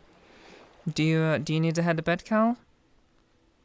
It's up to you. I'm probably gonna head soon. It's 11:30. That's totally fair. I'm just glad that I can hang out with you. I didn't take a nap today. Also because of the headache? I have this stupid routine. Because of the headache? No. I have this routine in the morning. I gotta make coffee, make breakfast, have 2 cups of coffee, and take like an hour nap. Wait, how do you drink coffee and then take a nap? How does that work? Are you not getting enough rest at night? Probably not. I can't wear my Fitbit right now because I have like contact dermatitis on my wrist from my Fitbit, so I can't measure my sleep. Oh. And I don't like wearing it on my left arm because it feels weird. Yeah, no, I know what you mean. Are you right or left-handed? I'm left-handed. See, I'm right-handed, and everyone's like, you always wear your watch on your off hand, but whenever I wear my watch on my left hand, even though I'm right-handed, it feels weird. I have it on. Whenever I wear a watch, it's on the right hand. Yeah. Well, I haven't worn That's when any. I end up slamming it against walls. Yeah, that would be unfortunate for that to happen, but yeah, I haven't worn any sort of watch device on my wrists in years, so yeah. Usually, see, I have really skinny arms, and so it's not much can fit me. I got like, when my godson was born. Oh wow, his you're parents got already me- that involved? Family? Like you're already been yes. labeled as a godfather? Yeah. I mean, I'm the youngest. I have 3 older sisters, so it made sense for the first one to have a kid for me to be the godfather. Oh, okay. Gotcha. Yeah, when he was, baptized and I officially became the godfather, it got me like a watch with his name engraved on the back of it. And I was like, oh, this is so nice, and it's a nice sleek watch. But it would not fit me, and I went to a place and they took out some of the links so that it would be smaller. It still didn't fit me, and they're like, yeah, no, this is as much as we can take out. And I was just like, all right. Voss is not the typical alpha male. Nope. Appearance-wise. No, I'm kidding. Yeah, no, I'm not. Well, no. Lucky for you, that's never been an issue for me. But I just made a video today on YouTube where I'm flexing, so That popped up in my notifications. I've been meaning to watch that, but things have been so crazy today. Well, there were 3 call-outs at work. It was Oh, shit. extremely busy, and a woman knocked over multiple jars, like multiple glass, bottles of salad dressing. Oh god. It smelled so bad. Yeah. Women are the worst in any retail situation. I used to work in clothing retail, and women are messy creatures. Yeah, they definitely can Men be. at least try to refold everything. They're just like, oh, They this is struggle. small. Throw it back on. It's probably just years and years of laziness of having to try on things and just never really because it's so many clothes. You're gonna really fold them all It up. is so rare. It's so rare for me to go to a clothing store and actually try on clothes there. Really? So, yeah, no, I want to do that more. I need to update my style. I want to go and get new clothes, but that requires money, and I'm broke. That is fair. I've been there. And Cal just doesn't like to shop. I So- hate shopping, especially for clothing. So, what's your style then? Me? No, Cal. Oh, mine? No, I'm like a jeans and t-shirt or shorts and t-shirt type of person. Okay. I'm not a girly girl. Oh yeah, that much I knew. Yeah, I don't even wear makeup. I gave up on makeup. Yeah. It's pretty hard. At my age. Yeah, it's pretty hard, but again, I don't mind. But Boss doesn't know my age. yeah. Voss knows my age though. You know my age? No. I know he's very cute.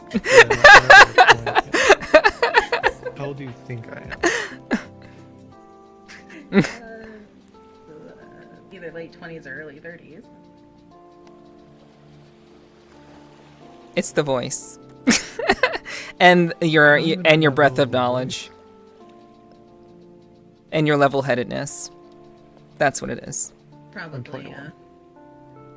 Oh. How old do you think I am? I honestly thought you were mid-20s. VTuber. Yep. It's perfect for VTubing. Okay, I'll say my real age. My real age is 43.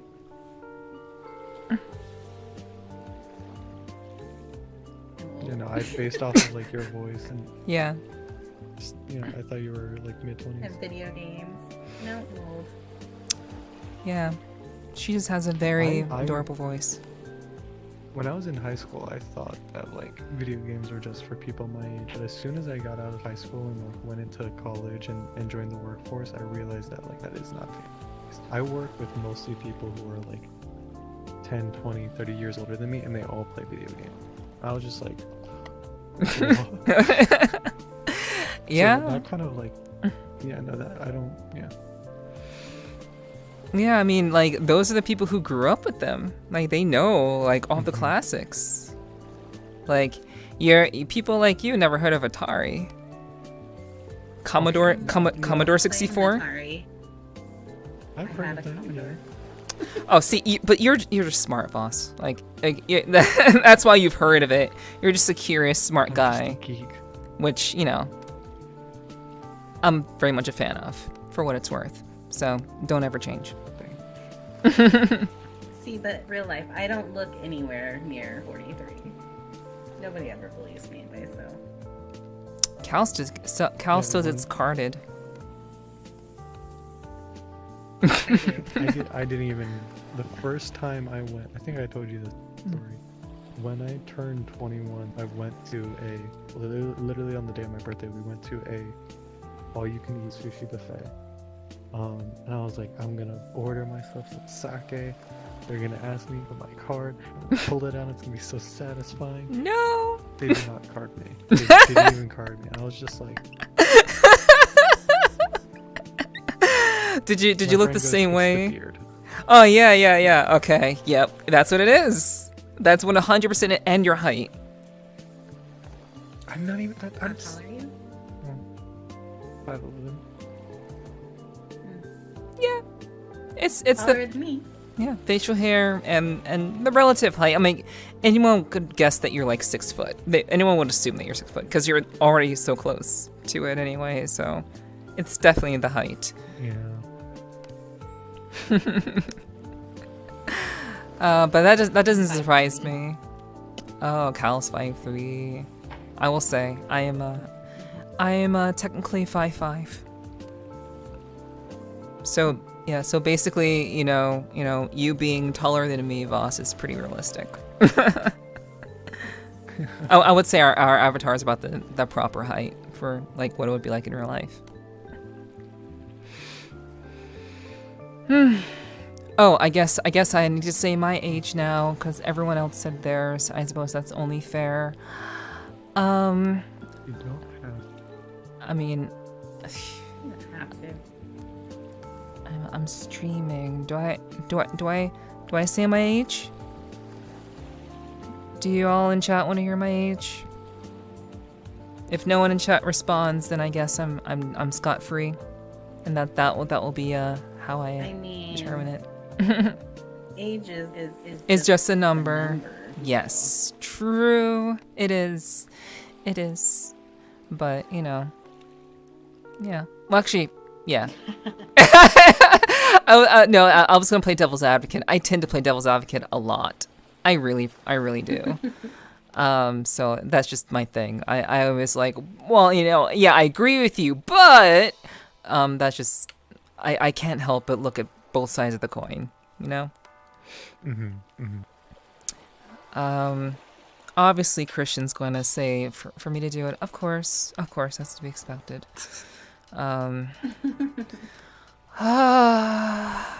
Anyone else? One other person.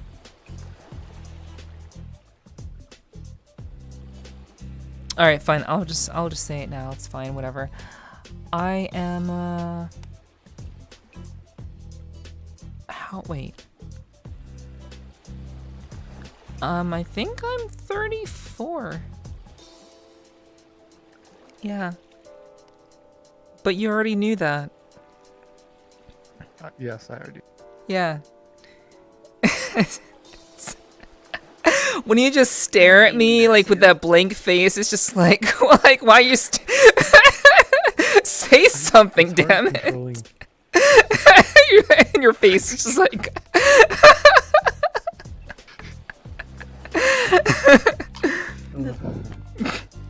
The fact that when he looked at me, he's like, "Wait, do you know my age?" And he had the surprise. But he's like, oh.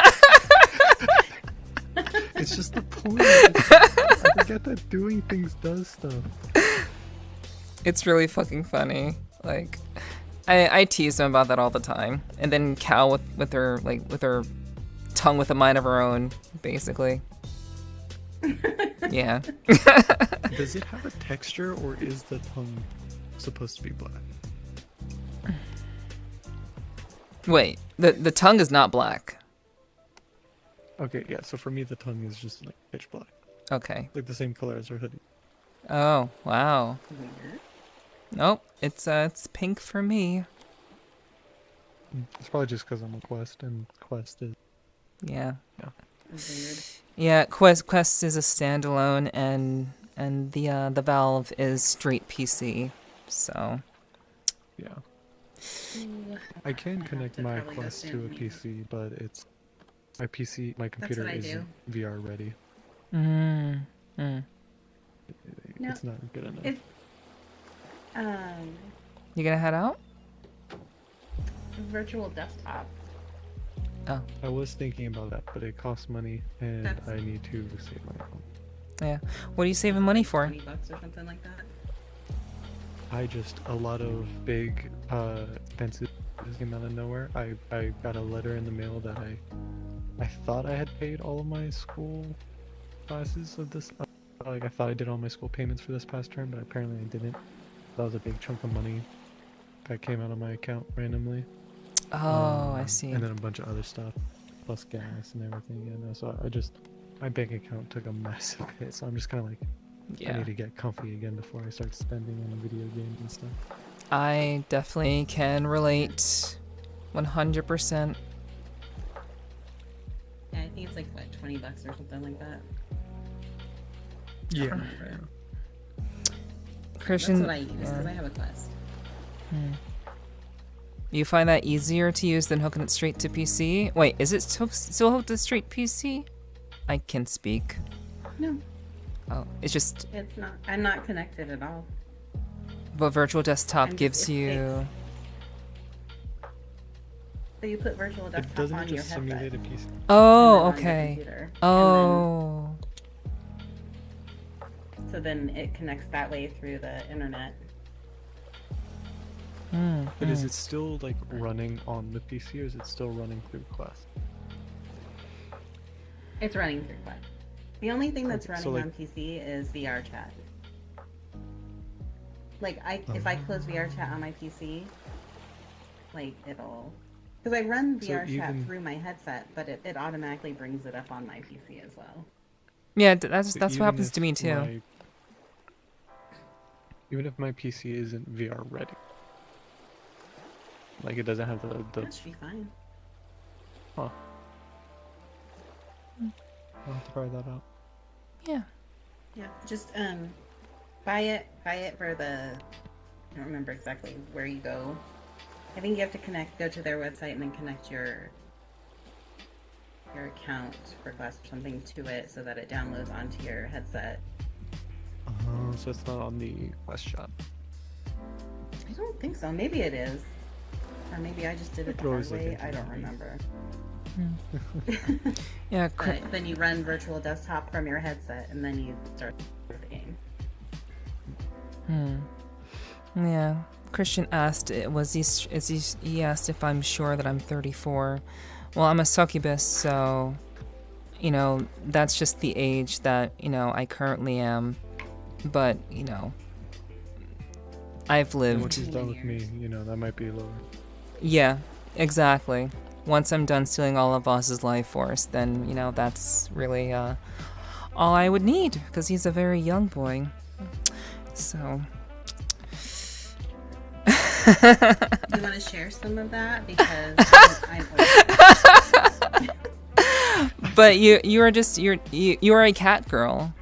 I am a Catgirl, yeah. Yes. But you wouldn't consider yourself a succubus, though, so I can't share it with you. Yeah, but I can have more than 9 lives, right? True, yeah. You'll get extra one. But, you know, I'm also... I've always thought that was weird. How so? Like, I was always like, why 9 lives? Why not 10? Just like a round number. Maybe because... What was... I guess it rolls off the tongue better. Maybe, or maybe it was just because maybe back in the day, like that's a very old saying. So maybe in arcade games you could only get 9 lives in arcade games. But that couldn't be it. There's no way that could be it. I think it was older than that. I think 9 lives was even older than, arcades. Well, yeah. Okay. Yeah. I don't know. Yeah, I actually have no idea. Maybe it has some sort of like historical connotation. Right. Like 9 is a special number or something. Yeah, I was about to say, yeah, because like there's 7, 3, 14. What's the other ones? 7, 3, 14. 42. Yes. The meaning of all existence is 42. See, you're not the only geek. Even I knew that reference. That was literally the theme of my birthday stream last year. Oh. Nice.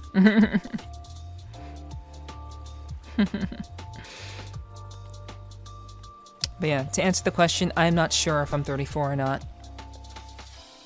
That can always change. You're 34 human years. True. Human years. What am I in dog years? Not succubus years. Exactly. You in dog years would be like... Wouldn't that be like 3 or something?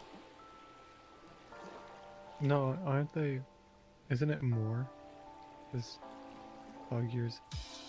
Don't you add? That I'm not sure about. Dog. 7 years, the 1 year for a dog. Or something like that. No, I think it's the opposite. I think 1 year is 7 years. Yeah. No, wait. Maybe. Because my cat was 18 in human years, but like 90 something in, or in cat years 18 or whatever, but 90 something in human years. Oh, okay. Okay. So it is less. That means that I should be dead. You're a magical cat girl. I'm immortal. Yes. I like the sound of that better. Magical cat girl. Just sounds like an anime waiting to be made. Doing the transformation sequence.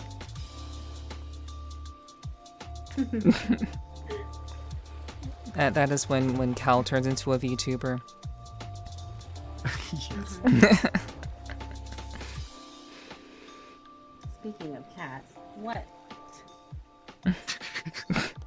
Literal cats. I want a cat. Hmm. We only have a little puppy. I call him a puppy, but he's fat and old. So why a puppy? He's just a smaller breed. I'm glad you're enjoying the aesthetic, Dave. Yeah, this is really true. Like, this is my whole thing. This is what I do. I like to just have conversations. Like, I enjoy this a lot, and this is what my streams are gonna be like for the most part, unless I'm going exploring elsewhere, which we did earlier today. We did go exploring, but you know, I just enjoy doing this. Like, I enjoy just kind of shooting the shit. And yeah, I think it's a lot of fun. But you know, it won't be for everyone. But I'm glad you're liking the aesthetic. The music, I think, really helps. I have the music off, but I have the ocean sounds on, and I'm loving it. Yeah. I miss the sound of the ocean. I have the ocean sounds on too, with my lo-fi stuff going. So the stream gets nice lo-fi music and stuff. Mm-hmm. That's right. I turned. That reminds me. I've been practicing chess since we played. Oh shit! I'm gonna get my ass beat. We're gonna have to start. We're gonna start betting. Oh god. But you know, like actually, before we do that, I need to get better at 10-minute chess though. Yeah, no, that's the other thing. The way I've been practicing, I've got like a chess app. I'm trying to think more strategy-wise. It's different when it's on my phone and I know I'm playing against an AI. Something about being in VRChat, or like I guess in real life, with being able to move the physical pieces, is that I can like, it's easier for me to read the board and like see everything more, and like reading the other person. Even though it's just VRChat, bi-language isn't as much of a thing. It's still more than just all you can see is board. Yeah. Yeah, there's definitely like a better, like a more visceral interaction when you're like in VRChat or in real life, just kind of like moving the pieces. You can see the hesitation. You can see them thinking. There's a lot that kind of goes into it, which is cool. Yeah. But I definitely need to get It better also at 10-minute carries chess. more weight. Oh, yeah. That makes it more The fun. piece carries more weight. When I'm playing it online, like on my phone, I'm just like, alright, I think I'm going to do this, and then I do it, and it screws me over, and I'm just like, I should have thought about that more. Why didn't I think about that more? Whenever I'm playing with actual pieces, I'm just like... Yeah, there's uncertainty. Yeah. You're more careful. You're more cautious. Yeah. But yeah, we should definitely like go do more like 10-minute chess. That's definitely something we should do more. Cause I know that I can play chess, but the 10-minute limit is like, that's what's kind of fucking with me.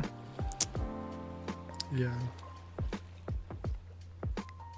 Mm-hmm. I want to make sure actually, I think I favorited that world. If you didn't, Yeah, I yeah, did. okay, cool. Yeah.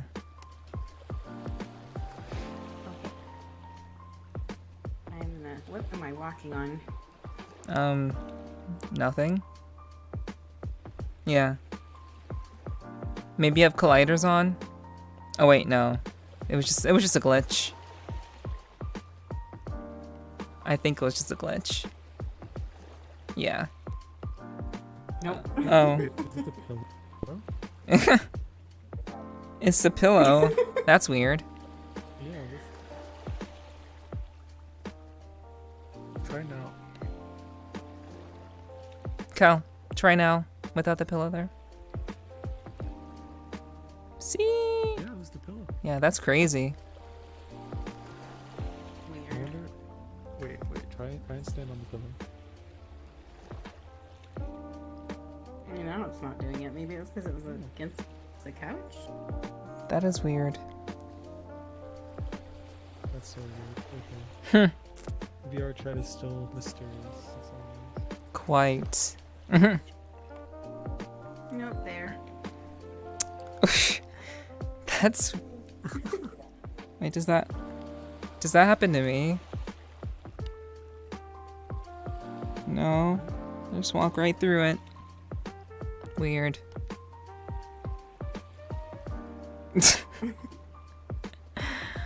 I don't know, maybe it's something about how your avatar is built. Maybe. Is there a Sonic or Tails avatar you can use in VRChat? It's possible, Christian. I wouldn't put it past people. I'm almost certain that there would be something like that in VRChat, without a doubt. People are really creative. Yeah.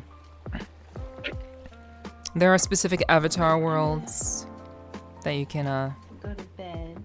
Oh, okay. Okay.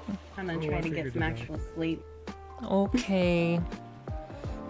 It was nice to hang out with you, Cal. I hope you can get some sleep and that you feel better. I will be, yeah. You know how to reach me. You know I'll be streaming this weekend, but even still, you know how to reach me. It was good to see you again. It was good seeing you again too. Stopped It in was my fun catching stream your stream yesterday. yesterday. Who? Voss stopped in your stream? Boss. Oh, cool. Yeah. Awesome. I was being bad at Fallout 4. I'm not good at shooting games, so you put a gun in my hand and I aim all over the place but where I should be aiming. Bad at them. Well, hey, as long as you're having fun, that's all that matters. Yeah. But I will see you. Good night. Good night, Cal. All right. So let's see here. So I have been going for 5 hours now, and I actually think this is a good point to close down shop. It's about 3 o'clock where I am. It's about 3 o'clock where Voss is. And before we go, I do want to say a special thank you to Timothy, who actually was my first patron. So, yeah, I just want to say thank you to Timothy for being so kind. He does not use VRChat, but he just wanted to help me, and you know, he believes in my goals and what I'm trying to do here on VRChat. So I just want to say thanks. And if you are a patron of my $10 or $20 range, my tiers, you also will get a shout out on my streams as a special thank you. So thank you once again, Timothy, for being my first patron, and a $20 patron at that. So you're awesome. I appreciate you. All right.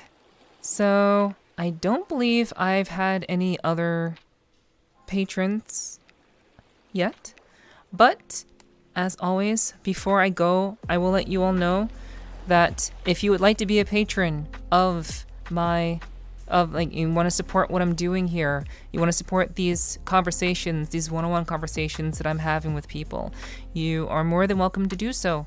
It is completely up to you if you'd like to help and help support what I'm doing, because basically there is almost the chance of me being able to monetize anything that I'm doing is very, very slim because of, you know, generally just having the creative freedom that I would like. And there's more about that in my About section on the Patreon. If you type !Patreon, you can get access to that. Just type that in the chat. Or if you're watching from YouTube, you can just, the link is right on my YouTube channel, right above everything, under my banner. So you can't really miss it. It's in the top right-hand corner.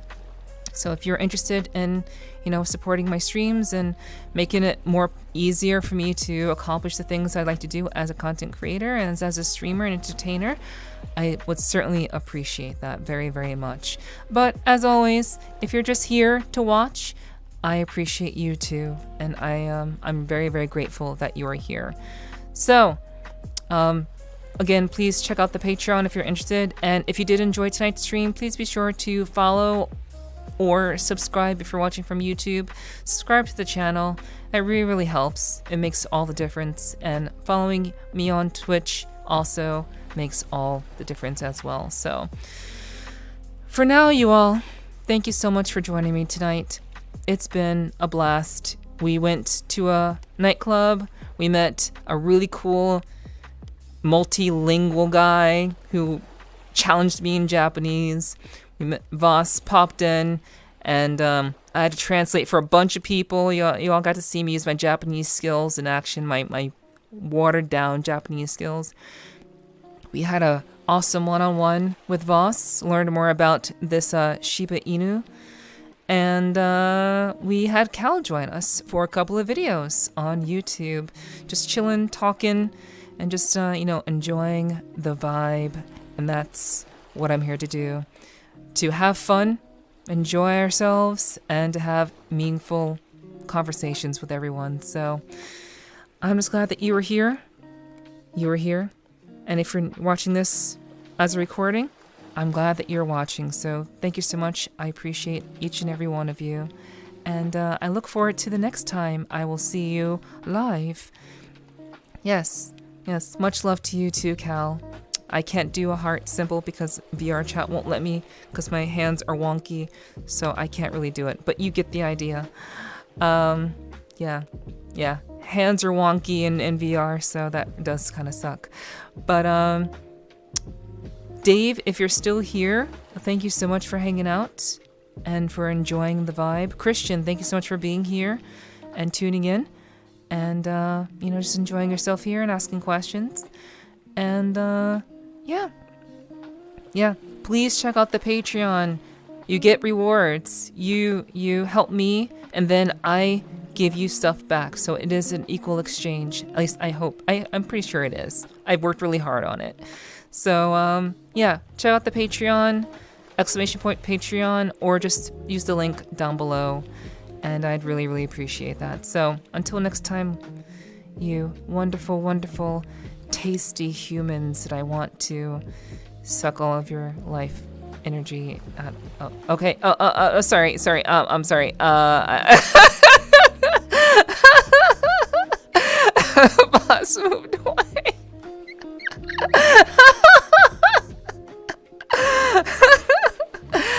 All right, okay. Sorry. I kind of I got a little eager there, but yeah, Voss is just gonna hide. Yeah. Voss already said bye. But until next time, you wonderful people. Thank you so much for joining me tonight. Wait. Oh, I'm glad you're still here, Dave. Keep going, don't leave. Oh. Oh, you're so sweet, Dave. Thank you so much for your support. It's been great. I'm not gonna hurt you, Voss. But yeah, thank you all so much for joining me. I know it's always a pleasure, and I will see you either on a Tuesday or a Thursday. I stream either one of those days. I don't know, but if I'm going to stream on any day, it's definitely gonna be Thursday. So thanks so much for hanging out with me tonight, and until next time, you better be good, or I'll come for you. And not in the way that you want. The other way. Bye-bye now. Ay. Womp womp. Alright. Bye-bye. Bye-bye. Bye-bye. Bye-bye, you all. I will see you very, very soon. Until next Thursday or Tuesday. And don't forget to follow me. If you want the VOD, be sure to sub to my YouTube also. Yeah. But yeah. Anyway, I'll see you guys next time. Bye-bye for now. You guys are wonderful. Bye.